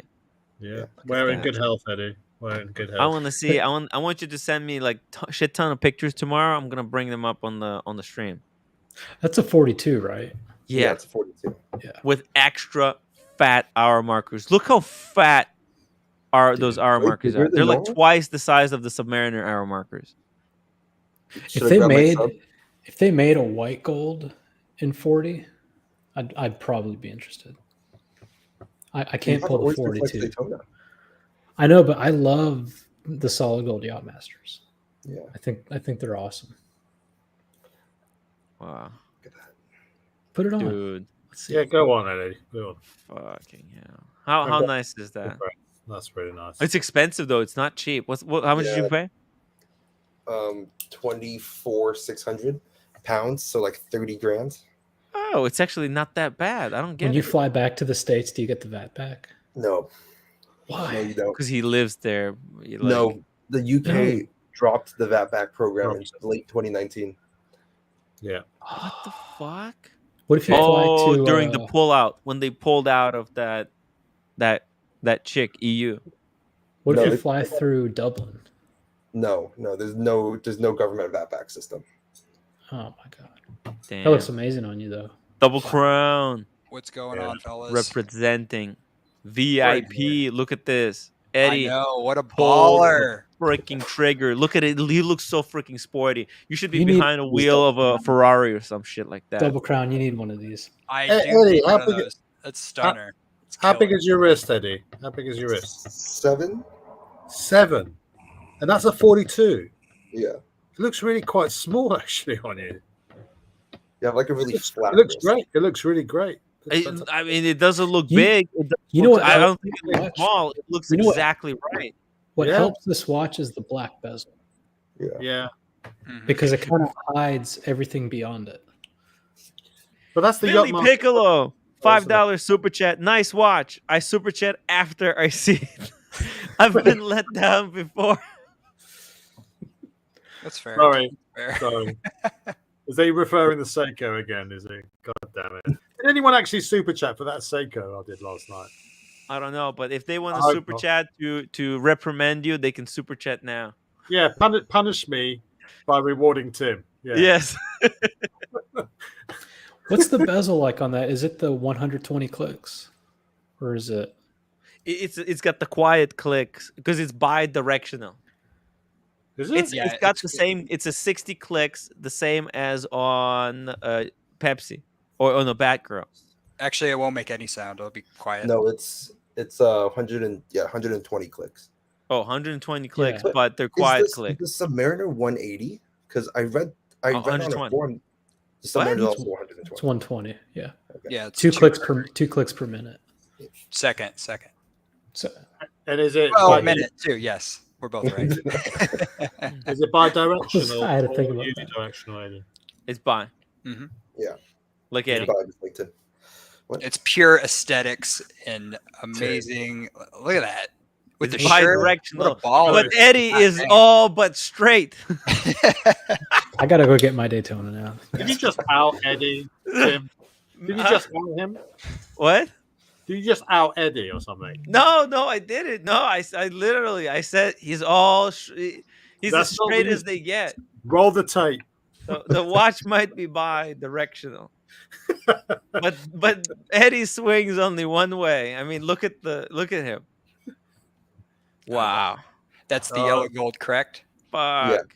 Yeah. Congratulations, Eddie. It's fantastic. Awesome. Yeah, The they're rubber on this watch, it just looks. It's no Monaco, that's for certain. By the way, I mean he's in UK right now. You know, you guys Yeah. can meet up for a beer. Check out those Monacos. Bring out the Monacos. Maybe Eddie would love to see that stuff. You no, can when see I them picked in up any this retail watch- store. When I picked up this watch, I was wearing the day dates. And then I didn't want to leave a watch in the bag because I'm gonna forget the bag somewhere. So I was wearing the day dates and this watch on both of my wrists. Oh my god, man! You can't look more douchey. What a And then disaster! we went to a few pubs and a few bars afterwards. It was just Did not anybody ask you like, "Hey, dude, why are you wearing two watches?" No, I had my sleeves down. I didn't want to be that guy. Oh, okay. If only Anthony Farrow had worn those watches, all the watches on his wrist. Yeah, then it wouldn't have gotten stolen. Yeah, he wouldn't have got his bag stolen. Yeah, exactly. Fantastic. He wouldn't be any of the He wouldn't be in any trouble now. And all he had to do. You know what you should have done, Eddie? When I got this, I had the Aquanaut, and I was like, what am I supposed to put my Aquanaut in? Hoping I could get a Rolex travel pouch or something. She's like, hold on, I'll be right back. And she brought out 2 coffins. Like the old hard plastic one and then the new styrofoam ones. Yeah. So that looks so good on you, man. Boston's asking, is it white or yellow gold? It's yellow. It's yellow gold. Yeah. It's not the white gold. There you go. Buckley, it's kind of like Eddie said.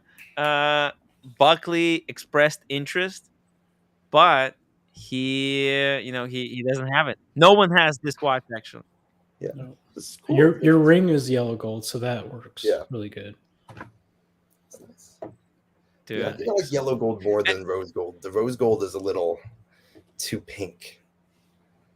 No, rose gold is nice. It's just it has to be a dial and gold combination. That's where it has to work. See, the white gold, it's not Oyster special. Flex Daytona on rose gold with the black indices and the black subdials works. Yeah. Yeah, the rose gold's always really weird, especially with the Rolex lighting and ADs. It looks like steel. You can't tell it's rose gold. Yeah. With the Rolex lighting. So when you're especially if you're taking pictures, you can't really tell. Yeah, because it's so pale. It's a really pale rose gold. Mm-hmm. It's like coppery looking a little bit. But so what is the next watch from the Sadie if you had to get one? So because that's a big relationship piece. But it's not a big relationship in London. Yeah, you don't think that could get you like an Explorer 40 in a second? Wow. No, you want to waste it on the Explorer 40? So a lot of my friends who are girls are getting into watches, so I'm just feeding them all of those clients, and I think that carries some value because they're going to buy high margin Cartiers, unsellable women's Datejusts. Yeah. Nice. Speaking of unsellable, see. Unbelievable segue. I loved it. Yeah. I don't know what to say anymore. It's hard. It's been hard. I'm literally jumping on with no context. I haven't watched any of the show. I just figured. I got home. I was at was it Barbie? I was watching Barbie. Yeah. What'd you think? Was Did you it like good? it when Ken had 3 watches on? I saw that scene. Yeah, where he had 3 watches on. I noticed it. That gold Tag Heuer looked amazing in the movie. the gold one. Gold-plated tag, just like in Wolf of Wall Street. I got to tell you that you got to give it to Hollywood. Hollywood knows how to make entertainment. They can take. Did you like Barbie? I mean, the script, the storyline. I'm an old guy. I get confused easily. I'm like, what just happened? Who's that person? Yeah. But at the end of the day, the people in Hollywood have an uncanny ability to tell stories that pull on your heartstrings. Aww. It's I don't know how to do heartstrings pulled. I have my heartstrings pulled. I got emotional. Me too. I'm not afraid. I'm afraid to. You saw Barbie? No, I saw the Oppenheimer. I'm going to see Oppenheimer on Monday. Tim's like, it's so beautiful. It was different kind of emotions. I felt like Oppenheimer, you know. I felt, because I'm also sitting on the nuclear bomb up in here, so I kind of sympathize with him. So you after what 6 hours, 2 hours of Oshin yesterday, and then 6 hours of streaming, you thought the way to chill out is to go and watch Oppenheimer. Yeah. Okay. And then to reflect Oppenheimer onto the streams. And then follow up by Schindler's List and yeah, Memento, some other ones. Yo, I really Oppenheimer. I'm serious, guys. If you have a chance, go watch it or get it later on DVD. It's I would actually just wait and just stream it. It's not worth going out to see it in the movies. It's just pain in the ass. I almost burnt. So and I overpaid for it. Let me ask you a question, guys. In America, how much? I spent $100 to watch the movie with the roommate. Okay, yeah. $100. But $50 for the tickets, and then $50 on food, because she wanted the frappuccino on the way there. Then she wanted the popcorn, she wanted the Cheetos, she wanted the Cokes. Did you drink and on the way anything? back, she wanted to get some stuff for her for later. So a total, I'm out $100. It's hard. She's worth it, Tim. Yeah. Yeah, it was worth it. It was the best money I have ever spent in my life. Diego. You know what? I got more pleasure out of spending that $100 than on any watch that I have ever spent in my life. Because you flipped out on her with those bagels the other night, the unsalted. I mean, bagels. that's bullshit. Because I got myself the salted one, and I got the non-salted for her, and she took the salt off of mine and ate it, and left me the unsalted ones. Like, what bullshit? And then you wonder why she wants to leave you. I mean, come on. No, but it's like common sense. Come on, man. It's tough. Yeah, sorry. You know what? Eddie's like full screen. It's hard. You know what's not hard? Living by yourself. Yeah. Great. It's the best freaking thing ever. Oh. I gotta tell you. Not according to Oshin. It was. But what do you guys think? What do you guys think about Eddie's new pickup? I want everybody's reaction. Holy shit! Yeah, it's yellow fitting for gold him. Yachtmaster 42. I mean, it's a killer. He's a young dude. Oyster Flex is extremely comfortable. He's a sporty guy. It's nice. Would you recommend it? No. No. What do you mean? What do you mean? No, because it wasn't the watch he wanted. He was no, the original watch that I asked for was the rose gold 40, but it was kind of like that was before it got to date 8, and then after it got to date 8, it's like, do I need another like solid gold watch because I can only wear one of them at a time. But then they had this, and then I was like, she asked if I wanted it. It's like, yeah, and then all of a sudden, it's fuck it.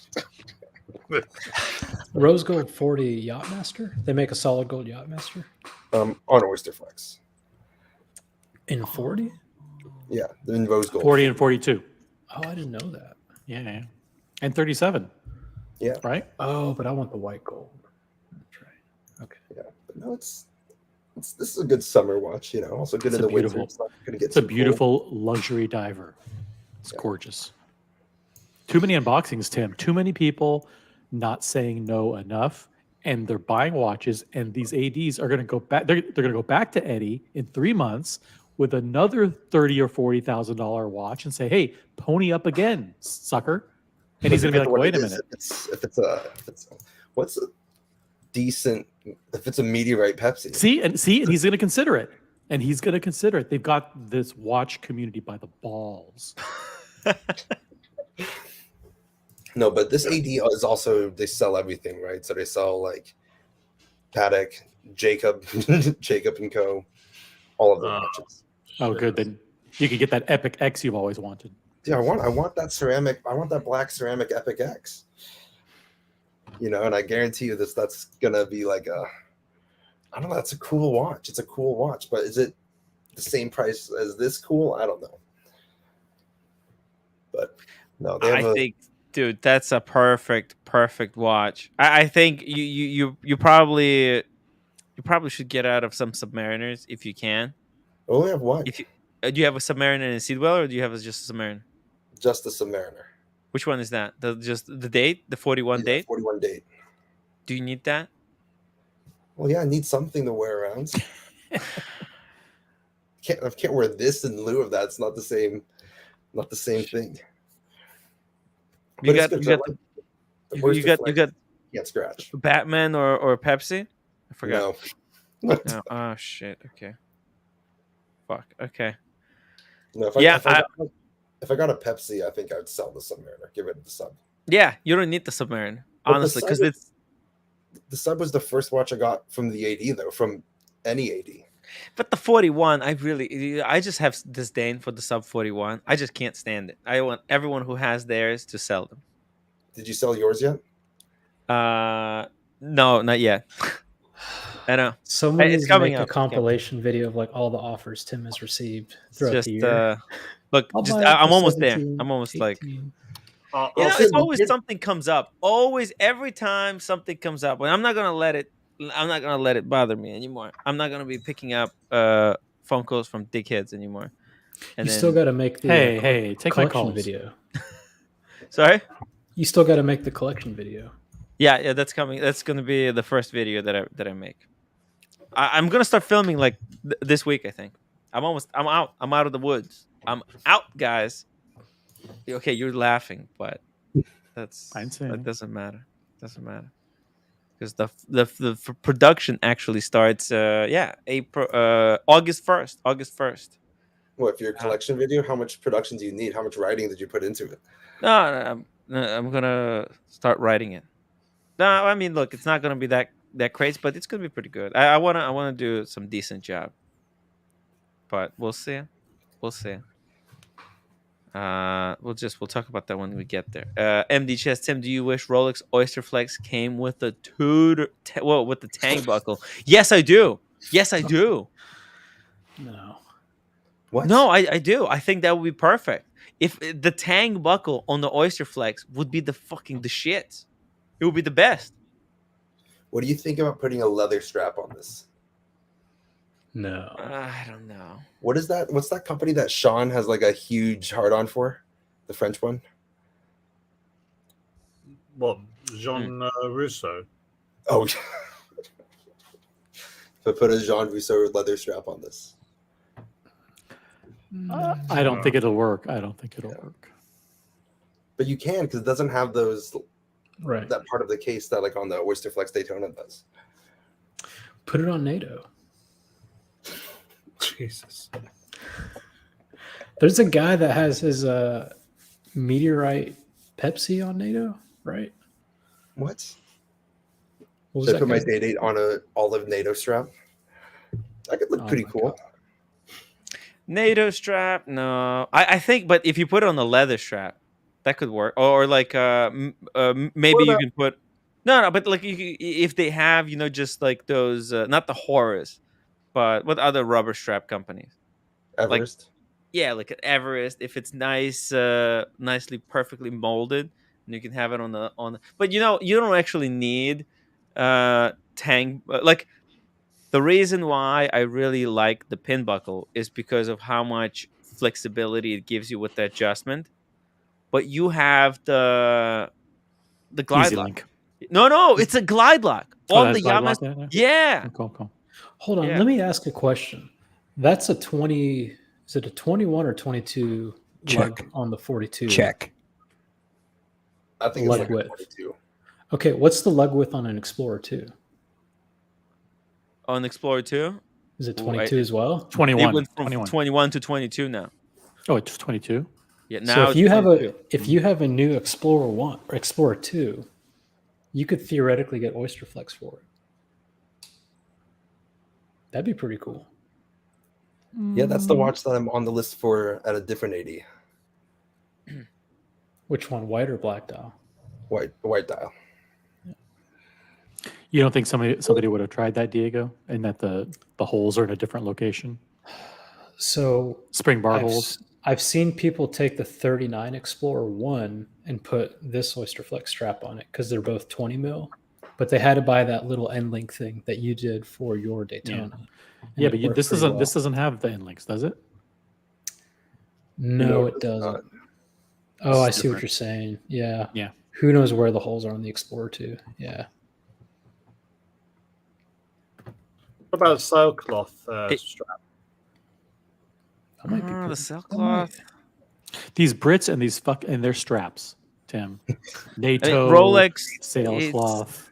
Rolex Jeez. is hard with putting Rolex on non-proprietary strap is hard because why would the fuck would you do that? It's a glide lock. It's the best strap right there. It's got everything. Come on, guys. This is just dumb to even speculate. Exactly. It doesn't need anything. Yes, if it was just an easy link, I would be like, oh, come on. It's a Yachtmaster. They could have put a glide lock in there. That clasp is still tight, right? The hinge. What do you mean? Oh, yeah. Yeah. Nice. Yeah. Nice. Damn. By the way, and one of the things that is a great flex piece is when your watch is faced in the opposite direction and someone can just still see the Rolex clasp, right? So they know. That's why they went from 40 to 41 and made the Submariner clasp even bigger, because that is so recognizable. If you're on the train in the city, you have your hand up like this. Or what about when you see that Patek deployant, just that circle? Yeah. When you see that, you're just like, oh, god damn. Dude, it's insane. Gotta love the Rolex. Black alligator? I don't think so. No leather strap. Love the OEM. Boom. That's it. You don't need to. You need to do anything out. Jean Rousseau. Yeah. No. That watch is perfect the way it is because that rubber perfectly matches the bezel. Because the bezel's got the polished and the bead blasted part. Man, that bezel. I mean, we need high resolution images for you guys to. Oh yeah. Bring it in. Bring it closer. Don't be scared. You're not gonna hit the. This camera to take photos. Yeah, take some macro pictures and send me later. I'll bring them up. Yeah, get it in closer. Don't be afraid. The camera doesn't bite. There you go. There we go. See? Holy wow! Do you think like in a decade or two, people look back on this dial and go, "Wow, those exaggerated index markers were so goofy at the time"? Well, this is what people say about the nipple dial. Right? They say, "Oh, those nipples, the small little hour markers, they're goofy looking." But and then 2 decades later, different. Those are Yes, there will be people who's going to say, "Yeah, this is fucking ridiculous." This trend of making everything bigger doesn't mean it's better. But it's the big hour marker dial, big nipples. That's not a nipple. Listen, men are starting to wear smaller They're going to call it the pepperoni nipple dial. Yeah, it's a little. I mean, it might. I don't know if it will or not, but maybe 2 decades from now, they'll look and go, "Oh my god, they made that fucking Yachtmaster so cartoonish. Why didn't they notice at the time that it was like so exaggerated?" But today, it looks good. It's like, looks good to me. Damn, I like it. That's nice. Fucking amazing. Yeah. Dude. It's a nice watch. It's a good watch. It suits you. I think that's the most important thing. So when is Buckley gonna get his white gold version that we can match? Probably in a week or so. Because Buckley was consolidating, right? He has the Sky Dweller now and another watch. I see that Sky Dweller lasting like maybe a month with him. Did he get it from the AD or did he get it from the free market? I don't know. Dude, I'm completely mesmerized. I mean, it's just such a cool watch. When I tried on the white gold in Philly, I was like, dude, I'll sell both of mine. I'll get rid of everything that's Submariner-ish related. Because I know it's like, because I have the Submariner and a Datejust, and those like kind of your everyday. Everyone has those watches. But I feel like this watch is a little bit more unique. You know, some people might not like it, but it's, you know, it's, you don't see one of these every day. And then I have the Day-Date, which you don't see that often either. Yeah. Yeah, no, this is really I never see. I'm telling you, I don't think I've ever seen that one, that watch, like in person, unless maybe I've seen it behind glass, but I don't think I've ever like held one. I can't think of anybody that has it. Yeah, Buckley mentioned that he wants one, but he didn't. And the only person I know that has the white gold is the real Nival. And maybe Jeff. Does Jeff have one? Jeff might have the white gold. Yeah, I think he does. And Tim G used to have one, not anymore. So you can Yeah. compare the. Ooh, let's see. Oh, the sub. Wow, and next to the Yachtmaster, freaking beautiful. You gonna get rid of the sub then, Teddy? I don't think so. It's quite They're a bit different bigger. enough. They're different enough, right? Because even though the bezels and dials are both black, one is yellow gold on rubber, the other one is just pure steel. Fuck. I can't even see. If it was a white gold one, then you had to get rid of the Submariner. With the yellow gold, it's kind of complimentary. Bring it closer. Closer. There you go. Whoa. Shit. Dude, look at this fucking numbers. It's the same movement in both, right? Yeah. Freaking delicious. That's amazing. I think the dial sizes might be the same. Well, you know the crazy thing, the dial on the 36 Explorer is the same as the 41 sub. The dial size. I don't know if it's the same. The dial on the Submariner, I believe, is a 30 millimeter dial.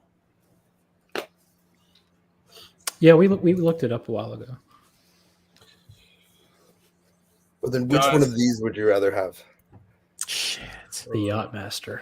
Oh damn! Like if you're gonna wear a watch out, which one would you rather wear out? The Day-Date. Yeah, I think so. Come on. And that was like one of my things that I was thinking about. I was like, wait, when would I wear this? Like if I'm gonna go out, I'd wear this watch. And then yeah, but you can wear that Yachtmaster at any time. That's the thing. Yeah, the Yachtmaster is for those two pieces. Basically that's all you need. No, that Yachtmaster is your casual piece. Yeah, right. Yeah. You're going on the plane. You're flying back to SF or whatever, and you've got like sweatpants on and like a Supreme hoodie. You put on the Yachtmaster. Yeah. Yachtmaster is new money. The Day-Date, that's old money. He really only needs those two. Yeah. Like you said, Tim.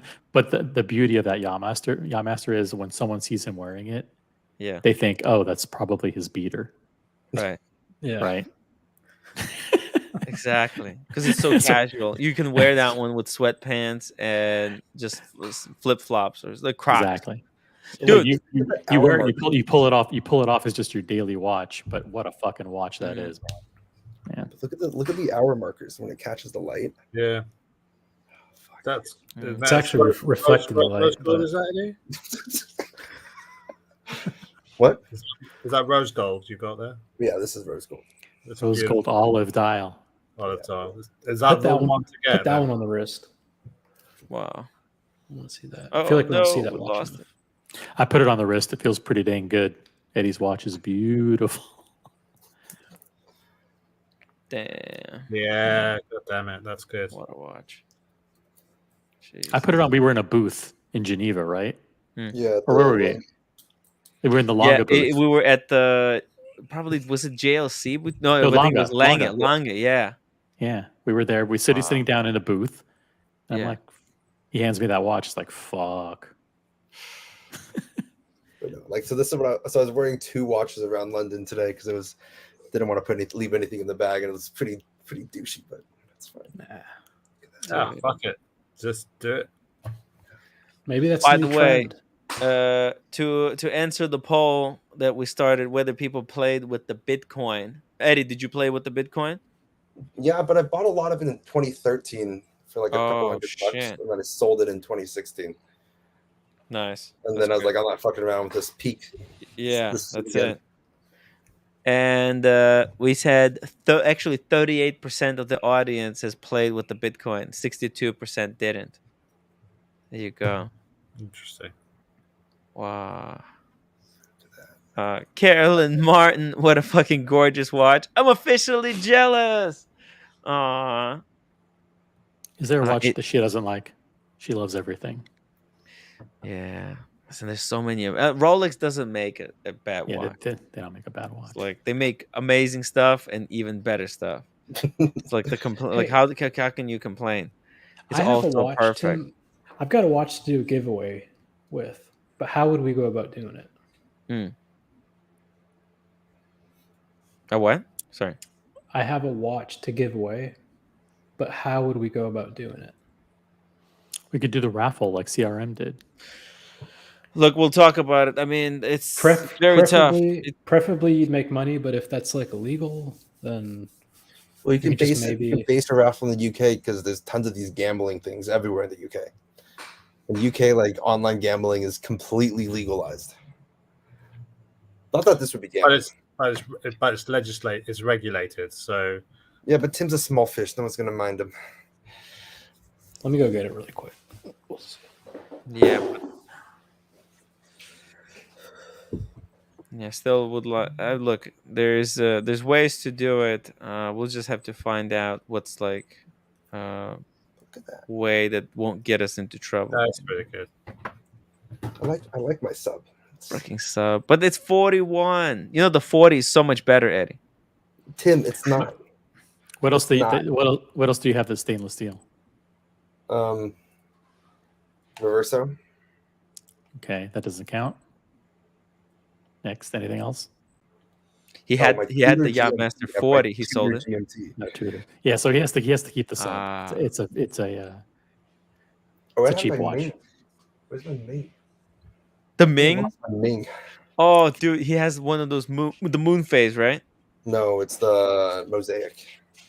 Oh, that's a good one. That's a really good one. It's not that good. It's already unsellable. Well, when I opened it, I'm like, this dial looks kind of shitty. Well, because they know how to take a picture, man. Ming, they take the world's best pictures, and the watches they don't like. They're very photogenetic, but you have to know how to take pictures. But I mean, they're good in real life, just not as beautiful as the photos. I mean, it's still nice. Oh, dude. So we got to figure out how to get this away. Wow. Photogenetic? Photogenic. Okay. How about we randomly pick a comment from this video to tomorrow, and then whoever we'll do that random generator thing, and then we'll just give it to that person. Or is that not fun enough? Well, okay. Let's find a better day. Like maybe like some kind of a special day, or you want to do it just randomly. Yeah, you let me know. But I bought this on a whim. I don't know why. I don't want it. You don't like it? Not really. Yeah, right. I gave mine away. I sold one, and then I gave the other one away. I think I really hate how the strap bulges. It's a shitty strap. Yeah. The strap is just piece of cheap plastic. Okay, we're like trashing the watch. We're like, at the same time, we're gonna give it away like some kind of a great prize. They can't complain about a free watch. They're not trying to sell it. Yeah, let's see. It looks good. It looks really good. Looks good. Diego, let me see the Daytona. Some people have reversed it around, so they swapped the strap around.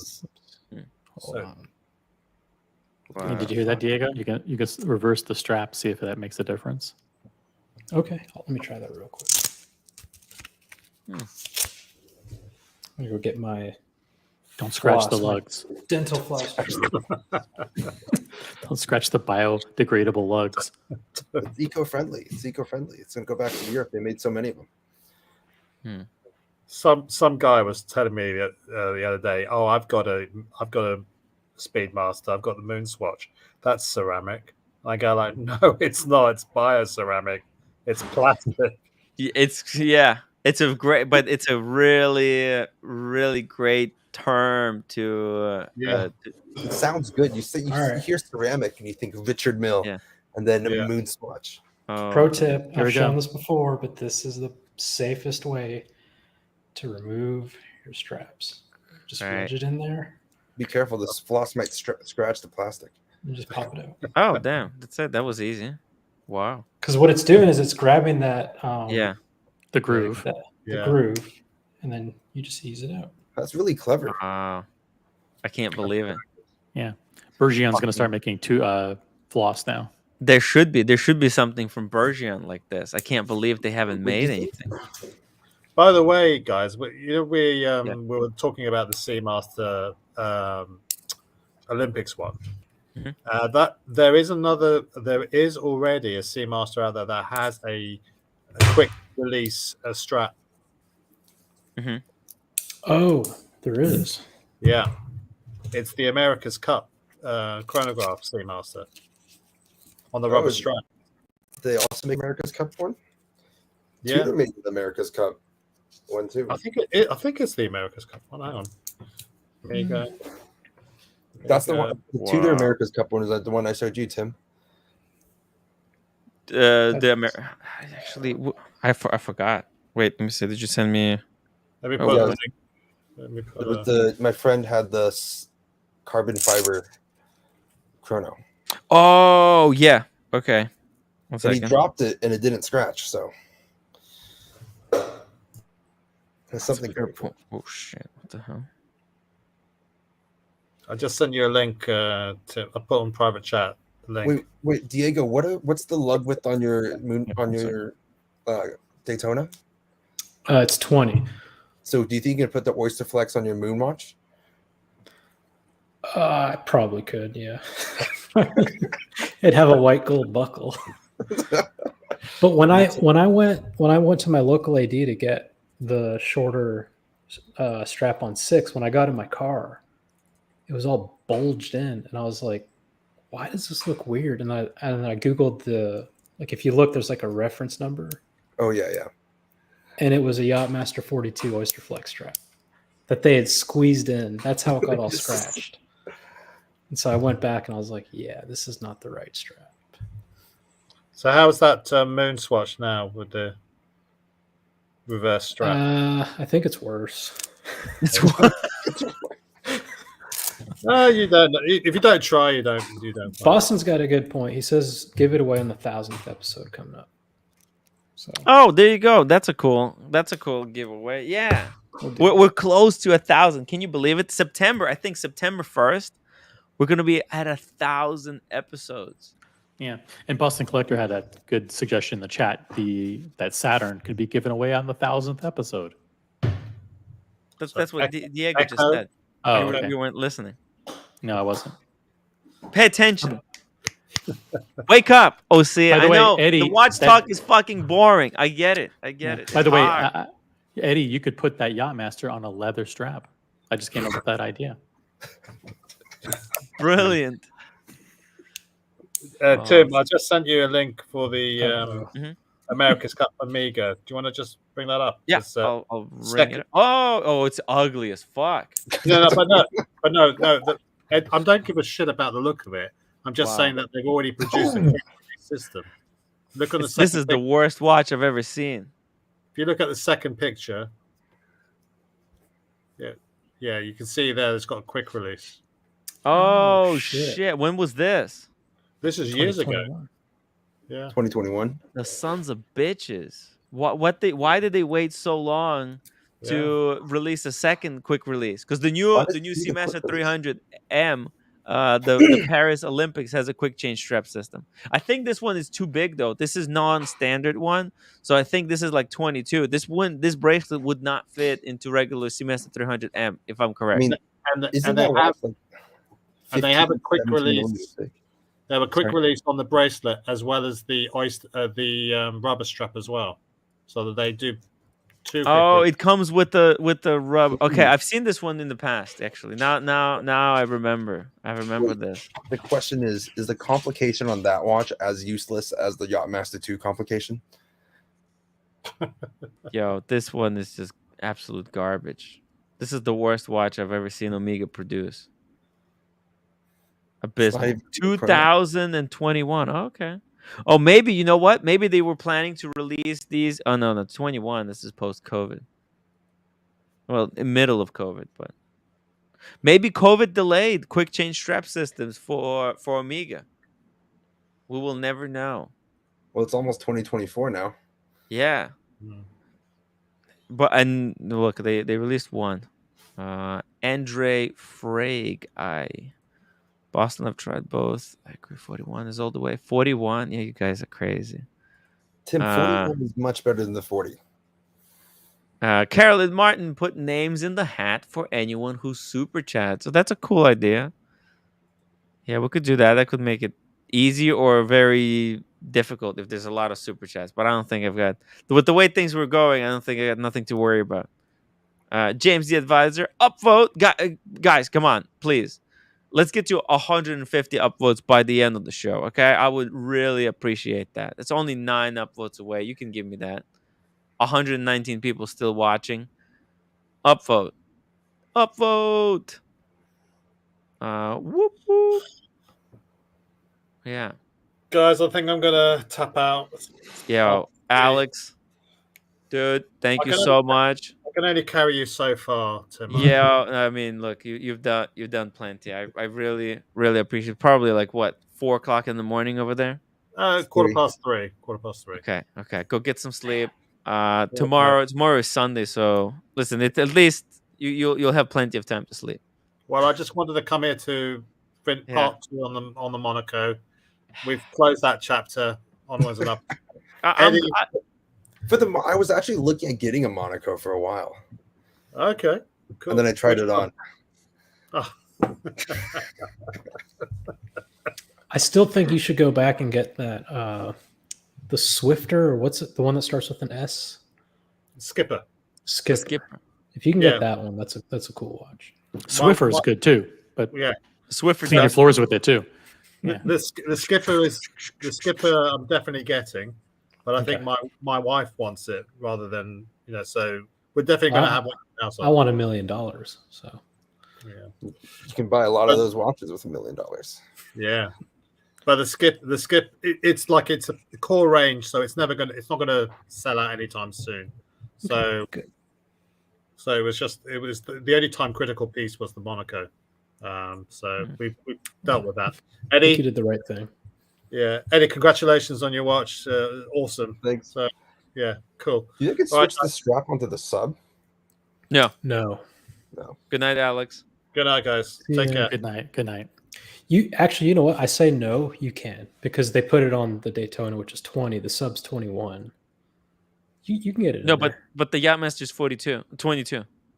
I know, but if they got a 22 strap on my 20 Daytona, they can definitely. No. You saying put the rubber strap on the Submariner? They put a Yachtmaster 42 strap on my Daytona at the AD. They squished it in there, an extra 2 millimeters. So yeah, I think. I think. Okay, so if he's asking if you can put the rubber on the Submariner, then probably yes. Yeah, but the other way around, that's no chance. But why would I put a stainless steel strap on a yellow gold watch? For the shits and giggles. I was thinking the same thing. Why would you want to do that? Okay. So I'm an idiot. I'm the idiot. Okay. No, I get it. I agree with Brody. Yeah. Can we think of a sports commemorative besides the Wimbledon that isn't garbage?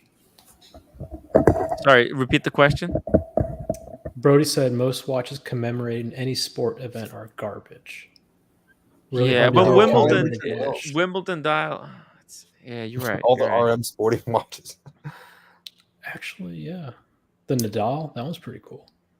The Bubba Watson, the golf one?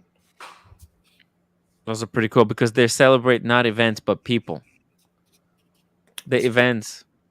That's like the Daytona Le Mans or the Daytona. Daytona technically is supposed to be celebrating the Daytona race. Well, the right? yellow gold, the white gold Daytona is celebrating that Yeah. white race. Boston Collector Eddie, I wonder if the new yellow gold GMT Jubilee in yellow gold would fit. Oh, no, it wouldn't. Nah, It it's a would be 20, too small. right? Too small. So what Can watch you would I get imagine a next? Jubilee bracelet, yellow gold Jubilee bracelet on that Yachtmaster? Oh my god! It would look insanely bling, but it's like it's too much power. It's too much power. Yeah, if they made this on a that the problem with this watch was like after I bought it, I was like, fuck, if I paid $4,000 more or something, I could have got a solid gold sub. I think that's better. This? Yeah. That looks good on you, man. Yeah, it's nice. You could wear that with jeans. Yeah, I know. It's like a good, nice casual watch. $30,000 casual watch. Yeah. Was that picked up today? Yeah. Oh shit! Look at this. Bauhaus Jewelry NYC. Thank you so much. Bauhaus Jewelry NYC. They might come over Omega to play some watches. Seamaster bracelet are hideous. That's true. The Seamaster bracelet it's so Like 70s. Yeah, it's 270s. And it's too ugly for its own good. Like it's too overdone. Rolex is very clever to keep it as simple as possible. It's like maximalism done wrong. Well, that's why when we looked at that earlier, you remember the Theseus ship of Theseus Seamaster, right? That had a very simple 3-link dial, the 3-link bracelet.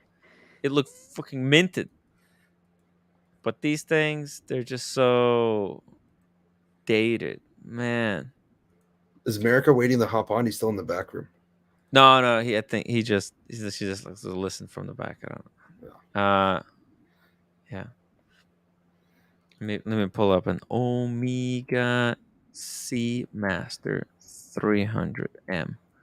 I feel like you need a Sky Dwell already. Not an Oyster Flex. Maybe. They're too big. When I was at the event, I tried on the new rose gold blue dial one. It was kind of thick. Yeah, it's a big watch. Especially like when comparing it to my date. It's a thick watch. Yeah, these bracelets are horrible. I know, right? Look at that. Yeah. And then, combined with overdone case, the case has a very flamboyant, the case, the shape to lugs, where it swerves in and out, right? And then also same thing, same treatment on the bezel. There's waves, and then there's even more details on the dial. It's got the wire. It's like at some point you're like, yo, simplicity is the best course of action. Wait, so do any of you guys have that watch? Seamaster? I don't actually. But if I wanted one, I would try to get it on the rubber strap. But is it me or is the bezel on that watch impossible to turn? Yeah, it's very difficult. Actually, I think it's pressurized. So you have to actually press it from the top to be able to rotate it easy. You have to push it down while rotating it. Fuck. Yeah.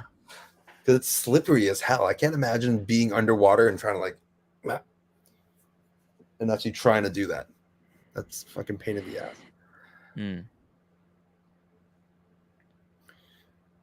But damn. Eddie needs an AP 16202. I mean, that would just be the end. Yeah, I mean, if someone could help me get that, yeah. The AP shop here still nothing for anybody. Even I asked, still nothing there. But I think if you request a 15510, they might be able to give. I mean, it's a watch that look, even OC got one. Yeah, that's the one. I want the OC. I want the OC. You have to start putting your name on a few. Even OC got one. Yeah.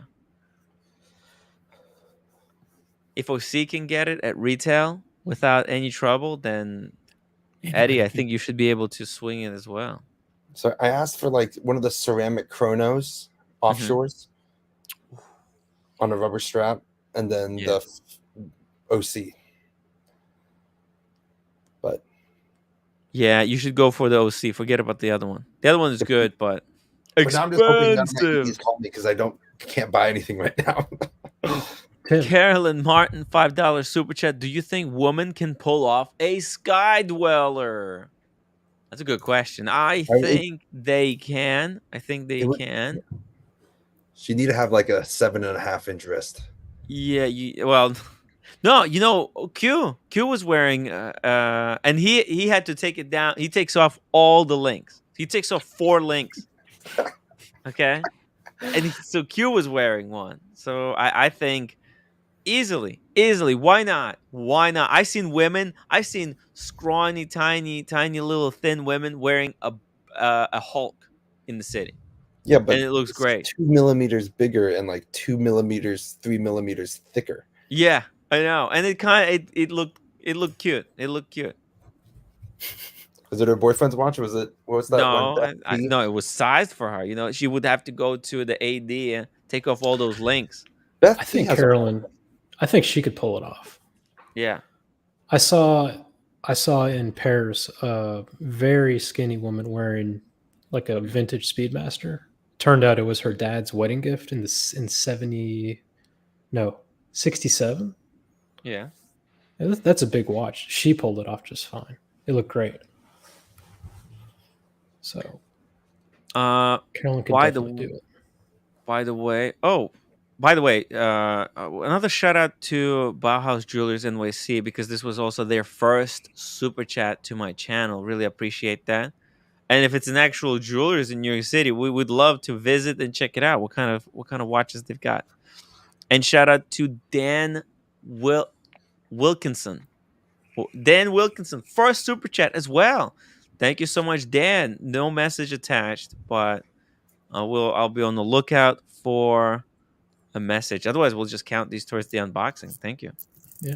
Hey, I sent you. I've got a call Monday with FP Jorn to discuss my picks. So these are my 3 picks. Oh, dude, you're a psycho. I don't know how much these cost. Can you help me with this? 50 plus. And I doubt I'm going to get any, but I think 50, then 120, and then 200. No. Yeah. Retail? Yeah. Oh yeah. Oh shit. That's a day date. The CSs start at 39 to 45. Oh, that's a perpetual. You fucking kidding me? 250,000 for the middle one. No, retail? Yeah. Are you what you can? Ooh, power. Is that a manual watch? Is the middle? Are those manual perpetual calendar? Yeah. Are you sure that's what they cost? Yeah, it's I'm a pretty big sure. date too. All right. Yeah. I fucked up. I mean, it's a perpetual calendar. Dude, I thought like maybe 70.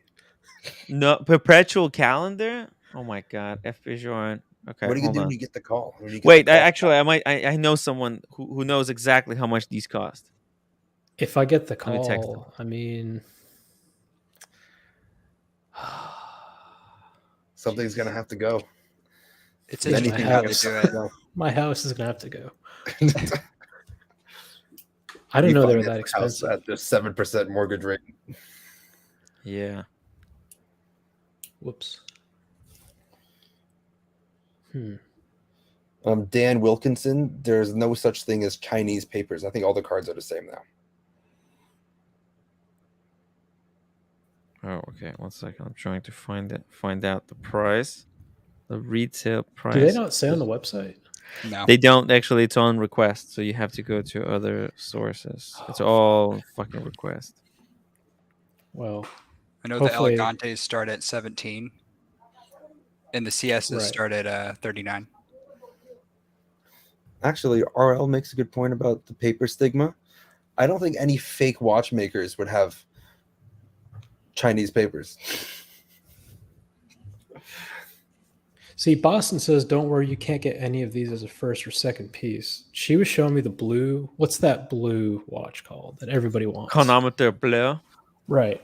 And she's like, "Don't even bother asking for this because everybody wants it." So my strategy was ask for watches.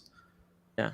Ask for watches that maybe Cost a people fuck ton aren't of money. asking for the first watch. Okay. Did you already ask her, or you didn't ask her? Yeah, I already asked, and I don't even like the. You sent her blue. those pictures? Yeah. Oh shit. Okay. Well, you should have asked for like this one. But how much is that? This is like 40K. Yeah, platinum. And how much? Yeah. How much is the first one I picked? Well, you picked That this one. I like this watch a lot. This is like I think 60K. This is possible. You got to be careful with that Peugeot. Some of these, I got to be honest, are fucking ugly. Like it's really, really ugly. I like this watch. I wish it was manual wind though. Oh, so I'm still wow. This one's not a good one, in my opinion. It is manual. Oh no, it's a rotor. That's a terrible one.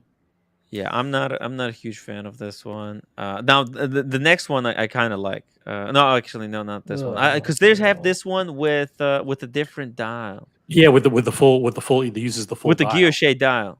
See, Because there's this one with the guilloche, but I want the other one with the guilloche. Go back, Tim. Yeah, they do. Yeah. Go back. This one? Go back to the one I like. Okay.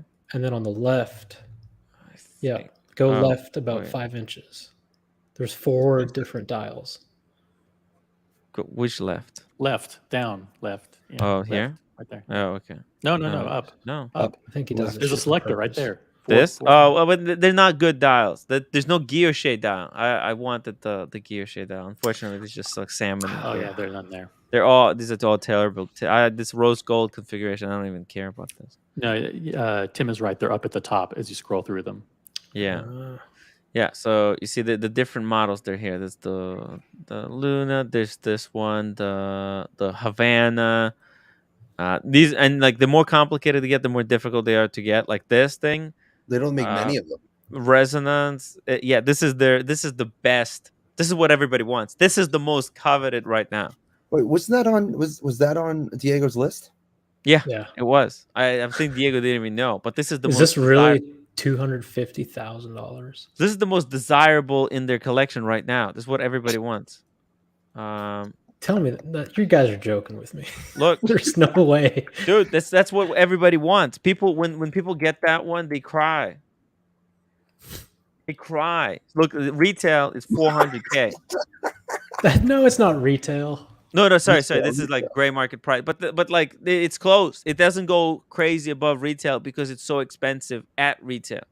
This is 300K. This is just maybe someone just wants to get rid of it or something. Original box. Maybe he got in trouble, but this is like 300K. I think with taxes at least, I think it's gonna be 300K. So that's like refinancing your house. Yeah, I mean even retail is expensive because look, the previous models of it. Look, they're going for 350, 250. This was like. One of the earliest models because you see the dials are identical. Then they had one with this type of dial. You see, where now they're separate. This is a GMT complication. See how it's the parking meter? Huh?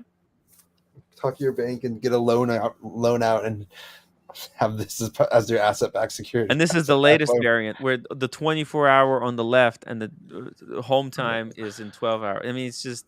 I'm going to Google this. This is the most coveted. This is the most impossible one to get. Like Diego, I'm telling you, people buy every single model they're given to get this. It's $106,000. What are you talking about? What? It's 110 for the platinum. For this one? Yeah. 110? Yeah. So yeah, but you're not going to get this one. Okay, but it's irrelevant. I'm going to get an FP Journe in a year. Watch. I'm gonna get one before Boston. This one, that's my goal. Diego, to get this one, it's like. Are you sure? Where did you find the price? Hodinkee. Well, Hodinkee. What year was this? Is it this model? Last year, yeah. Here, I just put the link. Give me the link. Let's see.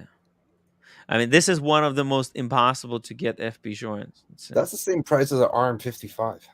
Okay, the platinum is $140,000. Okay.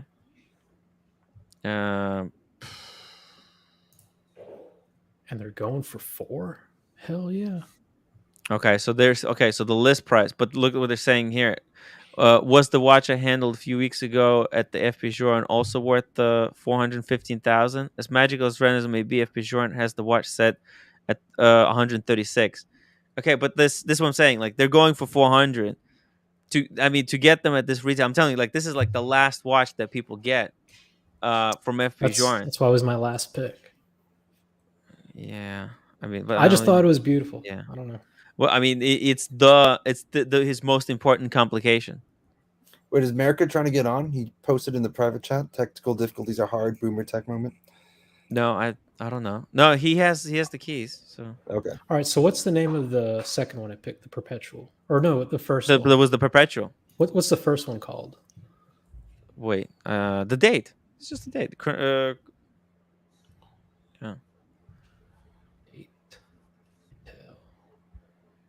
But 120-hour power reserve is pretty nice. Yeah, the power reserve. Yeah. Yeah. No, I mean, his movements are fucking solid. Yeah, what's that one called? It's just this one, right? Yeah, it's just automatic. Yeah, it's just classic. See what that retail Yeah. price is. $45,000. Yeah, I mean, 45,000. That's a lot.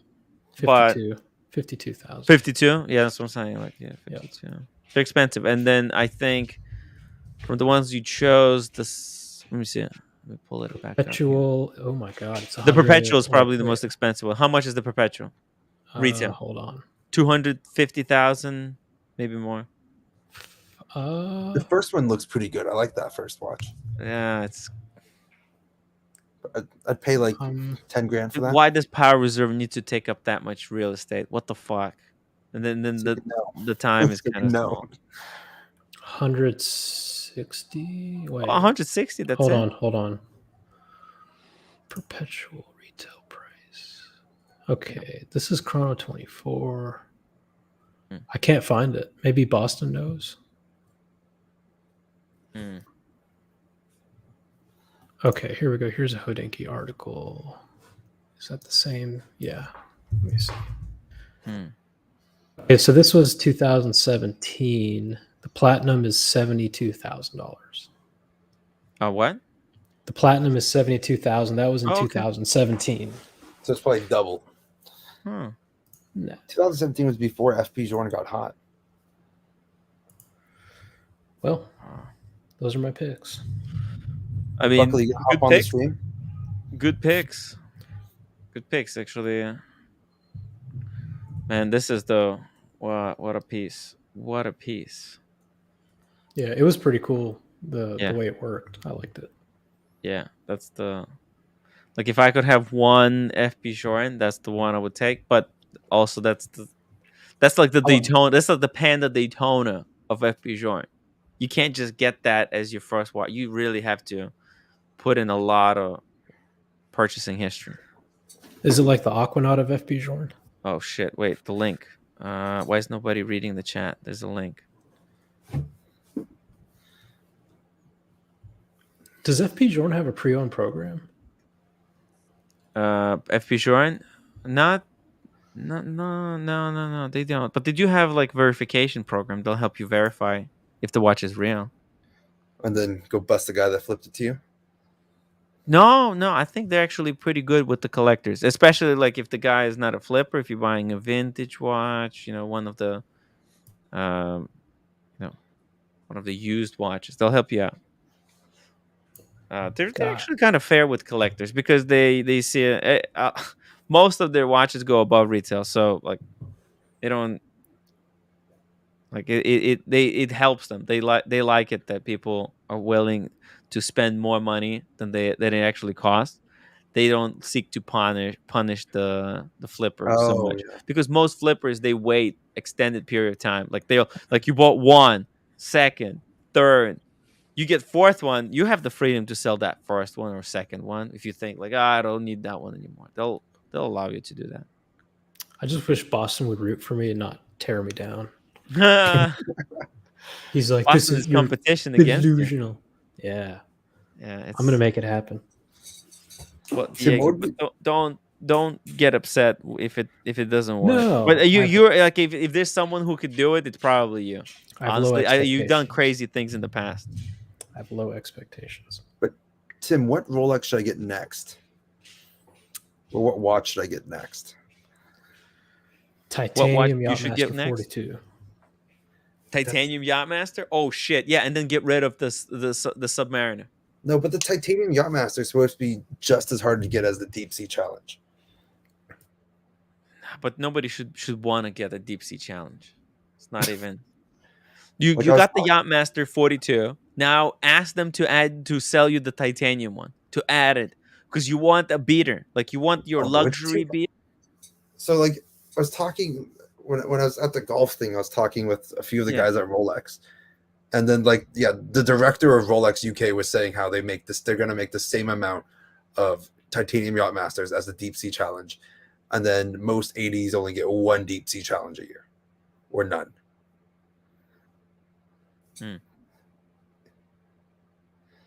But fuck. Boston Collect Diego, I'm not tearing you down, just letting you know the process that they follow. Best. I'm going to do this without spreadsheets. Watch. Oh. Just watch. I don't know. Give me 12 months. I'll get Look, Small G came G just like you. He wanted this one, but then he settled for the Quartz Elegante 40, a ladies' piece. I'm joking. I'd be happy with that. But Diego, actually, out of all of these, I would take the Elegante over any other FP Joran. So they didn't even. I didn't even get to talk about the Elegante. They flipped through the catalog, and then when they got to the Elegante section, she just closed the book. Mm-hmm. She's like, "So, what do you think?" Watch, and I was like, right? "Yeah, but apparently everybody goes in there asking for it." Like, yeah, I think that's why, because it's a cheaper watch. It's more accessible. That's why everyone wants the stainless steel Rolexes. Well, that's what she kind of alluded to that Chronomet Bleu. She was like, "Don't even ask for this one." I was like, "Okay." And then when we got done talking, I said, "So you said don't even ask for that blue one?" She's like, "Yeah." I was like, "I assume everybody asked for that watch." And she's like, "Yes." And I said, "I also assume it's the cheapest watch you guys have." And she was like, "Besides the Elegantes, yes." I was like, "Oh, so maybe everybody just wants the cheapest FP Joran." That's why everyone has the Lamborghini Huracan. It's the cheapest Lamborghini. Part of the reason I asked for these was I just went through the catalog and picked the three that I thought looked the best. So she knows you want these ones? Yeah. Okay. Yeah, basically they go by movement. So whatever movement each watch has, they have a certain amount of movements for each AD. Actually, it might actually just be for United States. They don't differentiate necessarily Miami, LA, or New York. Mm-hmm. Right. And then based on the list, if they say they put you on the list, you're on the list somewhere. And then it's a waiting game from there, pretty much. I gotta go feed my cat. But you remember the talks with, the scarcity talks we've had with different brands. This is by far the hardest. So, but see what happens. Yeah. And Elegantes, they're not taking people for that list anymore. Right now, it's hard.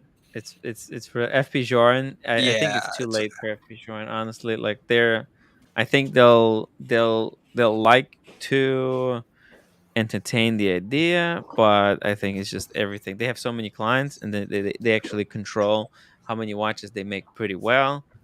If you don't ask though, you'll never get it. Just exactly. OC got his AP. If you don't ask, you won't get it. Bright blue with that blue dial. When he told them which watch he wanted, he was honest.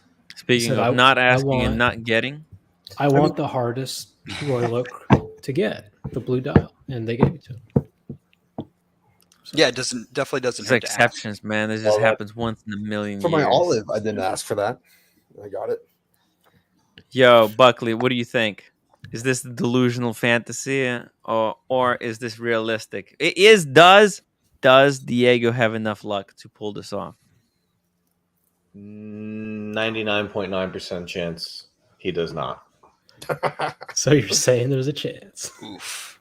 I don't think people realize how horrendous FP Journe is to try to get your foot in the door. Yeah, I remember Small G was saying that he went to events and like 2/3 of the people there hadn't gotten one yet, if not 3/4. To me, it's not even worth attempting. I've gone to events where I've met collectors who've been collecting for decades who put in a request for FP Journe in 2017, 2018 and never got a piece. Yeah, well, they tried too hard. A boy can dream, right? Yeah. The problem is the competition. It's like Diego walks into Soho, and then behind him later that afternoon is a billionaire. Okay, we're gonna give it to him. Yeah, but is he going in and saying I'm a billionaire? Like, how's it work? No, but they can. I mean, they're vetting you and they're finding these things out. They're gonna Google. Yeah, I'm a Hey ghost. guys. So, Hey, Brody. Hey, what's going on? Brody. I had a recent experience. I visited the FP Journe boutique out here, and Monday night I'm going to an event there, and it's really just all about, you can get a piece. It's really just all about, you gotta go to their events. You know, it's not about you have to have purchase history.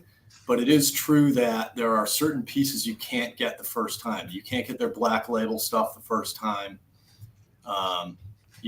You know, because that was my initial request. And then what they do. Oh yeah, I'm sorry. No, you're fine. It's okay.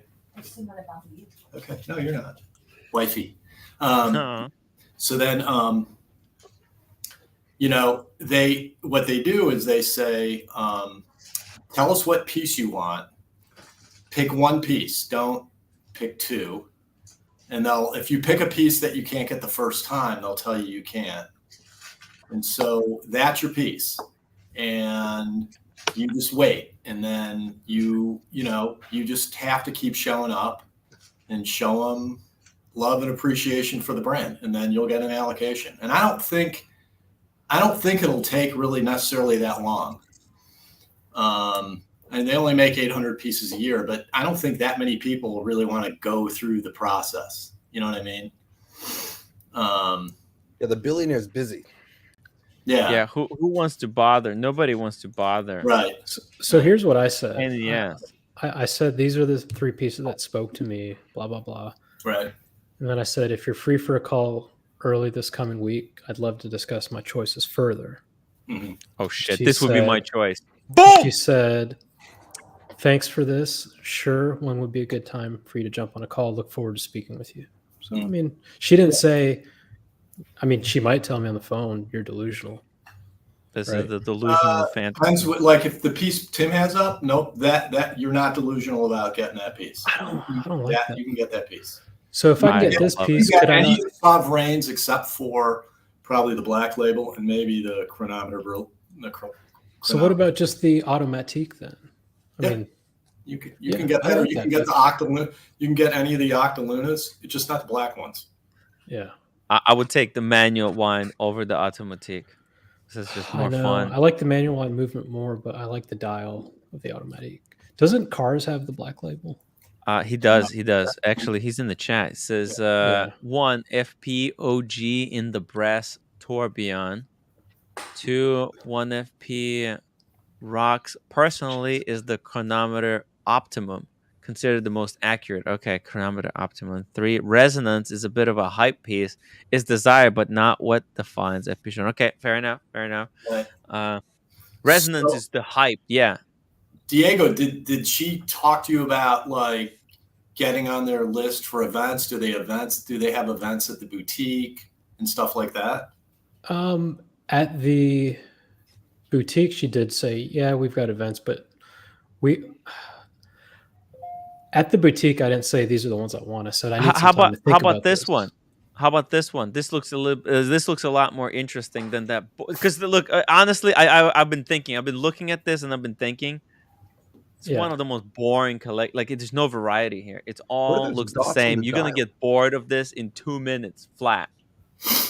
Okay, so like, how would we diversify this a little? Does this have to be in this boring color? Can we spice it up with that? Look at this. Isn't this I really better? like it. I wear a lot of grays, and my wedding rings, my wedding ring is white gold, so it would match that. Yeah, but you it. have a Daytona moon dust for matching with your ring. Like, So does every watch have to be matching with your ring? Yeah. They have two outside the sports watch and the Elegante. They only have two metals. It's either platinum or red gold. Right. That's it. And you can get any dial combination. You can get any dial on either metal in any of the different models. Okay. So I like Diego, the Havana. I personally like the Havana dial. I like, a good brown dial. I know it's not everybody's taste, but yeah, that's the one I put my name down for. Have you stepped foot in the boutique, or this is all remote communication? Yeah, no, I had a meeting with them. Yeah, in New I York? was in the boutique. Mm-hmm. I spent about. Ooh, that looks 40 minutes hideous. with him. Yeah, I don't like that. It's so negative. Yeah, you have to go there, and he kind of wants you to prove that you really love the brand and that you're a collector. You're not a flipper. I talked to Boston, I talked to Boston about that. I said, what would your not technique, but what would your, I guess, scheme be? And he said, oh, just walk in and be nonchalant, and yeah, it'd be cool to get an FP joint. Yeah. And then like they'll want to sell it to you. Like he said, don't go in there acting over the moon for the watch. Yeah, but I wouldn't be nonchalant about it either. Right. I wouldn't be, just kind of checking it out, just curious if I can get one. Like, I don't really care if I do or I don't. You won't get one then. Carr says he wants the Optima. Which one's that? Yeah. I mean, for me, it was just, I really do like the Havana dials. I know it's not everybody's taste, but I would love to get one. I think their pieces are really beautiful. I mean, some of the asymmetric sort of styling on the dials is not my taste, but the Sovereigns and the Octalunas, I think they're really, really pretty. Which one would you go for, OC? I like the Havana. I like the simpler ones. Yeah. This one, I mean, no, it's just too much going on for me. What? Remontoir. This is beautiful. I don't. I think a lot of people are being told that these are beautiful, and they're going along with the group think. This is, listen, everybody has their own taste, but this is not an attractive looking watch. For me. Buckley gets it. Buckley. Well, this is fucking ugly. I mean, to me, it's ugly. But I think too many people are just been completely brainwashed that this is a good looking watch. This is not a good looking watch, guys. You guys got to wake up. Yeah, on the Havana, do you like it in the red gold, in the platinum, in the brown, just the brown dial? No, I understand, but do you like it in the platinum case or the red gold case? I haven't looked at them long enough to. I'm kind of digging this one. I'm digging this configuration with the salmon backdrop and the white dial. It kind of look at all that awful fucking text across the bottom, across the whole bottom of the dial. It's fucking hideous. I love it. Come on, guys, wake up. But it's like it explains what it is. You understand that it explains what it's got inside. What does that mean? What people want to know? What do those words mean, Tim? Yeah, what they mean is that it's got a deadbeat seconds on the back, bitches. Boom. Boom in your face. Yeah. Guys, a lot of these are ugly. Super chats, guys. Most of them are super ugly. Chats. The one Cars has is beautiful. It's black and white. It's crisp. The black label. Yeah. His is next level. Yeah, the black label would have been my first choice, but you can't get it on your first purchase. You can't. Unfortunately, it's impossible. The hole on the Buckley, left see my new watch looks dumb. Come on, man, guys, wake up! Wake up! You don't have to pretend Let's to like compare this. this to the RM that OC has. You do not have to Let's do that, pretend Tim. to like this. Okay. Let's look at OC's RM compared to this. We'll do a Okay. poll. Oh, okay. 67. Hey, I'm not saying that the Richard Mills are good looking. But, you know, OC 99 this watch is ugly. It is. Listen, 99% of them are ugly. I'm not gonna disagree with that. Well, Let's I mean, not but forget- that's the whole point. That's the whole point of Exactly. RMs are supposed to be ugly. Yeah. And actually, FP Joins are fucking ugly as well. But that's the whole point of it. Like the ugliness is I mean, are you serious? Look at it. It's all fucking out of wobble. Like, think about it. It doesn't make any sense. It reminds me of a Breguet, right? Yeah, no. Yeah, with like the day, with like the whole like time in its own separate thing, offset. Yeah. Look, there's only so much that you could do. You understand when you're designing a watch, and they came up with the kind of a design. This is a fashion watch. FP Journe is a fashion watch with an amazing. So it combines fashion and it combines horology, like making movements. Like they're making state of the art movements. And then the dial is kind of secondary, although everything is iconic. And Richard Mille has a little bit of that as well, although they didn't start out like it. The simpler dials are, I think, elegant and really nice. These more sort of complicated looking ones, yeah. But for a lot of people, it's all about, is this watch recognizable from 20 feet away? From FP Journe, it passes the recognition test, and Richard Mille also passes the test. Richard Mille. It's like the yellow Ferrari, man. If it whizzes by, I'm going to look at it. Do I want to be seen driving one? Not really. No, I mean, guys, it's yellow. A fashion watch because look at the dial. It's for fashion reasons. There's no other reason why it's laid out like this in this convoluted and fucked up way. I mean, what? Am I wrong? Look at it. It's all messed up. No, that's not. You don't need this border. It reminds me of a Dali painting. Okay. Yeah, no, and I'm not saying like fashion in like a cheap and nasty way. I'm talking about high fucking fashion. I'm talking Louis Vuitton, Chanel. I'm talking high level fashion, not Michael Kors bullshit. This is as fashionable as you can get. His stuff is it's.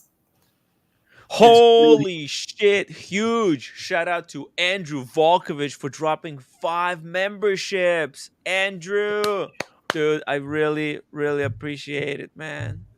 It's really helps. And they're really, really well executed, except for some of the dials are not. Obviously, they're unique. No doubt about it. Yeah, this thing is... I like it. I like them. I like not every single thing. I wish you didn't have to collect them all to get one. It's kind of a bit of a pain in the ass. Do you want to go through, Tim, and find one that actually looks good, like one that you would actually like and be proud of? I'm right here. I would take this one right there. Bam, that's beautiful. Their salmon is ugly. Their like salmon color is go to the one with the moon phase, Tim. That one's really nice. You showed the there you go. Different. I don't need a moon phase. Like what do I need the moon phase? This one or this one? No, the rose gold. Oh shit! Wait, what is this? I don't know. Oh, that's the new edition. Look at the seconds hand. That's Is that the seconds hand on the bottom right? Yeah, but it's like it's a weird seconds hand. It's underneath. Like, guys, this is ugly. Do we need to have a fucking intervention? Look at this thing. This is come awesome. on, man. But it's guys, fashion. Wake up. Fashion. That's the whole point of it. It's done for design purposes. It's beautiful. Yeah. Look at the beautiful like ivory dial, right?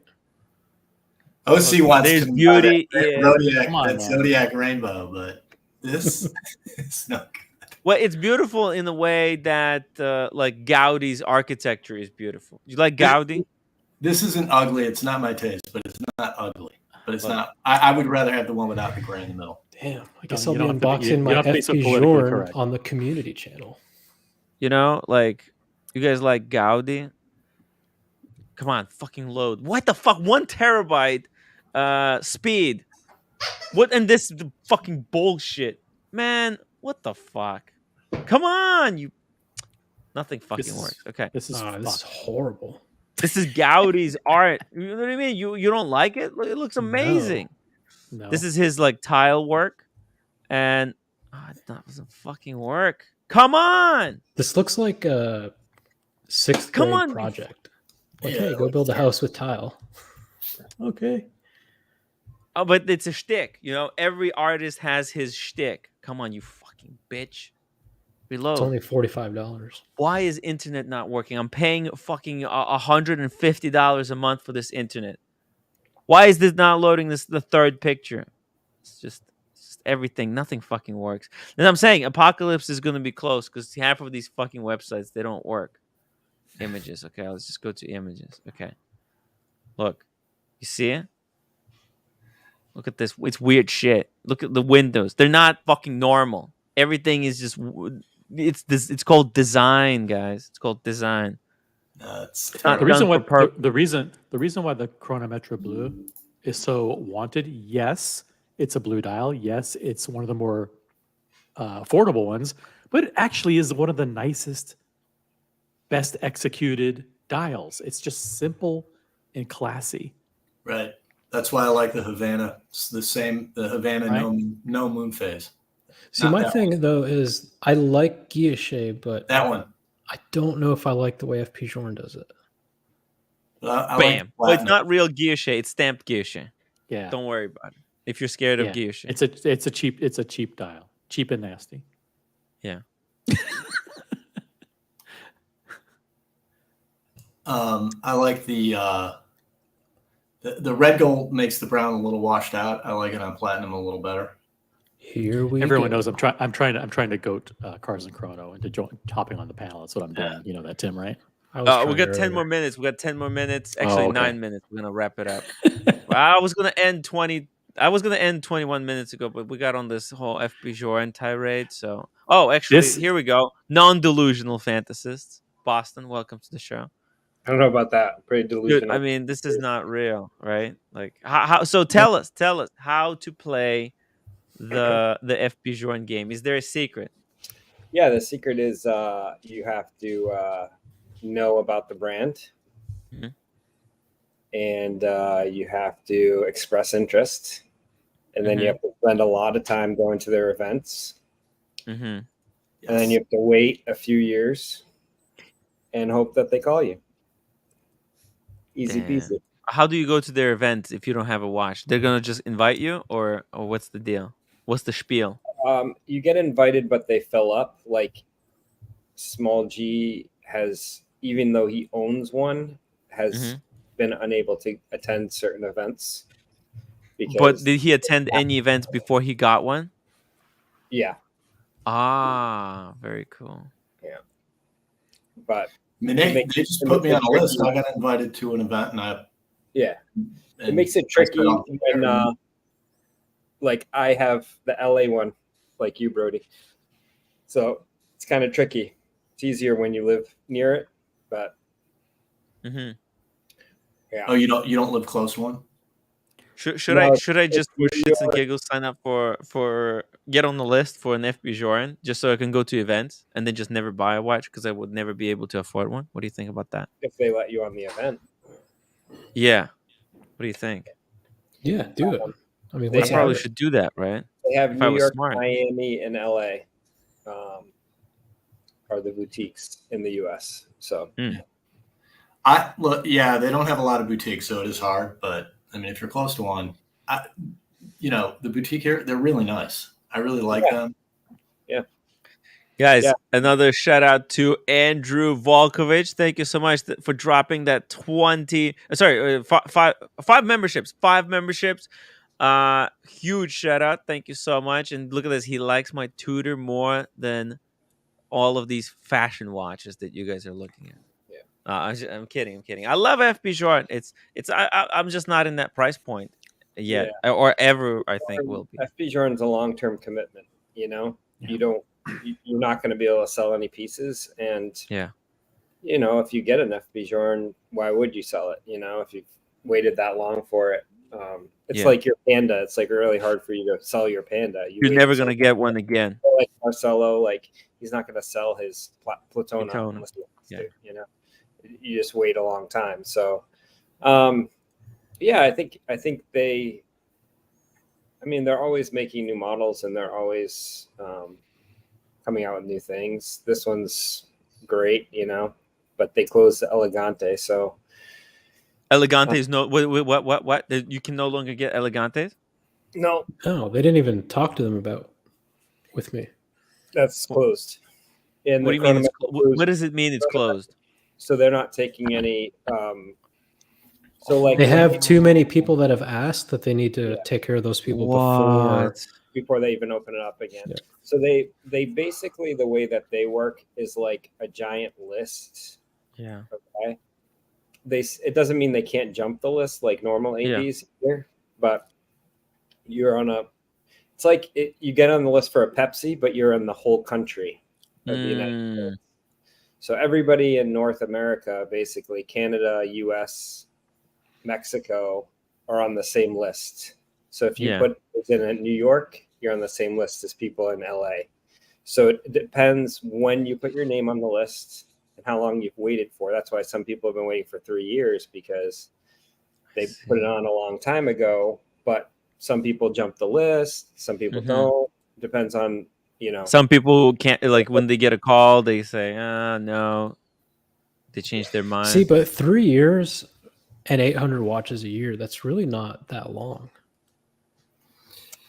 I think if you do the numbers, that's less time than getting a Pepsi for a lot of people, or a Panda. And how many Rolex ADs are there? And each one of those gets 2 to 3 Pandas a year. You know what I mean? So you have to remember the 3 years means it was before FP Journe was going above retail. It was when they put their name down. So but Small G got his in how long? Less than a year. But he put it down a few years ago, right? You know what I'm saying? Like if you put your name, he wanted the chronometer Souverain. He didn't want Elegante. If you put your name down for a Pepsi 3 years ago, or if you put your name down for a Pepsi today, like this is the first day that you put it down, it's a lot longer wait for you today. You saying it's gonna be 5 to 6 years for a Pepsi? It could be. Nah, it could be. We don't know. We don't know. The lists have gotten so long that they're not even accepting people. So I'm gonna get one in 12 months. Watch. I'm just saying this is what the information is, but you know, it's always good to try and get the watches that you like. Such a buzzkill. Sorry. I think if you know, for lack of a better phrase, put in the work, you know, so to speak, and attend the events, I think it'll go faster than 3 years. He's not near an event. He has to go to New York. I got Sky Miles, baby. Don't worry.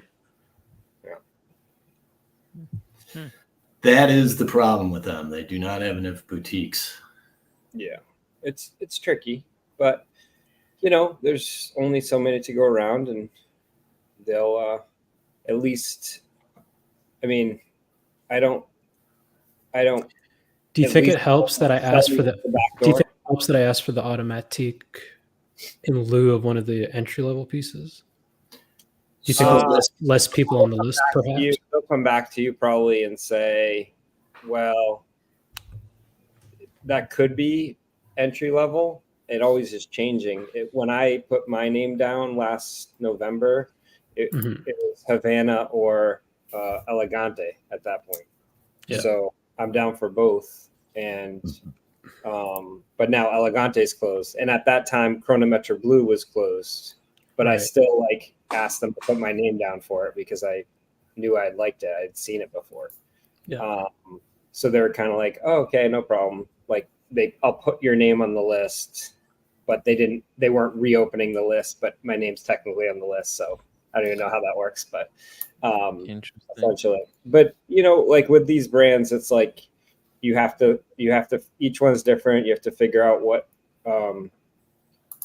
you know, as a brand they're allocating, and it's going to be a wait for FB genre. It's just there's not enough watches, so even if they do a good job allocating, it's going to take a while. Hey, that's cool. Diego, I don't think the automatique is, depending which dial color, maybe perhaps, but like I put my name down for the Octaluna, the automatique. It's with the one with the moon phase rather than without, and Right. yeah, he didn't say to me, "No, you should go for the one. You should go for the manual." I don't think that matters. Hey, a watch like this, if you have to wait 3 years, 4 years, whatever. It's exactly. a cool. It's like looking forward to Christmas morning, just a lot longer. Yeah, I mean, I'm not saying it like nobody can get a watch in 12 months. It's just, you know, most people are it's taking a long time just because of the lack of watches. And It's kind of remember, like Vacheron, right? Like they don't tell you no. Like you can ask for anything at Vacheron. It's just a matter of when your number is called, which I think is pretty cool. Yeah, I mean, kind of, right? I mean, I think all the brands operate under some kind of hierarchy to what you can ask for. You can ask, some brands don't tell you, oh yeah, you asked for that, good luck. Oh, you want your Pepsi as your first watch? Okay, you're going to wait 6 years. They're not going to tell you that necessarily. They'll just be like, oh, okay, there's a lot of interest, so it might be a while. And you're like, okay. They won't necessarily tell you at some ADs like, hey, you have a 6-year waiting list ahead of you, or a 10-year waiting list. For a Panda Daytona, there might be 10-year waiting lists at some ADs. I wouldn't be surprised, the number of people, because they only get so many. At least FB Journe is not mainstream enough outside of watch collecting that there's going to be flippers just because it's above retail, but it's going to be like flippers for one watch because the length of time between watches is too great for a flipper to want to hold on to them. So that kind of cuts down on that. And then also their screening processes like RM. They're going to do a background check on you. They know where you live. They know what you do. After everything we've all been through, do you guys truly believe there's like a watch like the Panda? They tell you, we've heard people on the streams be told it's a 5-year wait list, right? Yes. Do we really believe that in 5 years they're like, oh, it's Mr. Francis's turn? Or is it more of a consolation prize for the big spenders and the VIPs? Yeah, you'll always get jumped. Your number's never going to be called. As long as people above you, who are bigger VIPs, keep buying every single watch that they're offered, those people are gonna be. You're only gonna be getting leftovers. For example, I think when people are told 3 years, 5 years, 2 years, that's the AD's polite way of saying curb your expectations. It's not happening. Yeah, you know, after 3 years, I'll tell you something. I've been waiting for Patek 5167. I've been waiting for 2 years now. I'm at the point where I'm about to not to give a fuck about the watch. It's like, actually, after 3 years, if you've been waiting for 2 years, if you think you still want the watch after 2 or 3 years, guess what? No. Yeah, You'll get the call and you'll be giddy. You'll be giddy. No, you know you'll be what? jumping I up and actually down. I'm saying this now. It's been 2 years, and it's like if I get it, I'll thank you, but I'm not gonna be super excited about it. You're only excited for the first year. Second year, it's like, you know, I'll take it, but I'm not happy. In the third year, I'll take it, but I might even flip it. Like it's just I don't even care. You'll take it, but you'll feel mistreated. Is that what you're saying? Yeah. I feel abused. I feel abused because I've been strung along for 3 years. It's really actually a long time to wait. But if you said in your mind, hey, it's going to be 5 years until I get taste change. Guess what? Trends are so quickly changing nowadays that, Diego, you might like this watch today. They're supposed to give it to you when it's hot, Tim, right? Yeah. Exactly. When you That's what ask I'm for saying. it and it's hot, they need to Yeah. give it to you then. But by the time you wait, guess what? Maybe everybody is gonna have moved on from FP All Joint. right. There's gonna be new hot brand on Including the block. you. And then yeah. Look, Tim. All right, go to your AD and say, "Look, I've been waiting for the 5167 for 2 years. The prices are dropping fast. I need this watch now before it gets to retail." Why? Why do I need it now before it's retail? To flip it? I no, I don't like. I don't. Yeah, I mean, No, I don't want anything. But what do you think about my Photoshop job of these 3? It's fucking unbelievable. You need to Yeah, send me more. Microsoft Paint. That's it. Dude, it's Jesus. terrible. Like, look at the gap between the first two and the second Oh, two. come on, Eddie. Yeah, it's a little bit uneven here. That's He can that's fix it. the Tim can fix it right here. That's Tim's aspect ratio. No, it has nothing to do with my aspect. You're looking at it at an angle. That's Yeah. Dick. Do it again, Diego. Start over. That's Wait, Tim's Diego, did you control. send this? You got to move it. You got to move it a little bit. Yeah. Yeah, Tim, Muffalus. Tim, Wait. Hold on. Give me a second. There you go. Okay, that looks better. Perfect. How about now? Yeah. Yeah. Okay, there you go. Did that fix your guys' ADHD? Yeah, The Diego middle one screenshot looks this. so Tim much fixed better it. now. Yo, you're just fucking with me, guys. Yo, guys, thank you so much for watching. What another great episode of Talking Watches. Hopefully, you guys appreciated it. I don't know. Let's see the watch. Make sure to hit the button. I would really appreciate it if we can get to 150. Huge shout out to everybody on the show. OC, Eddie. Congratulations, Eddie, again on the Yachtmaster. What are you wearing, Brody, Boston, DC, and Diego, guys. Diego, don't give up. You'll get that yarn. I won't. 12 months. Give me 12 months. 12 months. You think Diego's going to be able to pull it off? I don't know. We'll see. The over Leave that under up on 12 button. months. See you No. tomorrow. No